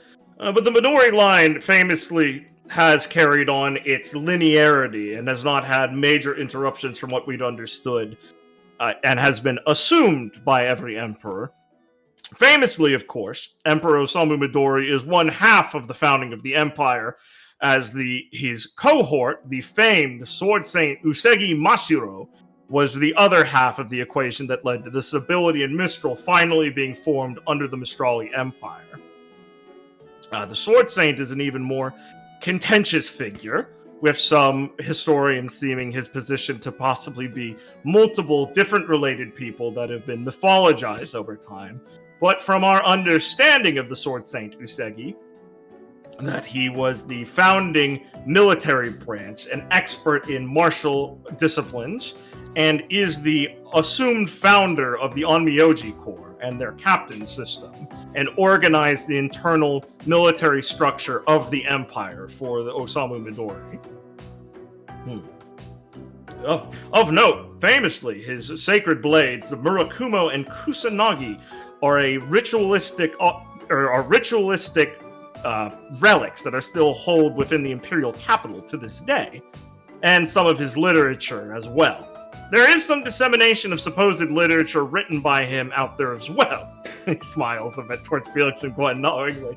But the veracity of many of those is called into question. While we have plenty that we are aware of within him, many of the Onmyoji's texts on their martial discipline and structure are kept very internally secret to some degree.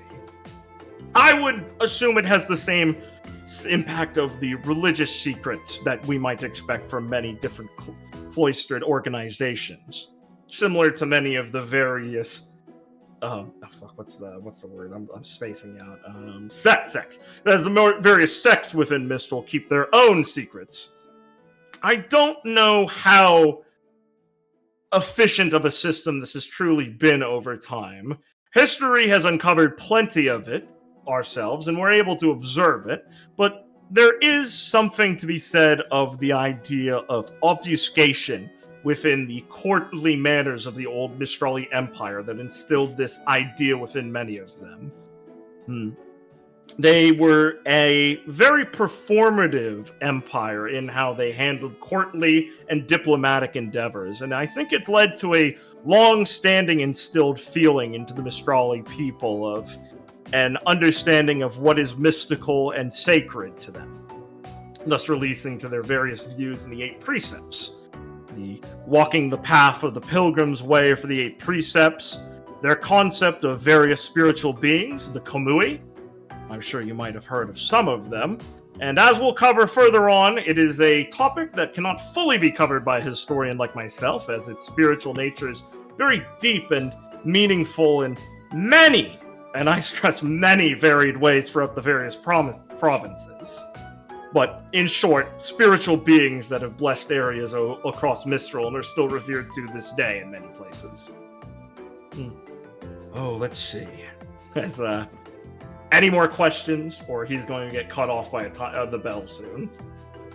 Brian is still trying to wrap his head around them all having the same name. he was surprised to learn names could have numbers in them. Now you're giving him this? What? You met Artorias the 23rd! Come on! I know! I have a question. Is it still a color name? Yes! Which one do you want to know? Midori is green sun, and Mashiro is pure white. It can also mean mind going blank. Monty would hate you. I could have guessed. Where's the Midori was Emperor's green castle?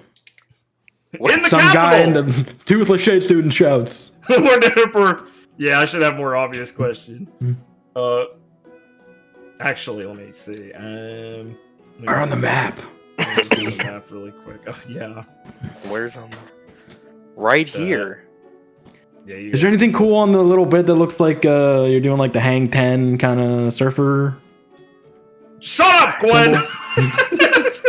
Don't bring up the surf shack. Is the Moon Island under the jurisdiction of... You're not from the moon, Gwen. Hajio still raises his hand and go... yes, Mr. Ivory. Well, is the current capital Tengoku still the same one this was founded within? Yes, actually, surprisingly. Many nations have had their capitals moved over time or have had different founding events changed, obviously. But no, Mount Akagane, that Tengoku is built within and near, in the mountain range, is quite sacred to the officiation of the founding of the empire. Supposedly, the Sword Saint Usagi trained within these mountains and learned his ways of divining the Onmyoji arts within them, though this is likely exaggerated to some degree, and has become a site of pilgrimage to this day for many within the 8 precepts and those interested in history, such as myself. Very worth a visit if you make your way there. No. But Tengoku still holds many ancient castles and buildings once used and now refurbished to this day, still holding political value as capital buildings and and meeting places for the government. I shall nod and take his answer. Let me see, does any other student have a question?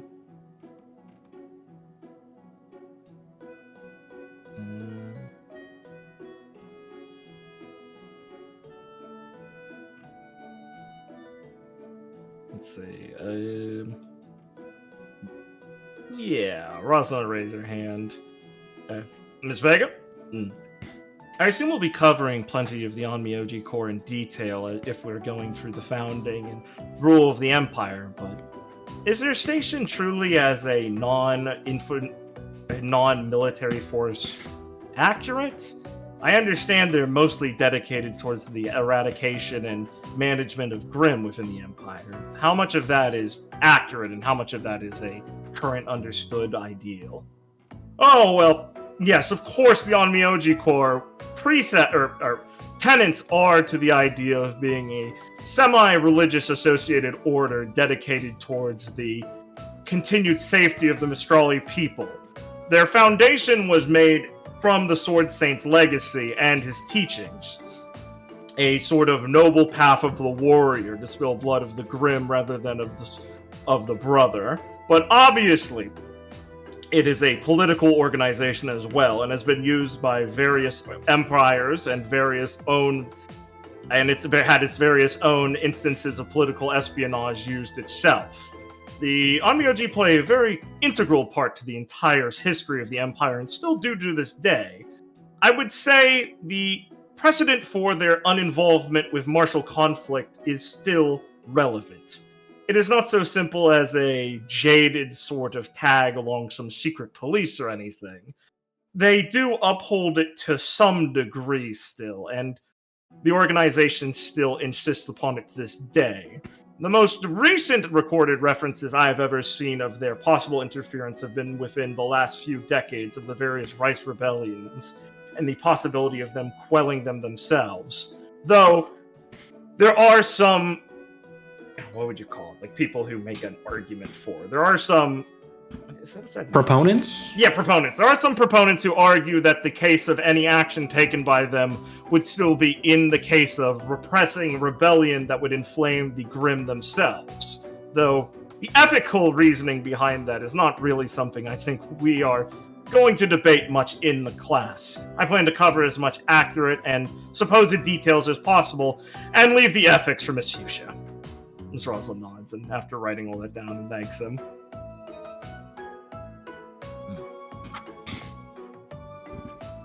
I'm trying to think of a question Gwen would ask about Spartan.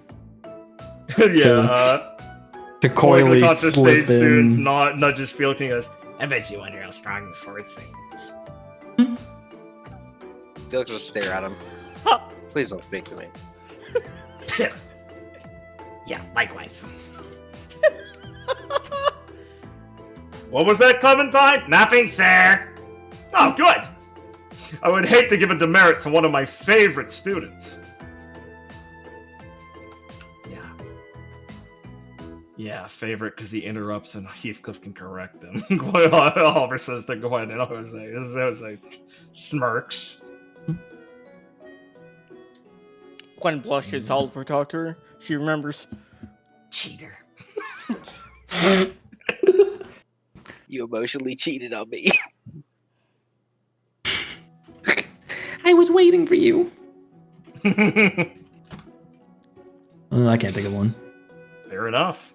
I just wanted to cover it if it mattered, or if anyone had any now. Okay. He will start to go off on another point, but be cut off by the bell. And you will be freed from his class as he excitedly tells you some of the reports he expects you to have researched by then, and that they'll cover next time. Okay, guys. Let's get to the last scene, I think. A battle bus blows through the door. Hop in. Combat would be so bad. Combat, yeah, 4-hour combat. Parentheses short. Last scene he says is he fucking grins like a demon. What do you guys mean? Gwen's mom's finally here. Yeah. Okay, so, for reference, we are now going to take the clock, and I'm going to start spinning the wheel, and we are going to head to the end of the school year. Damn. Oh. Looks at the rest of you. I meant it when I said it, so we're going there. We were already kind of in. This is terrible of me, but I still can't remember if I settled on when the school year starts. I think I'm just going normal for everyone's sake, so there's summer break and stuff.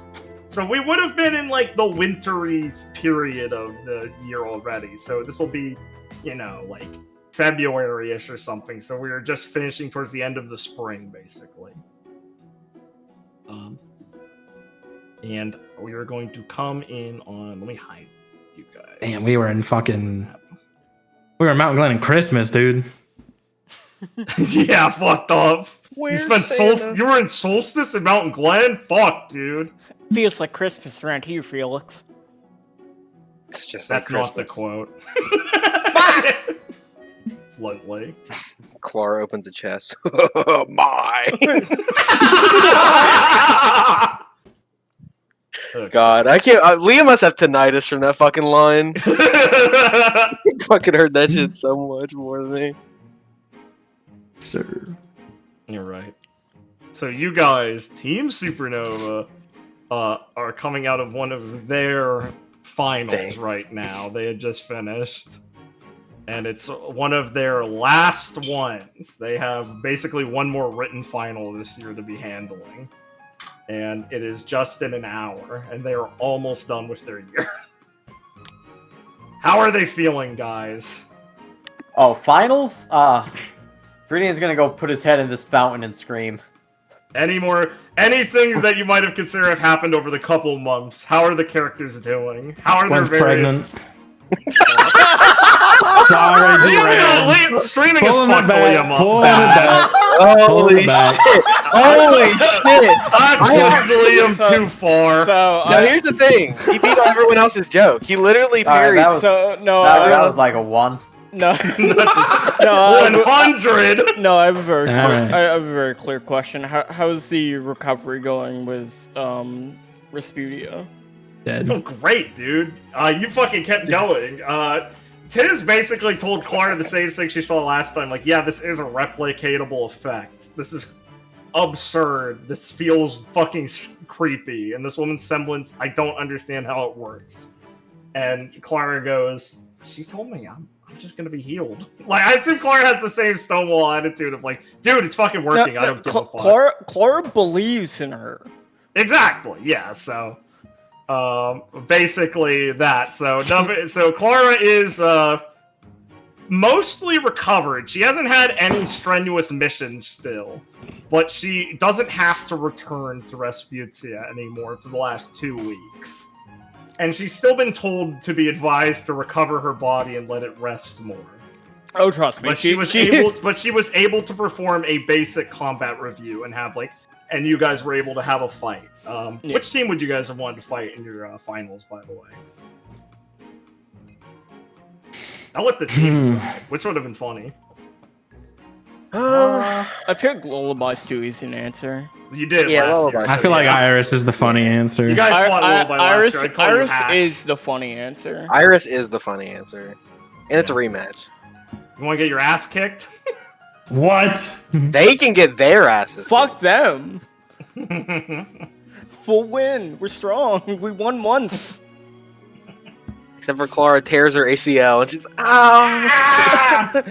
Also, on the because the Rose Room thing where Claire was trying to find her, eventually Claire would have probably just been convinced by Gwen to just give up until Rose Room herself is okay with it. Yeah. I'd imagine.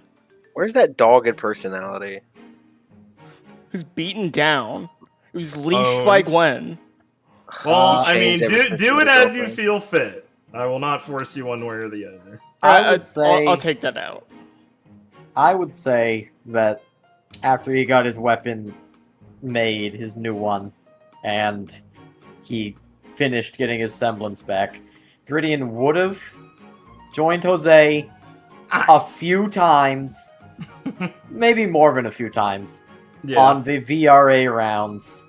Just making sure that's all on the up and up. It's also good work for the city, and like Jose is his buddy, and he's like, hey, this is just like, you're like doing this for the reasons you said before, right? And you're not actually radicalized, right? Yeah, Like just making sure he's not crazy now. Jose is still following his new compass of what he believes in and his extreme new determination to it, but he is still Jose in Viridian's eyes. He's not crazy in how he's acting about it.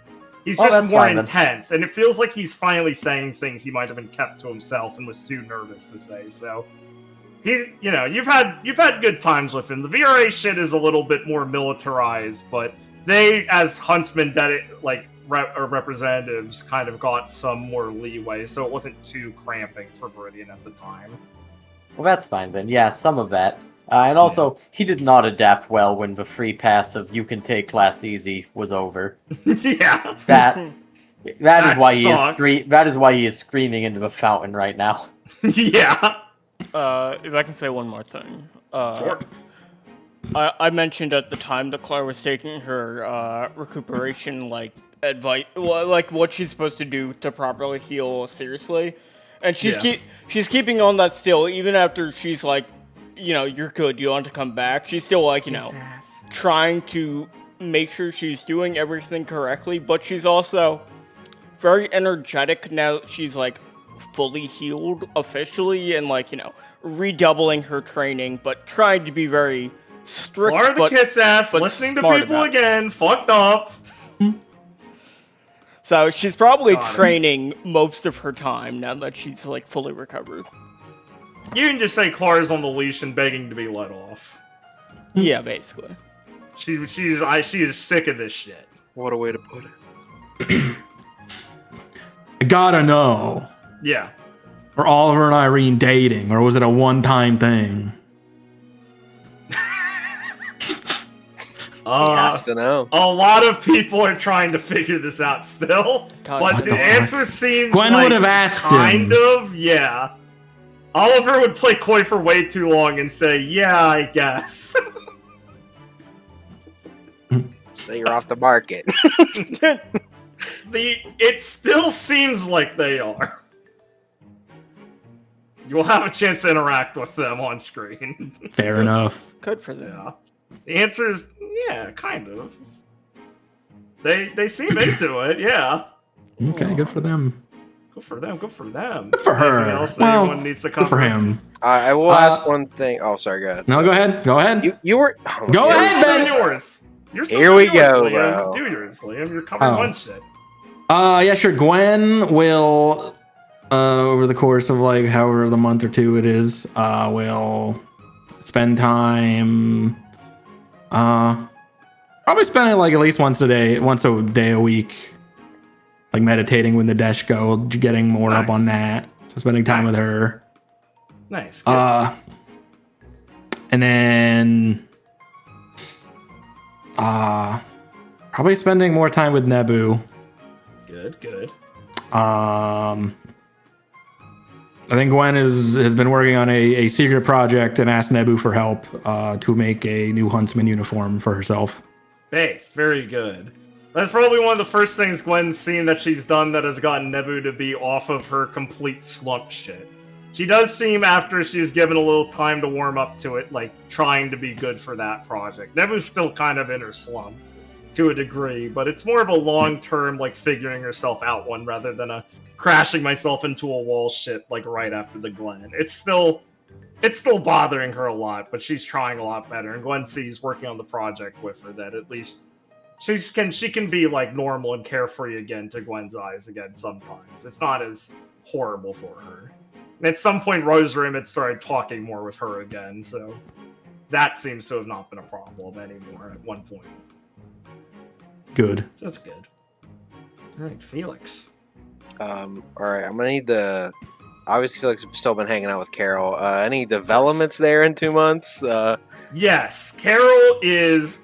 Felix knows that Carol has been going through a lot of work and will officially, by the end of the summer, she's estimating, or in the middle of the summer probably, at some point, will have fully opened up and registered as a White Fang branch here, associated, and she will be an administrator there. And she has really moved in as a person who genuinely goes to the Shade Council Hall, no longer as a suggestive member who speaks to them, but now represents a portion of the city to herself from her property. And no one has come for the money. It's still flowing. Okay. Yeah. Carol's expressed that, yeah, this is kind of what I went to school for property management and things. And I had a really good mentor I knew that I spent some time on his property at one of the summers. So I learned a lot about this. It's okay. Okay. I'd introduce you to him, but he passed away a while ago. Sorry. Okay. Everyone Felix dies, Felix. Cool. Everyone dies. Yeah, that's Actually, the lesson she was trying to teach him. I think I have his fucking name. Hold on. Let me go look. Yeah. I did have another question I just thought of. I don't... Same. Fuck, I don't think I actually have his last name done. I'll just tell you one time if he ever comes up who it was. I'm sure he'll come back from the dead at some point, but Yeah. it was, I mean, wait. Felix. Oh yeah, she would call him Mr. Liddell. Yeah. Sorry, what did you say? He would have been known as Mr. Liddell. Liddell. He's dead. Name. But He's dead. He's dead. he died. But she Mr. worked at Liddell. his manor for some Felix, time. and one learned a day lot we're all from gonna him. die. I She see. said he was like an architectural artist guy, but also managed property. Interesting. Smiles at the camera. Subtle. Yeah, you spent time there, huh? I mean, Felix would probably pry because he's like friends with her. Like, Yeah. to understand the relationship between those two. She basically say like I went to a college and we don't have a lot of great ones here. So I went to a foreign college that was pretty good. She got courses in Vale at like a college, and then she said I managed to get a few like an entry position at a college, not entry position. I managed to qualify for a few classes at one of these colleges in on Vital called the Four Seasons, the Holy Academy. So I took a few classes there, which Felix understands is like, oh, that's like high Ivy League shit.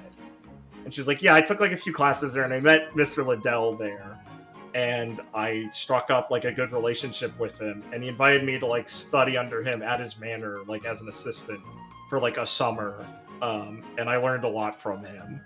And he basically had a manor near one of these villages in Shade that he helped manage the property of, and like was a government associate there. And Carol learned a lot of economic like housing shit from him, and just because she was interested in the arts. What a She said fucking he was scholar. like a nice uncle. Wow, damn. Yeah. So it was sad he had a sick daughter, and she didn't really have much more to say besides that.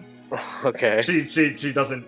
She's pretty sure they're both dead now, or at some point. They never caught the killer. The best she said is like, yeah, they stopped hearing from them one day, and their manor was attacked by Grim or something. basically. Oh, that's not dying She's from like, like yeah, sickness. it's pretty or all that." sad. He was a good guy. I don't know what truly happened to them, if they left or the Grim just moved in, or if they actually died. I have no idea. But They it's say the mansion's haunted. they say the mansion's haunted.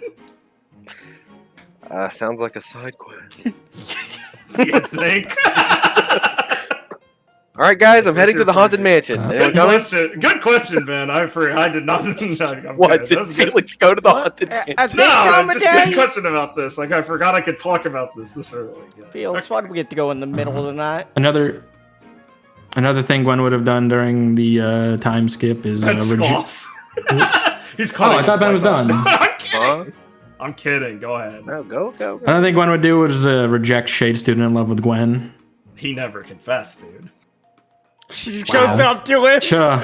No confidence. Never Of mind. course he doesn't. He loves getting walked over by her. Oh my goodness. When she said move, he Oh. fucking was so. Wait, why does pumped, that dude. shade student have a picture? My bit. What? That's just a normal shade student. And 6 months late to a bit. Holy shit. So what I wanted to ask that I thought of is, so I had Clara, when she was talking to Rosalind one time recently, like offer to help her, and that's why she like tried to direct Abe towards her, to help her with like Right. all the work she's doing on her Yeah. political campaign. Yeah. But obviously, Political campaign, that's a word for it. But- That's objectively correct. It just sounds funny with the way we use political campaign. now. but You're not wrong. She's doing a political Fire Emblem campaign, but I think running for president. That's just me laughing at her words, not you. Sorry. But obviously, especially with like Clara's still recovering injury, like she'd be aware that like Rosalind doesn't really like her getting involved in this stuff. So like, you know, she wouldn't push to actually get involved with it if Rosalind was uncomfortable with it. Vespucci would have given Clara a lot of advice for helping Rosalind. Yeah, Clara and would have lean tried her to- in more towards like, I'm gonna tell you, like, here's some advice. I'm worried. I know you're worried. Let's think of a way to talk to Rosalind, because Lady Vega struggles with a lot of things, and I want you to be able to help her. But she's a prickly rose with lots of thorns, and if we grab really hard, she's gonna end up hurting us, and she's going to feel worse about it later. Yeah, so Clara would have done most stuff like she did with Basically, she's a big baby. We have to be careful. She would have done more stuff like she did with Aster, where she like made the favorite tea and stuff like that, where it's like more personal and not really directed at like the work that makes her uncomfortable. It's so weird. Vespucci keeps trying to housewife pill me. I don't get it. This is so fucked up. Tomboy Holocaust. I do over here. have a question. Did anyone? You will be her trad wife. Did anyone actually talk to Vespucci? It doesn't have to be like a scene or anything, but did they ever go to do that over the 2 months? Really Dude, if fucking you brought me should. to see her, I would punch someone. No, it's just like Clara kept offering. if I you would were say worried. if they have, I'm gonna say you didn't, because that would have probably been a scene. I'm gonna be real. Fair Yeah, enough. we're just all busy with our own shit. And, Yeah. I gave you guys a lot of episodes to do that, and if you hadn't, sorry. That's fair. Oh yeah, that's. I would say fair. the only person who might have was Tiz, just to talk to her once, and did not want to elaborate to Clara about whatever they talked about. Ah. She at most seemed kind of upset about what they talked about, but did not clarify, like, Clark, don't see her. She's just seemed personally upset about something. Gwen would have relayed to Lawrence, like, I don't know Lawrence. If he's Right. That's sorry. I was actually gonna do that next. Yeah. What would she relay to him? Yeah, I mean, she'd probably say like she'd be like, yeah, he's like in his like late 50s or 60s, whatever that makes sense. Lawrence would say, like, yeah, it kind of lines and- up with the timeline. No, but go on, keep going. Gwen would basically say, I don't think he is the Ripper, Yeah. and I don't think you should get yourself so worked up about it.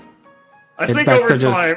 let it Yeah. lie. Gwen would basically just try and nicely say that it's not worth worrying about Yeah. And in a Lawrence way would- that I think he understands that when she proposes to him after the conversation they had where they were both fucking losing their minds, and would over time try and let it go more and more. But there's clearly still a divide there where he's very distrusting of the guy, but doesn't know how to express it. perfectly. And Mr. Toto would have at one point sort of returned to teaching combat class with a cane and a very simple wooden prosthetic, but his mostly still assisted by Hephaestia a lot of the time. He seems to still be really haggard from some injuries in that fight. Oh, that's rough. Hephaestia can't show up drunk when he's there. Yeah. She does still, and he insults her in front of the class, and it is very funny. Awkward. I guess Gwen would also probably check in with Donnie a couple times. I mean, she's hanging out with Nadeshko a lot, so she'd probably get the down low from her at some point. Basically, the way that have ended up resolving is, Donnie would say, like, he kind of apologized to Gwen at one point for acting a little like an ass about it, and kind of not elaborate too much more besides saying, like, we did work something out.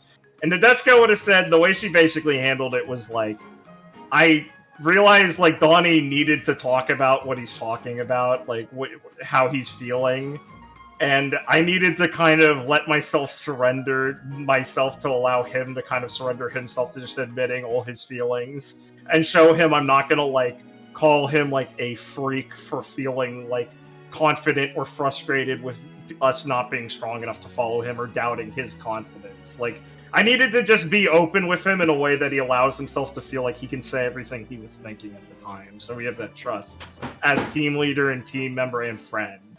And however that resolved, she was like, yeah, I'm not going to like give you all the details. This is a little personal, but it did work out and we're on good terms and the team's working again. Great. And we'll have more insight into them, because you will be able to speak to every member of the Shade Academy as we will be coming in on this scene of Rain dipping his head in the water. And he will be joined by Lucy doing it as well. Hell yeah! Yuri are making their way over, looking dead-eyed. As Yuri looks at the fountain longingly, like he kind of wants to, but he's like, that fountain is so filthy. It's just mold, dude! Lucy says, soaked with water, and stretching and cracking her neck. As she puts an arm over his shoulder, as it's scary how Lucy has grown to his size at this point. Listen! Actually, yeah, Yuri's not that tall. Yeah, that's fine. We are like 2 classes away from being done. I can show up looking like an asshole to my next one. I don't care what Miss Fuchsia says. She looks at me like that every other day. It's not gonna matter if I'm soaked, I'm pissed, I'm angry. I could show up drunk. She wouldn't bat an eye. It's the same Lucy to her. You can use this. Ah, As Claire Gwen, hands Yuri in water. what's the last test? Please tell me we did history already. Abacology. Ah, God, this damn it. There's no way you're still worrying about abacology with all the effort you put into your fuck. What's this weapon called? I forget. It is it's named Service Ace. Ooh, nice. Ooh. And Yuri folds his arms and goes, after all the work you put into Service Ace, and you still don't know abacology. Should we I be learned how to worried make about what bullets. Those are The test all isn't about chemical bullets. reactions. I've seen what you and Irene have been working on. I've had this argument with him. I don't know how his brain works. His brain works great by that thing. That's firing that. off. And this is this. You can't make bullets on paper. Head back in the fountain. Gwen taps on her scroll. Here's how I make my bullets. Shut up, Gwen. Lucy just says, drinking from the fountain now. Okay, don't drink from it. No, I want to die. I don't want to get to fucking... No, I don't want to do history. Why did you guys get to do it before us? That sucks. Can all fit in the same classroom? I can't even remember half the questions, but we're on that, Finn. Gwen looks longingly in the distance as she reminisces on her history final. Must have been really bad if you didn't even remember we weren't there. Yeah, the classes are split this year from how many first years we got, remember? Whatever. I should have cheated again. Oh, Again. Lucy, we didn't come here to act like to get your dog water fixation done. What? Dude, I'm just fucking hot. Do you know how awful that room is? I swear. This Kamala acts like it's cold out with how warm she keeps it. Anyway, you guys, I think are like the last ones to hear, but we're gonna Hagios and Rosalind found out that these sand skippers or something. You remember what they're called? No. He shakes his head. Yeah, well, remember those ones that they bought back a while ago from one of those sheiks who came into city? Yeah? Yes. Yeah, well, they finally fixed them up. So the plan is we're going to take those things out and a bunch of stuff out once we're all done with things today and have a nice party out in the dunes, taking rides, getting drunk, and driving them, okay? Oh, that sounds We're going to hit up fun. the Oasis near town. Oh, hell yeah. Cool. Yes, I'm in. Can we go right now? Yeah! I mean, we should get started! He dumps both of them into the fountain.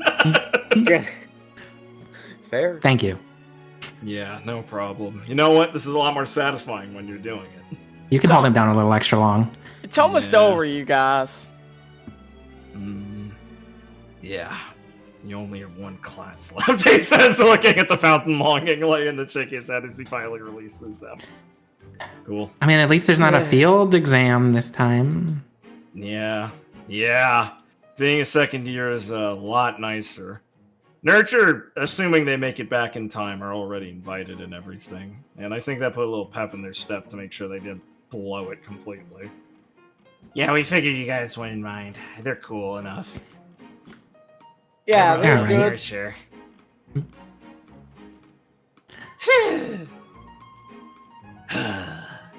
God, I'm gonna vomit. Yeah, same. Alright. Come on, Yuri, we gotta go eat and then vomit or something before the next one. I don't want to get hungry in the middle of class. Yeah. Class. Finals! Whatever, dude! If I call it class, it feels better.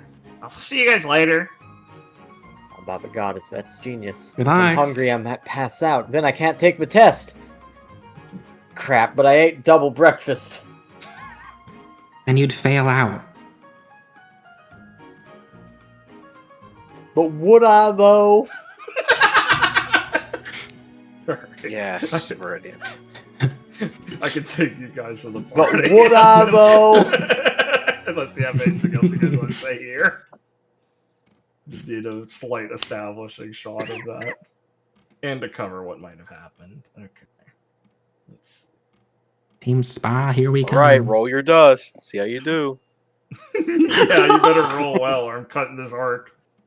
Oh, that's I'm right. cutting this arc. I had 2 of these folders already. Can't go to Mistral. Oh some no, school. you used Yeah. portal dust. I'm and sorry, teleported Mr. Nice, to you Mistral. failed. Did I, though? Portal dust. You fucked up Apical Genius. Alright. You wrote slime dust for every answer, huh? You guys can pick your seats among the end of the year celebration party. Ugh, this For fucking now. place. Really? Right where I got dragged under, guys? Not cool. This is a different oasis. There are I like to structures think here.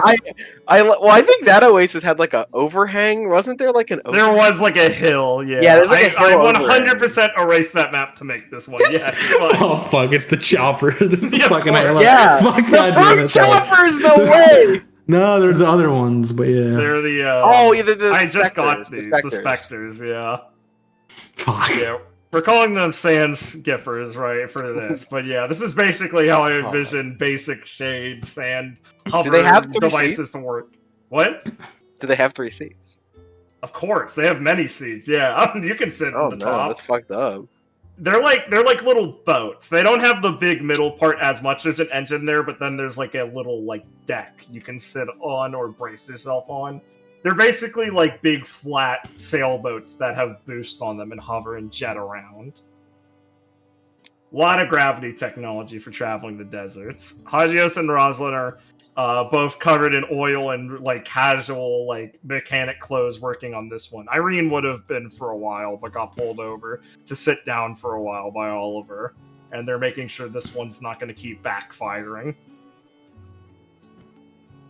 And it's like, it's like 6, so the sun's kind of set and the cool dusk has hit the air and it's starting to feel actually nice and shade. They have a fire where they're roasting barbecue and shit on. People brought plenty of beer and drinks and shit.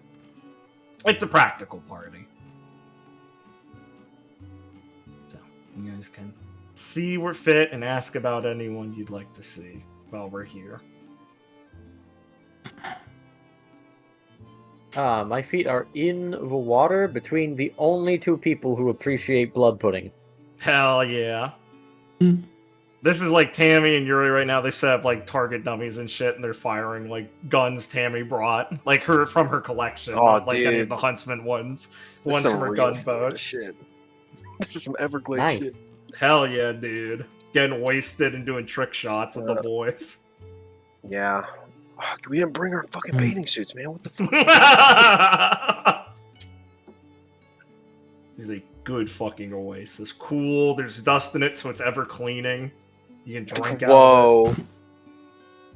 That's Yeah. awesome. Gwen makes a hammock. it. Fuck yeah. That's Kino, Gwen. What? Gwen, I'm begging you. No, Dibs! Dibs! Dibs! Dibs! Dibs! She jumps up and down between these trees. Yeah, Gwen will make one for them. She'll make a couple. Gwen, this is Gwen-sized. She I'm never gonna get tired of getting to say that now. Yes! fucking makes it slightly bigger, and when she gets it in, she closes around her. No! She just yells, enjoying rotating around it like a Ferris wheel, like fucking like a amusement park ride. She lets it go, and she flies into the water. Woo! Wait, that was awesome! Dibs. Raina runs towards it to do hers. I guess Gwen will put a fucking just a little slingshot thing people can Yeah. fuck around with. Simple, beautiful stuff. How's your mission or final go, Donnie? If we're starting. Good, I think. I didn't know I'd be so fidgety during them. Dude, yeah, first year nerves. Even Ty can feel them, huh? Yeah, I guess. I really thought I would be most worried about the actual trip, but that turned out to be the most enjoyable part. Yeah, it's when you get to actually be a team and do stuff. I mean, that felt pretty good. I remember feeling like a bit of a clown when we first started, and the end of the year we felt like we knew how to do everything we needed, travel the desert and stuff like that. That was pretty nice. Yeah, I never would have known to use all those kinds of compasses they use around here. I kind of thought I was going to let that pass off to one of my teammates, honestly, as Lucy pokes her fingers together. Yeah, sure wish we could have been a team effort this year. I don't want to think about that no more. I failed. Rosram says quietly, just shaking her head, looking pale. There's no way I passed. I don't know. How could I? All the answers felt like a different language. Viridian's covering his ears and humming. She's gnawing on some of the sausage you've been barbecuing together and just blindly eating it to feel better and downing more booze from shitty cans they have. Yeah, they're fucked. It surely can't be that bad. Oh, come on, that wasn't that hard.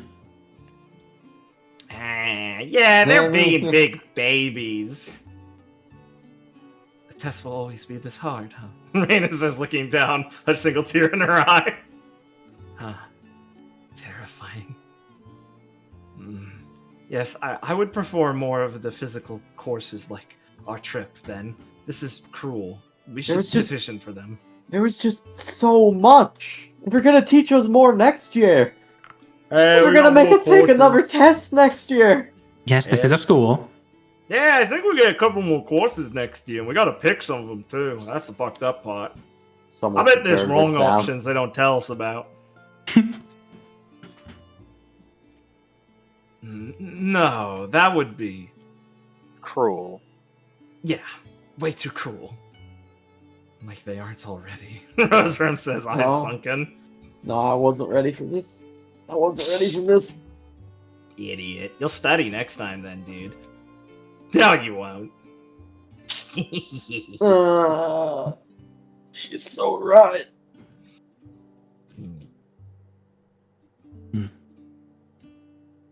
Gwen, why didn't you make me study more? I tried to get you to study every single day for the last month. Why aren't you better at it? Ghosty starts dying of laughter. Yeah, Gwen! You could have saved them! You could have saved us, Gwen. Roseworm joins in on the police.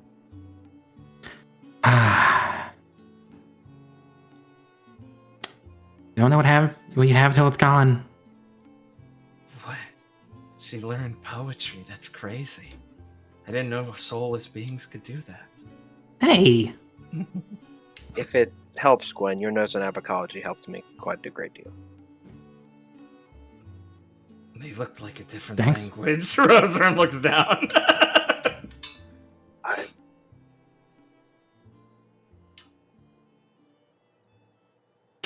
You're right. Jose looks over at Roseworm and turns back to the conversation that's going on by the fire. He looks over at Clara. Yeah, my teammates are so fucking embarrassing.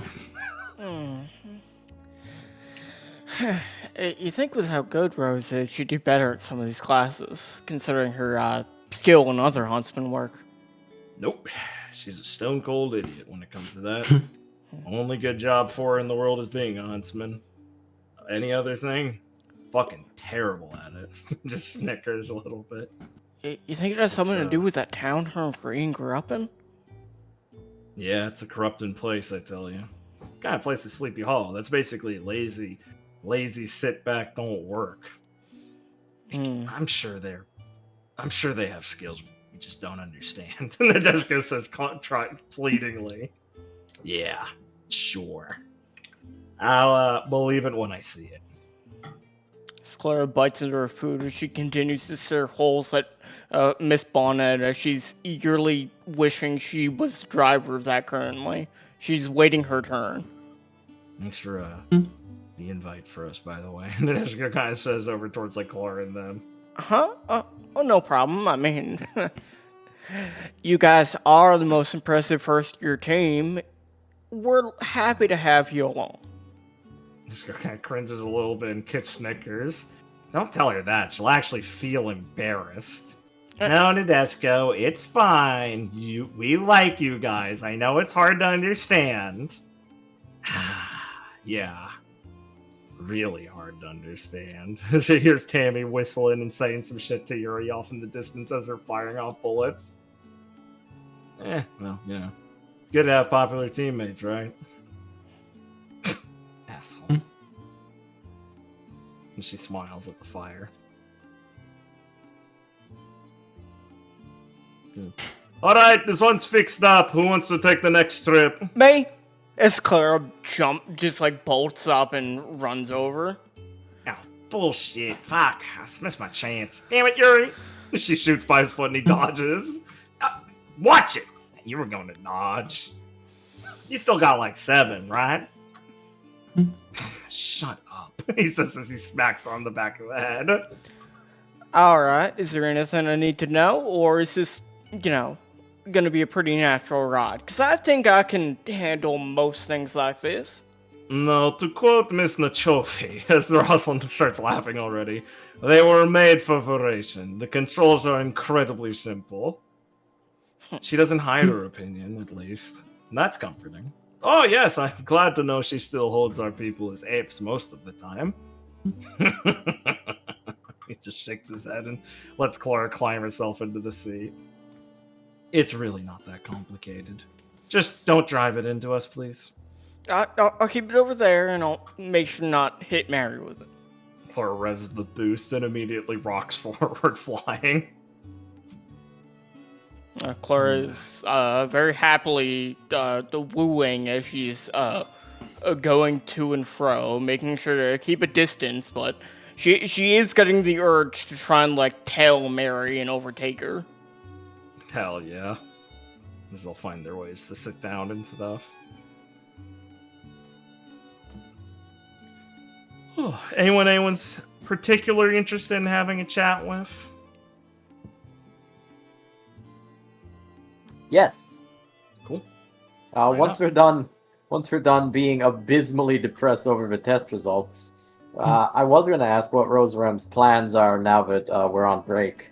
Because Cool. I remember last time she went back to Bahalo. Yeah. These can all be as private as people want them to be, and one-on-one or public. If you have anything you don't want like people butting in for. Oh, he's not going to be private about it. He's just going to ask her, so are you going home again?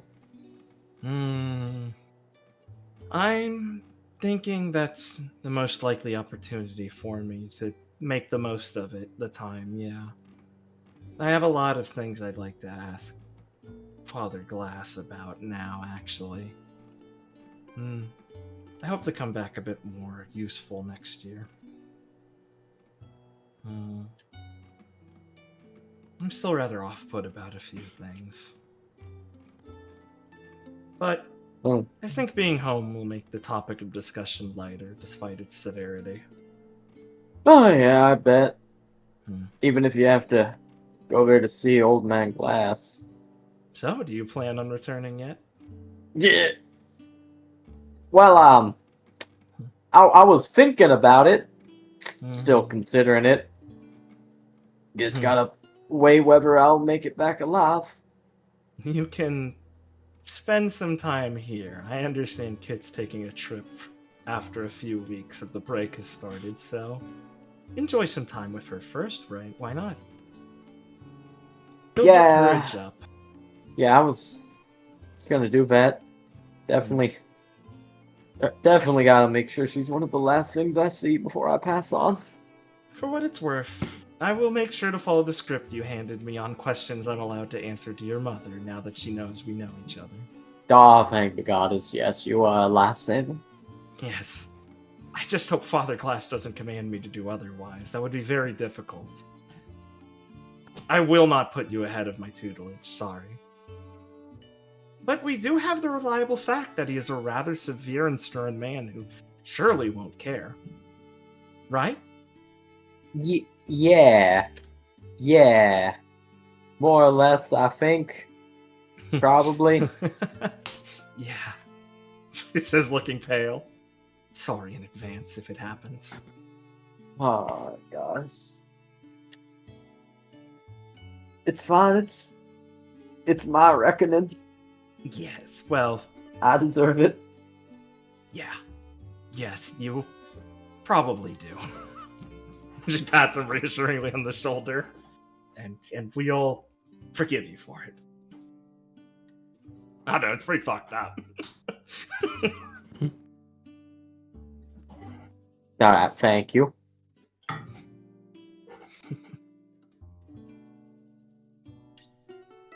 Alright. Yeah. Gwen would probably talk to Donovan. Cool. Similarly about what his break plans are. Cool. Yeah. Oh. Well. Any plans to go back to Argus?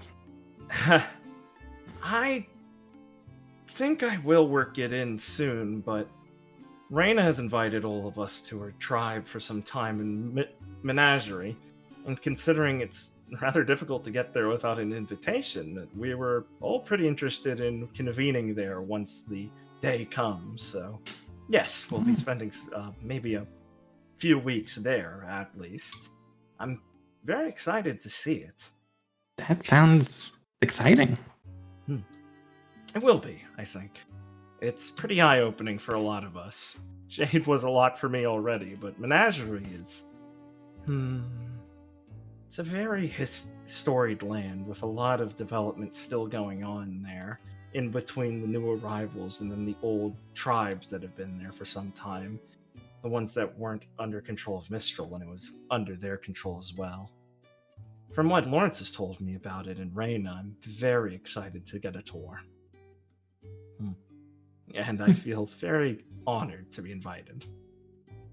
Well, you'll have to tell me all about it when you get back. Oh, definitely. I imagine it will be quite the shock to experience, and I'm curious about how Nadeshko will handle it personally. She's always so reserved and polite about these sorts of things, but she does get that subtle nervousness whenever it's around something too, objectionable to her own personal tastes. That sort of sniveling of her nose when she gets too spicy of a drink offered to her here has been fun to notice. It is not subtle to us now, yes. Rena says as she kind of waited over at one point. But I know she will enjoy herself, nonetheless the fear she'll have once we go to the spears. Yeah. They sound interesting. Yes! Very! The elevators there are incredible. I've never been in one that's so open-aired. Well, at least I'm confident enough in my gravity dust that I'll be able to save myself from falling hundreds of feet. Is Gwen know Raina enough to know if she's asking if she's visiting family is like an insane question? Does she have family? No, she is like, she was adopted by a tribe there after washing up there at some point. So it's not insensitive. She considers them her family. You know that enough by now. She's Tarzan equivalent tier, where it's like, Gotcha. you know, it's like I'm a human who lives in menagerie. Understood. But they treated me completely well, and I integrated into this tribe completely, and they're just my family. I've literally no earthly connections besides that. It's normal. Gotcha. It's not even a sensitive subject. Gotcha. Yeah. So you're visiting your family then? I will be excited to introduce them to the tribe themselves. It was a lot of fun last time when I met Lawrence there, and this time it is a friend I know ahead of the time coming there. We plan on visiting some of the sites there outside the tribe as well. I do wish to get to know the newer locals better. I was more nervous and cagey back then, but being here has taught me to be more forward with my feelings about wishing to meet people. And I think I can be a good representative of a huntsman team, even if I'm not sure about my ability to represent the tribe itself. I still think you'll do good at that as well, Raina. And I'm sure they'd agree. You are like them too kind. Thank you, Donovan. She giggles a little bit. Well, I hope you all have a good time. I definitely would like to visit sometime. But I am sure we can arrange something one day. Yes, don't worry. Oh yeah, it sounds pretty cool. Lawrence made it sound like a real big adventure, but any place he goes with his grandpa does sort of get that tinge. So try not to be as wild as he is, Donovan. Put on a good appearance. I'm sure they treated them like little rube tourists. Like big rube tourists. Me and Gramps are no slouches. Yes, the biggest of rubes. It was great. I'm still never getting that sap out of my throat.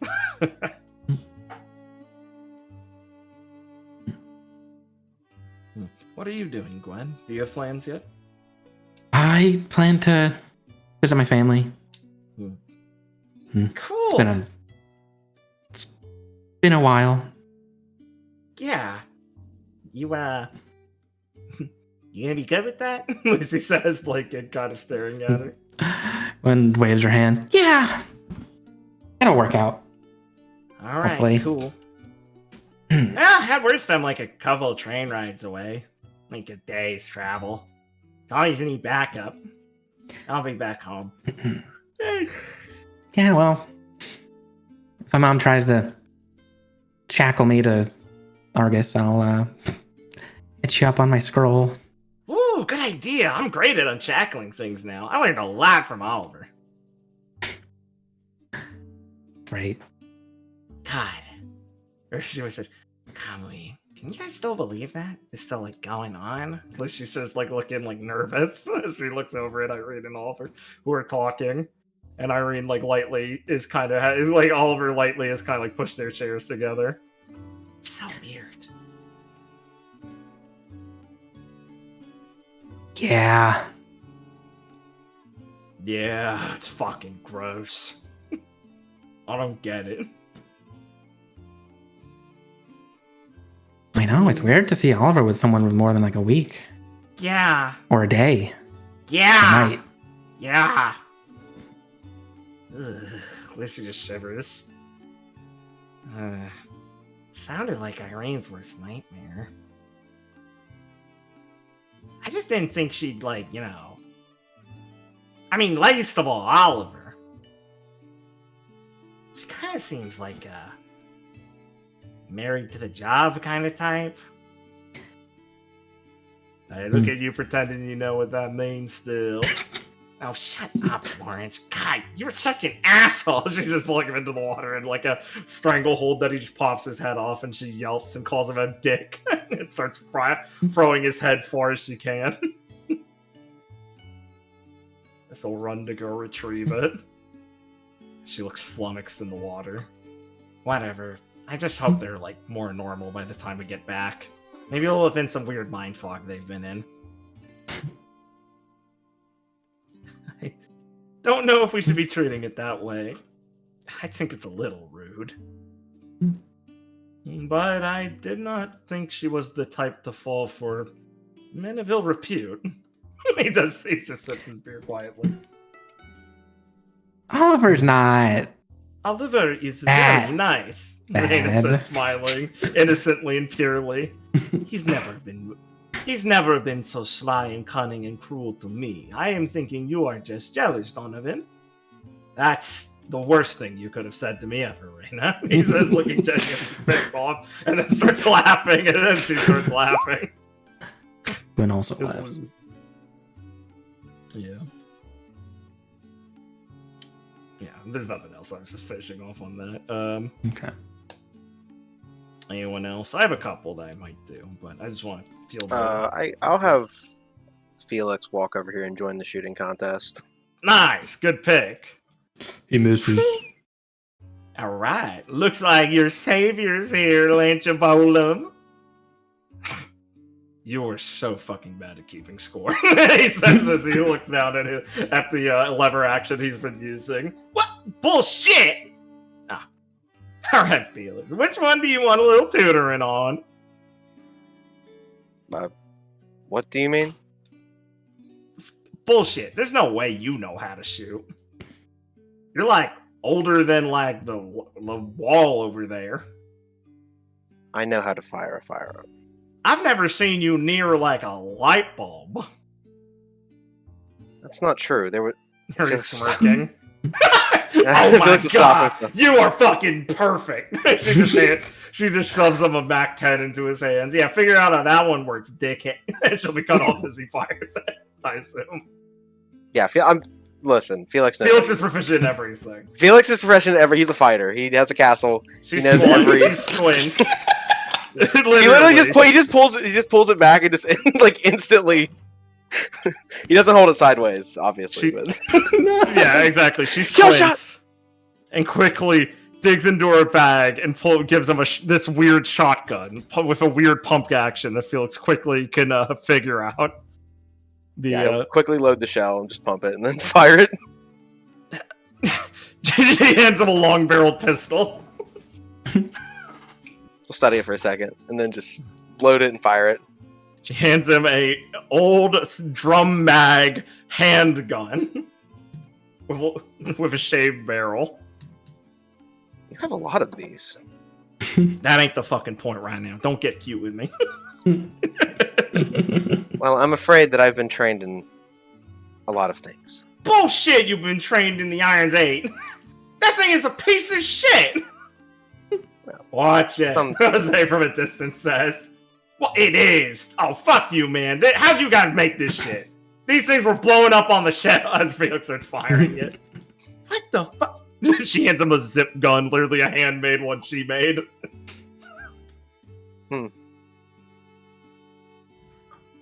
Just load it and fire it. What an interesting design. She takes her hat off and just sighs and just is like, all right, what? You want like me to like blow you or something? I'm impressed. That won't be necessary. Punches into his palm as loud as possible. I don't know if I'm more offended that I couldn't see this, or I got rejected so coldly. God damn, Prince, you are one, that's for sure. They broke the fucking mold on you. All right, fine. Yeah. This old piece of shit, she says as she takes the homemade one. Yeah, I was 9. Don't judge me too much. For 9, it is impressive craftsmanship. She blushes. You're a sweet talker, ain't you, when you want to be? Think anything you want. She starts doubting her drink and starting to fire them off at the hip. Broke out the whole collection today. Figured I'd do a little spring cleaning after all.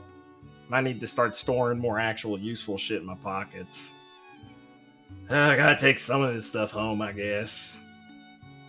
It is an obscene amount of weaponry. Although well, I took all my stashes when I left because I was afraid if I wasn't there back home, Gramps would find them and get rid of a lot of them. He ain't happy how many times I've been able to raid the armories and stuff.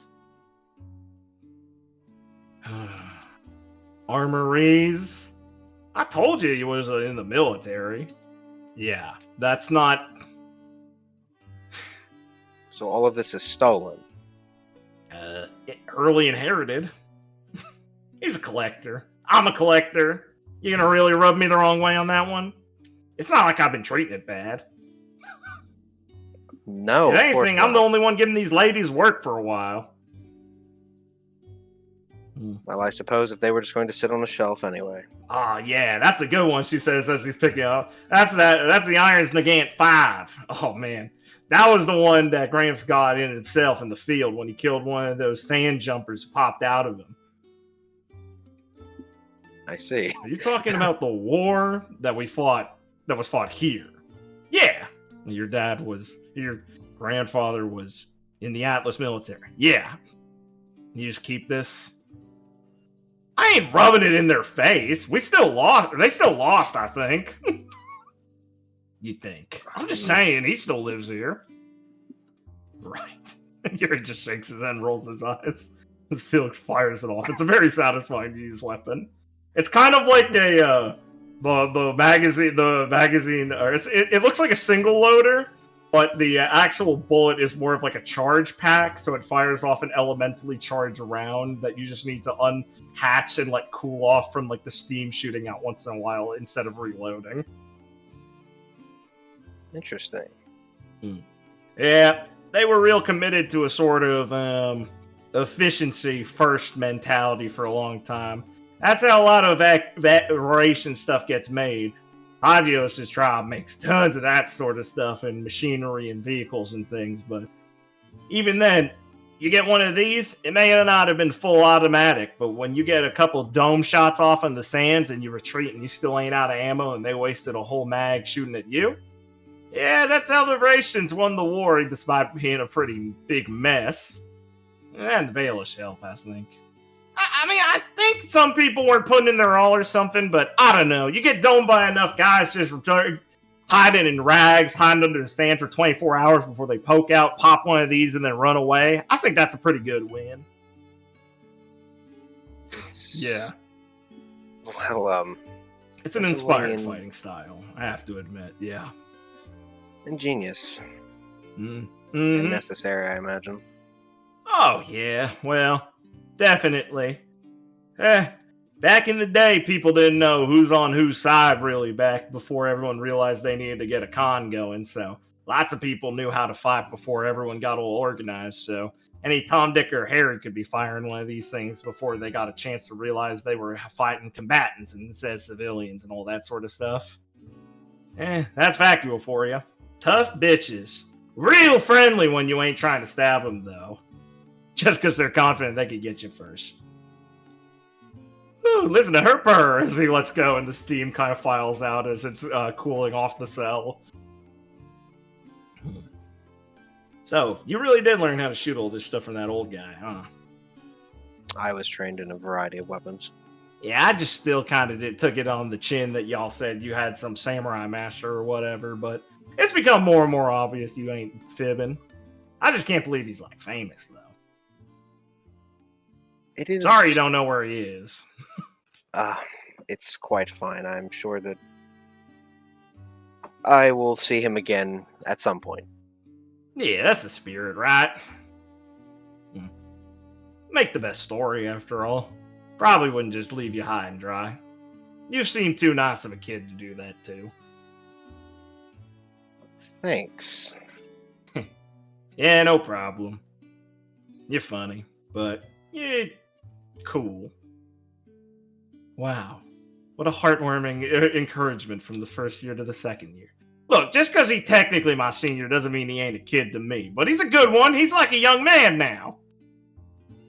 And I treat him right. she flirtatiously pushes her eyelids towards him. Or her, not eyelids, her fucking, Eyelashes. eyelashes. Felix will just kind of, he'll want to say something, but he'll be like, I don't want to, I don't want to set Tammy off, so he'll just be like, yes, I value our friendship. Golly, he sure knows how to keep the appeal there. She shakes her head as she starts dual wielding some ridiculous guns that shouldn't be, as she starts bracing her elbows with aura so they don't fucking snap when she fires these guns off. As you guys can enjoy rooting, as Tammy will loudly root and toot as Yuri and Felix can quietly enjoy the shooting with her. As as she's throwing fucking clay in bottles up in the air for them. Alright. Fuck, that got me enough. I'm sorry. Yeah. Sorry, that reminded me of the stupid FMV. I don't know if you've ever seen it. The guy throwing the bottles up, and if you keep missing, he just keeps throwing the bottles up forever. It's so fucking yeah. Oh, you missed that one. I fucking love that shit. Oh, you missed that one. Try another. Oh, you missed that one. Try another. The fucking Western. Yeah, try another, Nate. Yeah. You're really missing that one, huh? I know, I've definitely seen that. I saw it since so far. I know, it's so fucking That one lives in the same place as me as the fucking sliding the, here you go, partner, sliding the bottle down the table in the bar and it just falls off. I want to be, what is it? It's like something I want to drink. I want a cold, no, it's not cold. They Fuck slide me. God, so Here funny. you are, partner. This is the loudest crashing noise ever compressed. Okay, The thing is, it would make Liam laugh if you played even just the sound. He'd know it instantly. Instantly, he's all activated. Yeah. He's a sound guy. All right. Thanks. Anyone else got anything? I'm good. Cool. Viridian has fallen asleep. Comfy. Yeah. All right. Yeah, gonna chat with Nebu, I guess. Cool. Good. You want this one to be a little more one-on-one, or are you good with it being with other people being willing to contribute a little banter? Yeah, people can All right, cool. dive in, I think. Cool. She's happily buzzed, sitting, shooting the shit. Gwen, my favorite. Nebu, my second favorite. Dude, so fucking mean. I can't believe you're still mad about that shit.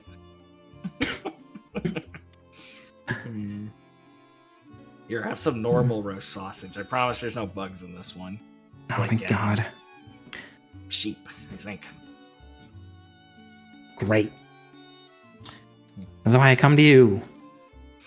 What, for the sausage? You're not gonna find a lot.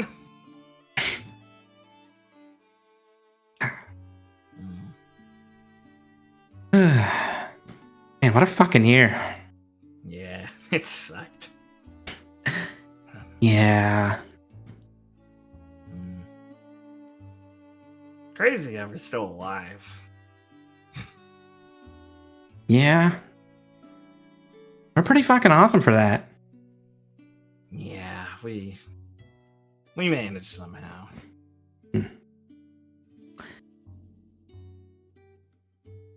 Yeah. I'm sure next year won't be as bad. Dude, could you not say that? Come on. Yeah, probably not. Yeah. I guess I'm just glad we're all gonna be coming back. You guys are really harrowed out by this thing, huh? Oliver says as he looks over. Dude, I don't want to hear it. You just missed out. We're a secret club now. Wounded and jealous. disabled veterans. Yeah, disabled, sure. She splashes beer on him as he laughs.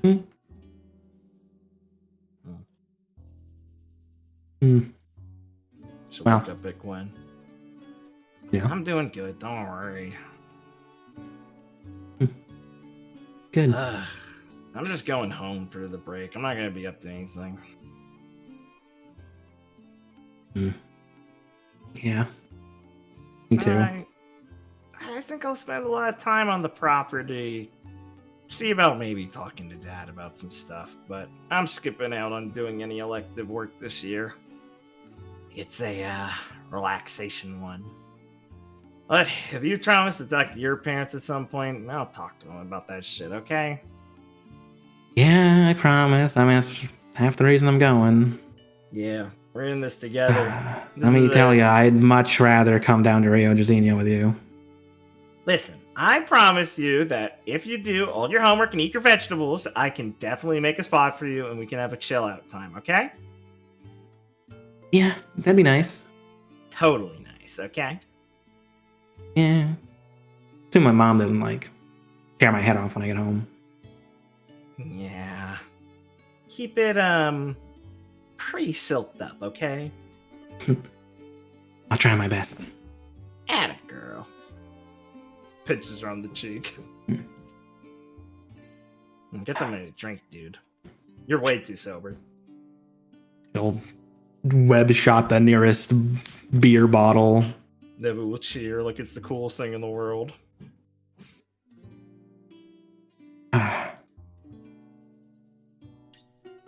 Well, I hope you. Good luck with your dad talk. Thanks.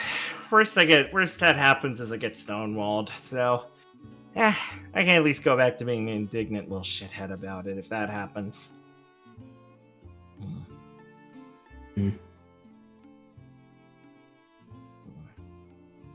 Thanks, I mean it. I think it'll be good. He owes me. Yeah, well. If I end up leaving early and coming down, I'll yell at him for you if he stonewalls you. Oh. Thanks. I mean it. I guess I really haven't invited too many friends over to the place for real, huh? Most of it was just bullshit. Huh. Look at me, making actual friends. You're a good one, Gwen, thanks. I'm glad our stupid friendship turned into a real one. Yeah. I'm glad that stuck-up bitch I met on day one ended up being a cool bitch. I'm glad that fucking loser I met on day one who was a nerd ended up being a cool nerd. Who's that? You're so fucking lame. What a corny-ass joke. You set it up for me, and then you take the lame angle? God damn it! Oh, I have to rescind your cool title now, I guess. Nah. No take-backs. Yeah, whatever.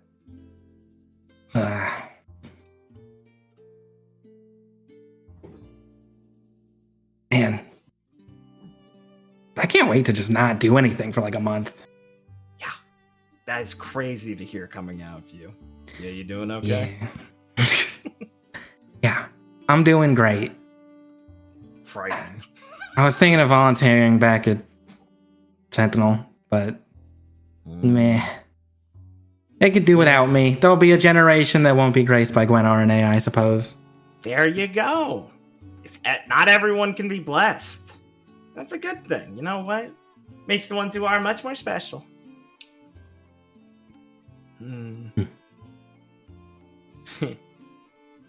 Oh man, shit. We're gonna have to deal with your teacher next year. Ugh. Oh, she's gonna snap you over her knee. Oh, man. Both of you. Oh, I didn't say anything. What? She'll love me. I'm charming. Yeah. Irene snorts from the side. Come on. You're in so much danger. Oh. God. This is gonna suck. Yeah. Never sinks in the chair like him. Just Irene really smirks at him and just smiles. God, she's gonna hold me to such a high standard. Oh, I'm gonna have it so much worse than both of you. Gwen Arnea has to work. That's so tough for her. Yeah, she hates that shit. What a bitch. Oh my God. Shut up. Boo! They just boo. They both boo you. What are you doing over the summer?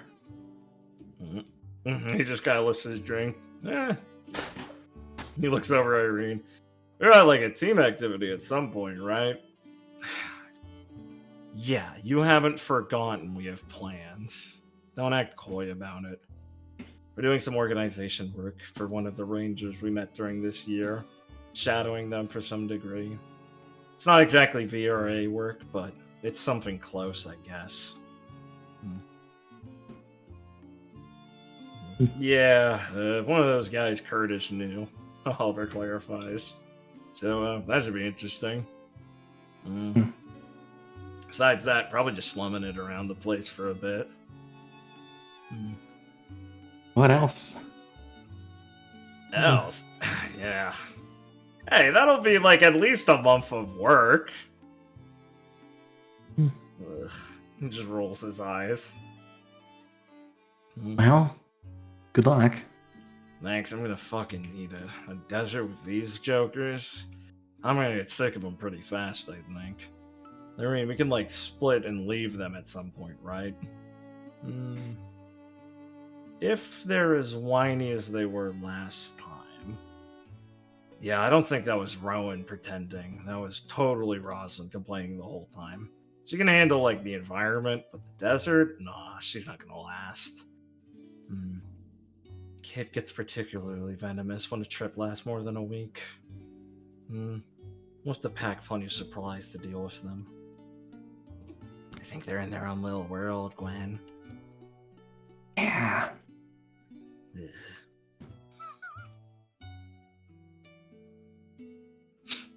Anything else you want to say in this scene? No. Alright. I'll go through some of the quick things. Well, not necessarily the quick, but some of the things I need to do. I don't know if they'll be that long, though. When at one point, when you're kind of like in between wandering spots, Rosalind's going to want to approach you. Oh boy. Zooms off. Just vaguely over here. Shit. Yeah, she'll have like a bottle and stuff. As you're mobile, it's like, it's late in the night. People are relaxing. Someone's playing a guitar. I forget. I know someone knows how to. I just forget who. Rosalind will approach her. Alright, she says kind of tiredly and then pauses and goes, sorry. Gwen, do you have a minute? Gwen probably spins on her heels a little bit. Yeah. What's up? Right. I just wanted to say. She looks at you kind of measured. She's still got like all the greasy like undershirt she had worn since she was working on the machine and everything, and like the fucking undone overalls are just mostly working as jeans now. I do feel like I at least owe you an apology to some. No, not at least. I don't wish to be entirely combative with you for longer. I know things were tense for some time and still are, since when you all returned. And I don't think I conducted myself as I should have, considering the condition you have all been put through at the time.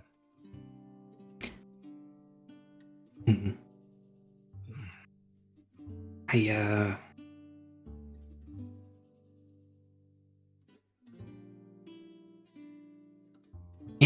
I get it. I was kind of I'm sorry too, I guess. Not I guess. It's fine. I don't think you were entirely. She kind of sighs. I don't think we see eye to eye on plenty of things, but I would also like to not be an entirely difficult part in in May's life, and considering that you are not just partners but incredibly close friends, I feel I should at least conduct myself better, and I let many emotions get ahead of me. I would at least like to apologize for that. Apology accepted. Thank you. We both care about Clara, Yes. and she nearly died. Yes.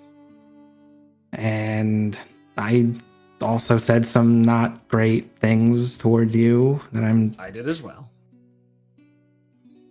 I'm sorry for. It was very uncouth of me, yes.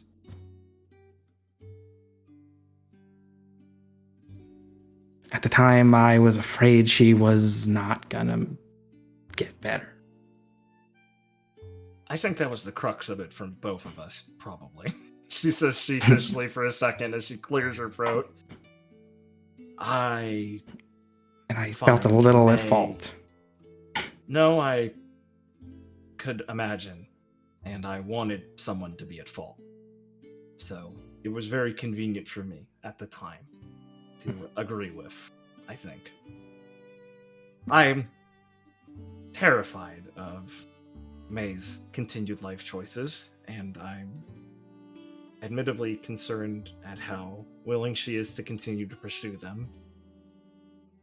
But I don't mean to imply that I find those unappealing in any way.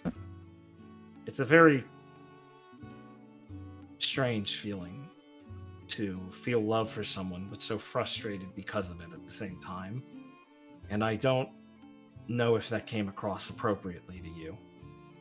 I feel like I used you as a target of that. I think we might both have felt that way, to some degree. Yeah. Definitely.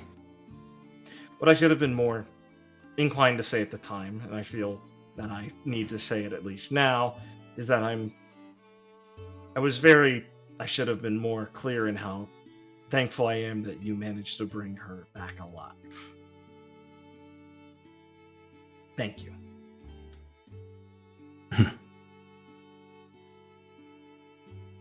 She stares down at her feet as she finishes saying that. It was basically my sole focus at the end there. She cringes and nods. Yes, I am. I've gathered that, and she's told me as much, and I am not one to like to... I've been told I'm very pig-headed about some things. So it was... I'm sorry for not acknowledging that. No matter how we may frustrate each other, I still feel that's inappropriate to willfully deny reality. And you're owed that much at least. Dignity, especially. Thank you. She nods kind of like sharply. And thank you for... I don't really know what's going on with Clara's healing, but I know your connection is responsible. Yes, it is. And miraculous to say the least. She nods like understand. I don't claim to have knowledge of how it works. I just know that I wanted to do everything I could for her. And I apologize for any difficulties that's brought as well. I don't really get it, but if it means Clara can keep on fighting and being a huntsman, I accept it. And if it doesn't end up hurting her in the long run, then thank you for... That's nothing you need to thank me for. This is the act of powers beyond us, I think. That horrible things happen, and that sometimes they don't have to conclude in the inevitable conclusion we expect, is something we all struggle to understand. I'm not without that myself. I'm just thankful when it does.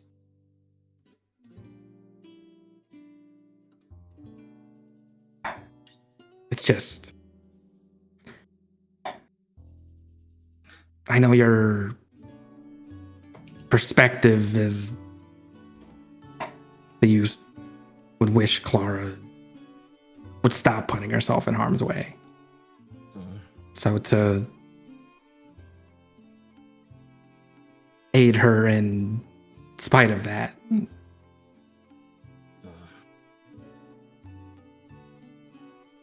Yeah, it's a lot. She just kind of acknowledges and thank you, I suppose. But like I said, it's what makes her her. Right. I hope that's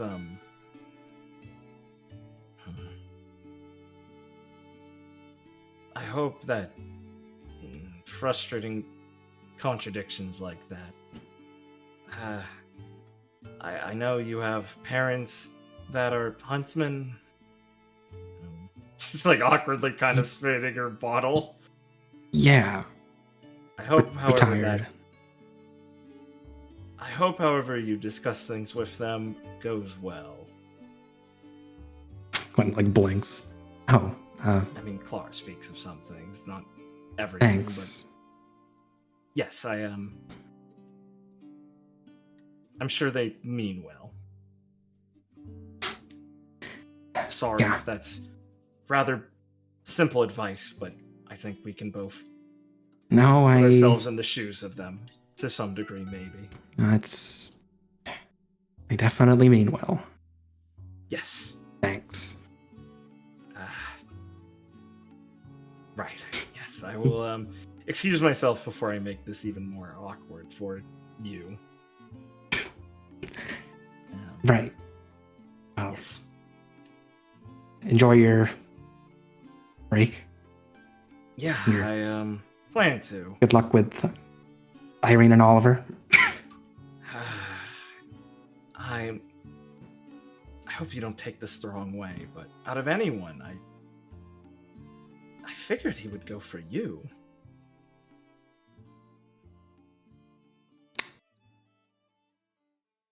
I guess he just settled. Yeah. She just laughs and nods. He certainly did, I think. What a foolish man. She just nods and smirks. Do not your team become a rebound for him if this fails. Ew. I'm just warning you. I've seen him work it. He's very convincing in the most disgusting way possible. You're better than that. Thanks for your concern. She says as she takes another swig from her bottle and tosses it towards one of the garbage piles. I hope this doesn't fragment your team. Oh. Literally just starts like giggling. Fragment my team, yes. I think we are merely counting the days before the inevitable. I look forward to a stony last year between the two of them. Irene is such an idiot for this. She just mutters, laughing. As she'll wave Gwen as she'll head off. Give him a smack on the back of the head for no apparent reason as she walks by. Awesome. Alright. Let's see. Do I have anyone else besides one thing? Alright, everyone, line up for your one-on-one with Gwen. Line up for your one-on-one with Gwen. If it's me, I'm gonna have to stop you right there. Because it's 2 a.m. and I have to be up before 10. So I am just gonna go if this is gonna continue. That's fair. I only had one more thing left anyway. I didn't need it to be Viridian. Gwen, you gotta ride this. Okay. It's so Thank fast. you, Richard. See ya. Yeah, thank you. Good game. Glad we're finally gonna get to Mistral. Remember the viewer question of the week. I know. We already have it. And we're gonna have another one. Thank you, Richard. Bye, Richard. Everyone type bye, Richard, in the comments at this timestamp. Yes, everyone do that. Thank you. I will bye. read them when Blake shows me them. Bye. Bye. I don't let him control me. Wow. All right. 6 more hours! 6 more hours. 6 more hours. I could do this with Felix or Gwen or both of them. We're really in a honestly. Skype Oh my situation god, here, whoa. guys. You guys want to have a duo scene for this last one? Ugh, if Liam wants Spicy. to. Yeah, sure. Historically, we're not good in scenes together. Unless it's, someone dying. I don't want to die. Ben can take that. Don't worry, Blake. It's contextual. I didn't exclude you for a bad reason. No, Don't I worry. understand. Felix and It could've Gwen are been going to get in the Viridian, but he brute won't. chopper. A big sandworm pops out of the sand and eats Felix. And says, "Where's the spider and the deer?" Guys, Oh my god, I ran into they're Mary's... canceling Smiling Friends. I need 2 protagonists for the next season. Gwen, Felix. I ran into Eh, Mary's chopper. That's some and more it Clara exploded. See, coded. you're already thing. making me smile. Get in here. Come on. That fired It's that me. easy. They're shutting down the Smiling Friends branch in a menagerie. All right, everybody, group how? RuPaul is my fucking favorite. I fucking love RuPaul Hey. more than All right, guys. Tammy smoke turns to you circle. and goes, "Hey, Felix, you want to go to Animal Town with me? Do not talk to the fucking pig. Don't talk to the pig. He's fucking weird." He's fucking weird, dude. Alright. Felix and Gwen would have been talking for whatever fucking reason, right? On this bitch of an Unless you earth. have any that you'd suggest. I lost the book, Felix. I'm sorry. I thought it was a paperweight. I put it in the library. I mixed it up with one of my my other books. What? Liam's on his shit today. This guy's No, 2 a.m. what Dude, this guy's injecting caffeine into his veins. Yeah, Isn't it injecting weird my Ruby my Ruby's gamer subs. gamer Isn't subs it weird we're to my swimming veins. without like swimsuits on? We're just like I'm in like a soaked robe here, dude. I can't Yes, even sir. move. Just in your undies, dude. We're friends. Fucked up, huh? That's true. I'm in that Neo shit where I touch water and I instantly take all my clothes off. I Yeah. sit down. Hmm. As Nadeshko had sat down at one point near you guys and kind of awkwardly looked over towards Gwen at some point and gone, so, you guys feel like it was a good school year of stuff? Is that what we're supposed to do for these? Like, reflect on it, right? It was awful. it was. Grimace is realizing kind of the question she asked. It was some year. Right, sorry. That's probably the wrong thing to ask you two, right? It's quite fine. It's Don't just beat yourself up over it. Sorry. You're some of my go-tos It's- for these things. It's year with a lot of hitches, things to grow from. Yeah. I'm just making my way around the team and saying thanks. Mentioned it to Clara and Viridian already, but not just for like the invite tonight, but the help and everything. It meant a lot. It was a lot more than I expected.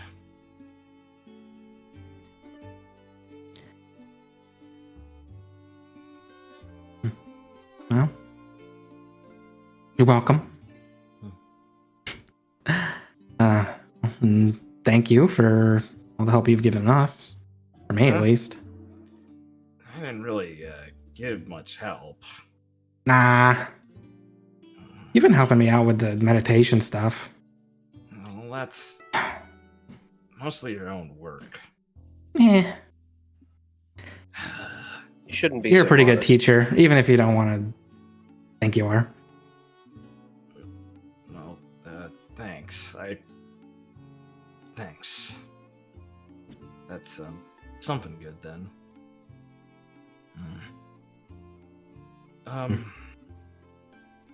Do you... She looks frustrated as her brows refer to that angry, thinking glare that Eshko uses so often as her feet are sinking into the water. Do you two feel like you've made, progress towards what you want here? Is that what I'm supposed to be feeling?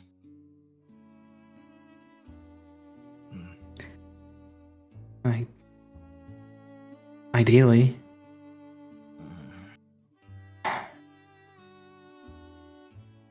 Yes. We all have a goal we're striving for, I imagine. I feel like things just got a lot wider rather than getting much closer towards something.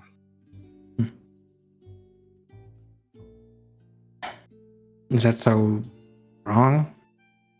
I don't know if it is. I'm just curious if that's a shared experience or not. You guys are both looking towards people, you know? She scratches her chin awkwardly. I think empathize. I think this year I definitely gained a perspective for how far I still have to go. So my goalpost, I think, moved 10 times far away. But if I look back to where I feel I was when I came to Shade, or where I was at the start of the year, and I think, would that me have survived? I don't think they would have. So I must have grown. She nods slowly. She's like watching Gwen talk in the reflection of the water, kind of, and nodding towards it.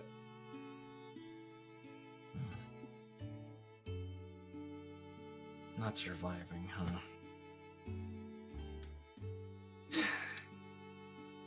Kind of sounds like I'm really out of my depths if I didn't even realize I had to think about that.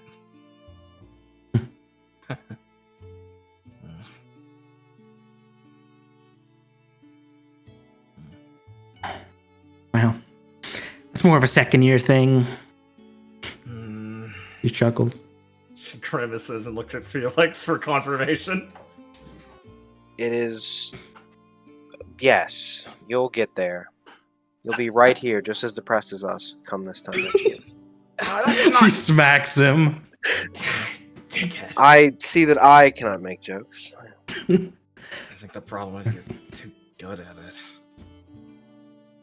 See, speaking of growth, I would have never done that when I first came here. Ain't that the truth? She blanches a little bit, like, jeez, low blow. Comedy is an art. Comedy is an art. That's such a good bit. Fuck me.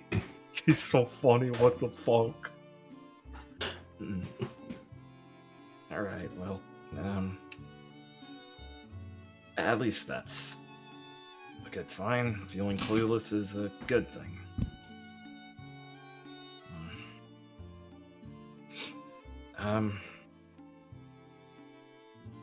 I got a letter a bit ago. Felix, I think I mentioned her. That friend of mine from the sect, the monastery. Yes.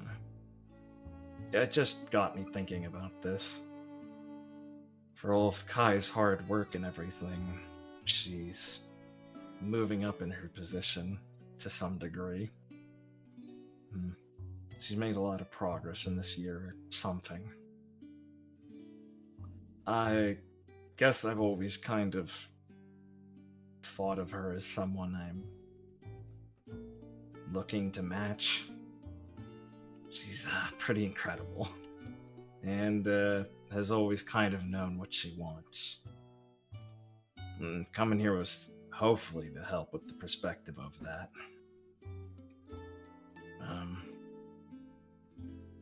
And I don't know how much I did in comparison, but I think I got an answer at least.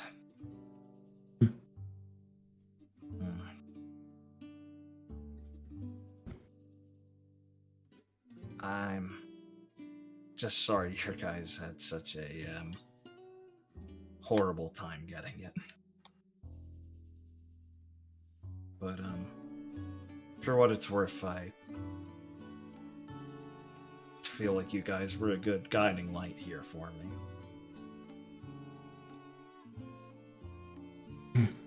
Before you make a joke, I'm not drunk or anything.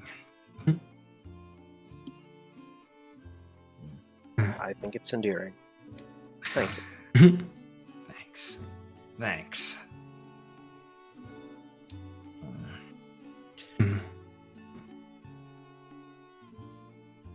I hope I can count on you guys to help out the team a bit more when they run into more trouble. You can count on it. Thanks. Can't let my disciple Donnie fall short. Yeah. More like fall too high. Thanks. That's a load off my shoulders. Well, there's something to say about flying too high too fast. Yeah, definitely. I get that. She says, like, very, like, releasing a shaky laugh and then nodding a couple times. That's really scary.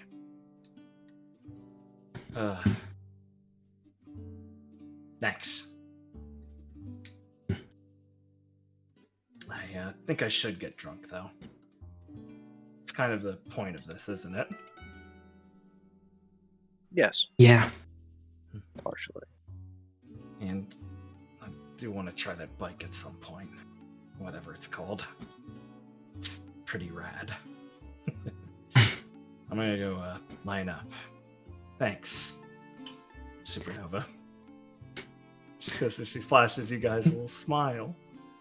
She'll wander off, waving. I hope she gets to riding it before she starts drinking. I don't think anyone else is abiding by that.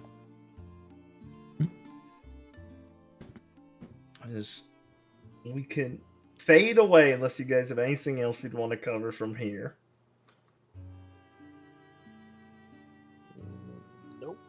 No? Okay. Nope. No. Comfy. After Clara gives up her seat, she'd probably just spend it, chilling, relaxing, having fun with everyone. Yeah. Hey, Felix, no, you don't know how to drive. He wraps it around a tree. What tree? Dude, there's no way you hit something in the fucking desert. There's like no. You're a fucking miracle, dude. That's what Claire's Dude, drunk driving. not cool. There's no risk. Dude, not cool.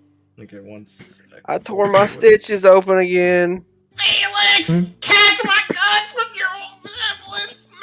Make a fucking tourniquet. Felix, grab the Or powder. I need a tourniquet to make one. And how many drinks in does Felix start aura farming? Donnie! Lawrence! Donate your organs to me! Oh, I'm not learning how that works right now. Tammy, pull out all the organs you keep stored away for illegal sales. I knew I shouldn't have told you about that. This is costing me so much money. Okay. I will take us to our brief last scene. Rich is gonna be so sad he missed it. Gong sound. A week or so from the day of classes wrapping up, in the City of Shade, sauntering down one of the streets, buying groceries, is a man who has not fully left yet. It is Lawrence Seuss, as he is still packing before his complete departure and heading home. And as he's going, he hears the long, distant whistling of a sound he knows well, which is his team leader shouting his name, getting closer, down the street, hundreds of feet away. As Lucy comes shouting, Lawrence! Excitedly bouncing up and down, taking long leaps and skips. Clear out, he says to a couple of people nearby who are making the way. She barrels in and lands right next to him with a skid, picking up dirt as she stops right in front of him and grabs him by the shoulders and starts hopping up and down. Lawrence! I won! You won? Yeah, congrats, I'm glad the test passed. No, not that, you asshole! Those aren't out yet! I really feel like they should be. Yeah, Gail's on her work week break. Come on, you know how this works. Yeah, I know she's not officiating shit, so I don't know why we gotta wait a week for her. None of that! No! I won! As Lucy is going to hold out in front of him unfurled tickets. A 2-week paid trip to Rio de Janeiro. We are gonna have so much fun. Leave off there. There's a fucking Paper Mario 2 ass cutaway with the fucking music. As we have seen the inciting incident that will lead our heroes to a trip they'll never forget across the war-torn land of Mistral. What the fuck are you? Oh no. Say what? Wait, She did, huh? We're going to Mistral? Rio de Janeiro is not on Mistral. Yeah. Why do I hear wedding bells? Yeah. Wait, Felix, let's say Lucy fell for the oldest trick in the book, the fake Rio de Janeiro tickets? No way. Well, we did it. We're heading to Mistral, guys. Thank Lucy, God. that says Banditville, not Rio de Janeiro. We finished season 2, or not season 2. We finished the second year at Shade Academy as well. I hope you guys enjoyed it. Yeah. Oh man, I have to make Fuck. maps finally. Fuck. It's fucked up. It's fucked up. I We're hope you guys going had over fun. to that We ran a little shit. long. I apologize, but Nah, it needed to be done. needed to be done. Apologize to him. Richard can eat my ass. He's good. He knew what he's doing. I said what I said. I put my feet up. It was a very fun session. He can blame players for making the scenes longer. Sure. Good. Yeah, I hope you all had fun. I hope you're all percolating on how we're getting to Mistral. And for what fucking stupid purpose. Oh boy. And yeah. What a comfy ending. Yeah, I like the end of the year to feel comfy. I was really trying to make sure we could get something close to the first one because I really liked it. And I thought just a casual party would be good. And it was very nice. Good see stuff who makes all it around. to year Good scenes 3. all around. I enjoyed them all, everyone. Good work. Me too. All right. Well, do we have a question of the week? Should we just is it something simple like what's the actual reason? Is Lucy getting scammed? What's going on? Yeah, what's your Are obviously they going to get on a has ship be- to get there and get blown off really far course? What's the edge of the world? How would they even... How many episodes till we meet the Emperor? Or how many episodes till we meet Mr. Midori? What's that guy's problem? Oh my god, Felix, we have to take on all 8 of the Hachibakemono. Wow, I hope not in the same fight. Sir, that's not the fucking right... God damn it. Clara. Don't worry. You don't have to say 8. It means 8 monsters. Yeah, nice try, Gaijin. Why the fuck is there a Japanese language? This doesn't make any sense. God, Gwen's Be so quiet, short Gwen of- Sama. Gwen's so short on the SPVA thing at the top right corner. Always has been. Alright, if you like what we do here, folks, you can really show it off by liking the video and sharing it amongst friends. It helps a fuck ton, especially when we're so bad at uploading on time. You can also subscribe for more. There will be more. There will always be more. No matter how long it takes, there will be. Something will come out of this That shit. will be for the next 5 years until my eventual death. Exactly. We've got 5 years and we're gonna fucking Ben, you use got it. at least 6. So if you like that, please do that. There's more content on the channel that you can check out, some old podcasts and shows, some side projects we've had here and there. You can go check those out. I'm sure there'll be more to the channel coming up soon. I have faith. This is the year. 2026 is our year. Ooh. And speaking of us, you can check out the other streaming channels in the description to see all 3 of these guys here's streaming channels, where they have a bevy of content on each of them you can enjoy, and are still producing content to this day. It's pretty incredible. Yeah, Ben's streaming again. Fucking raise the alarm. It's great. It's good content. Everyone's streaming. It's great. And so yeah, thank you for watching. Thank you for your continued patience, and thank you for your continued support. I am constantly reinvigorated by fan support of the series and talking about things and just giving their sentiment of excitement towards it, and it really does help a lot. I like the series, but it really revitalizes me to hear that, so I really appreciate what you guys do. Thank you very much, and thank you for your patience.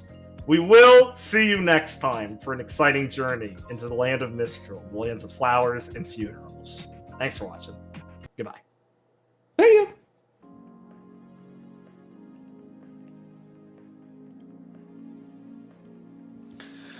Oh boy, it was a fun session. It's very nice to have like a capstone session after everything, and boldly walk into something new. I think it will be a lot of fun.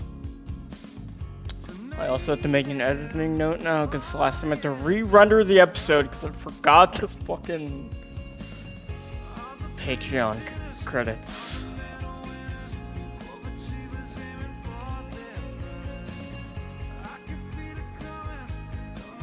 But yeah, thank you guys a lot. It really does, like Noah was saying, the fan engagement and support in any and all forms is really what's kept us going. And hopefully we'll be able to enter this Mistral arc re-energized, pumped, and getting episodes out more than once for 3 months.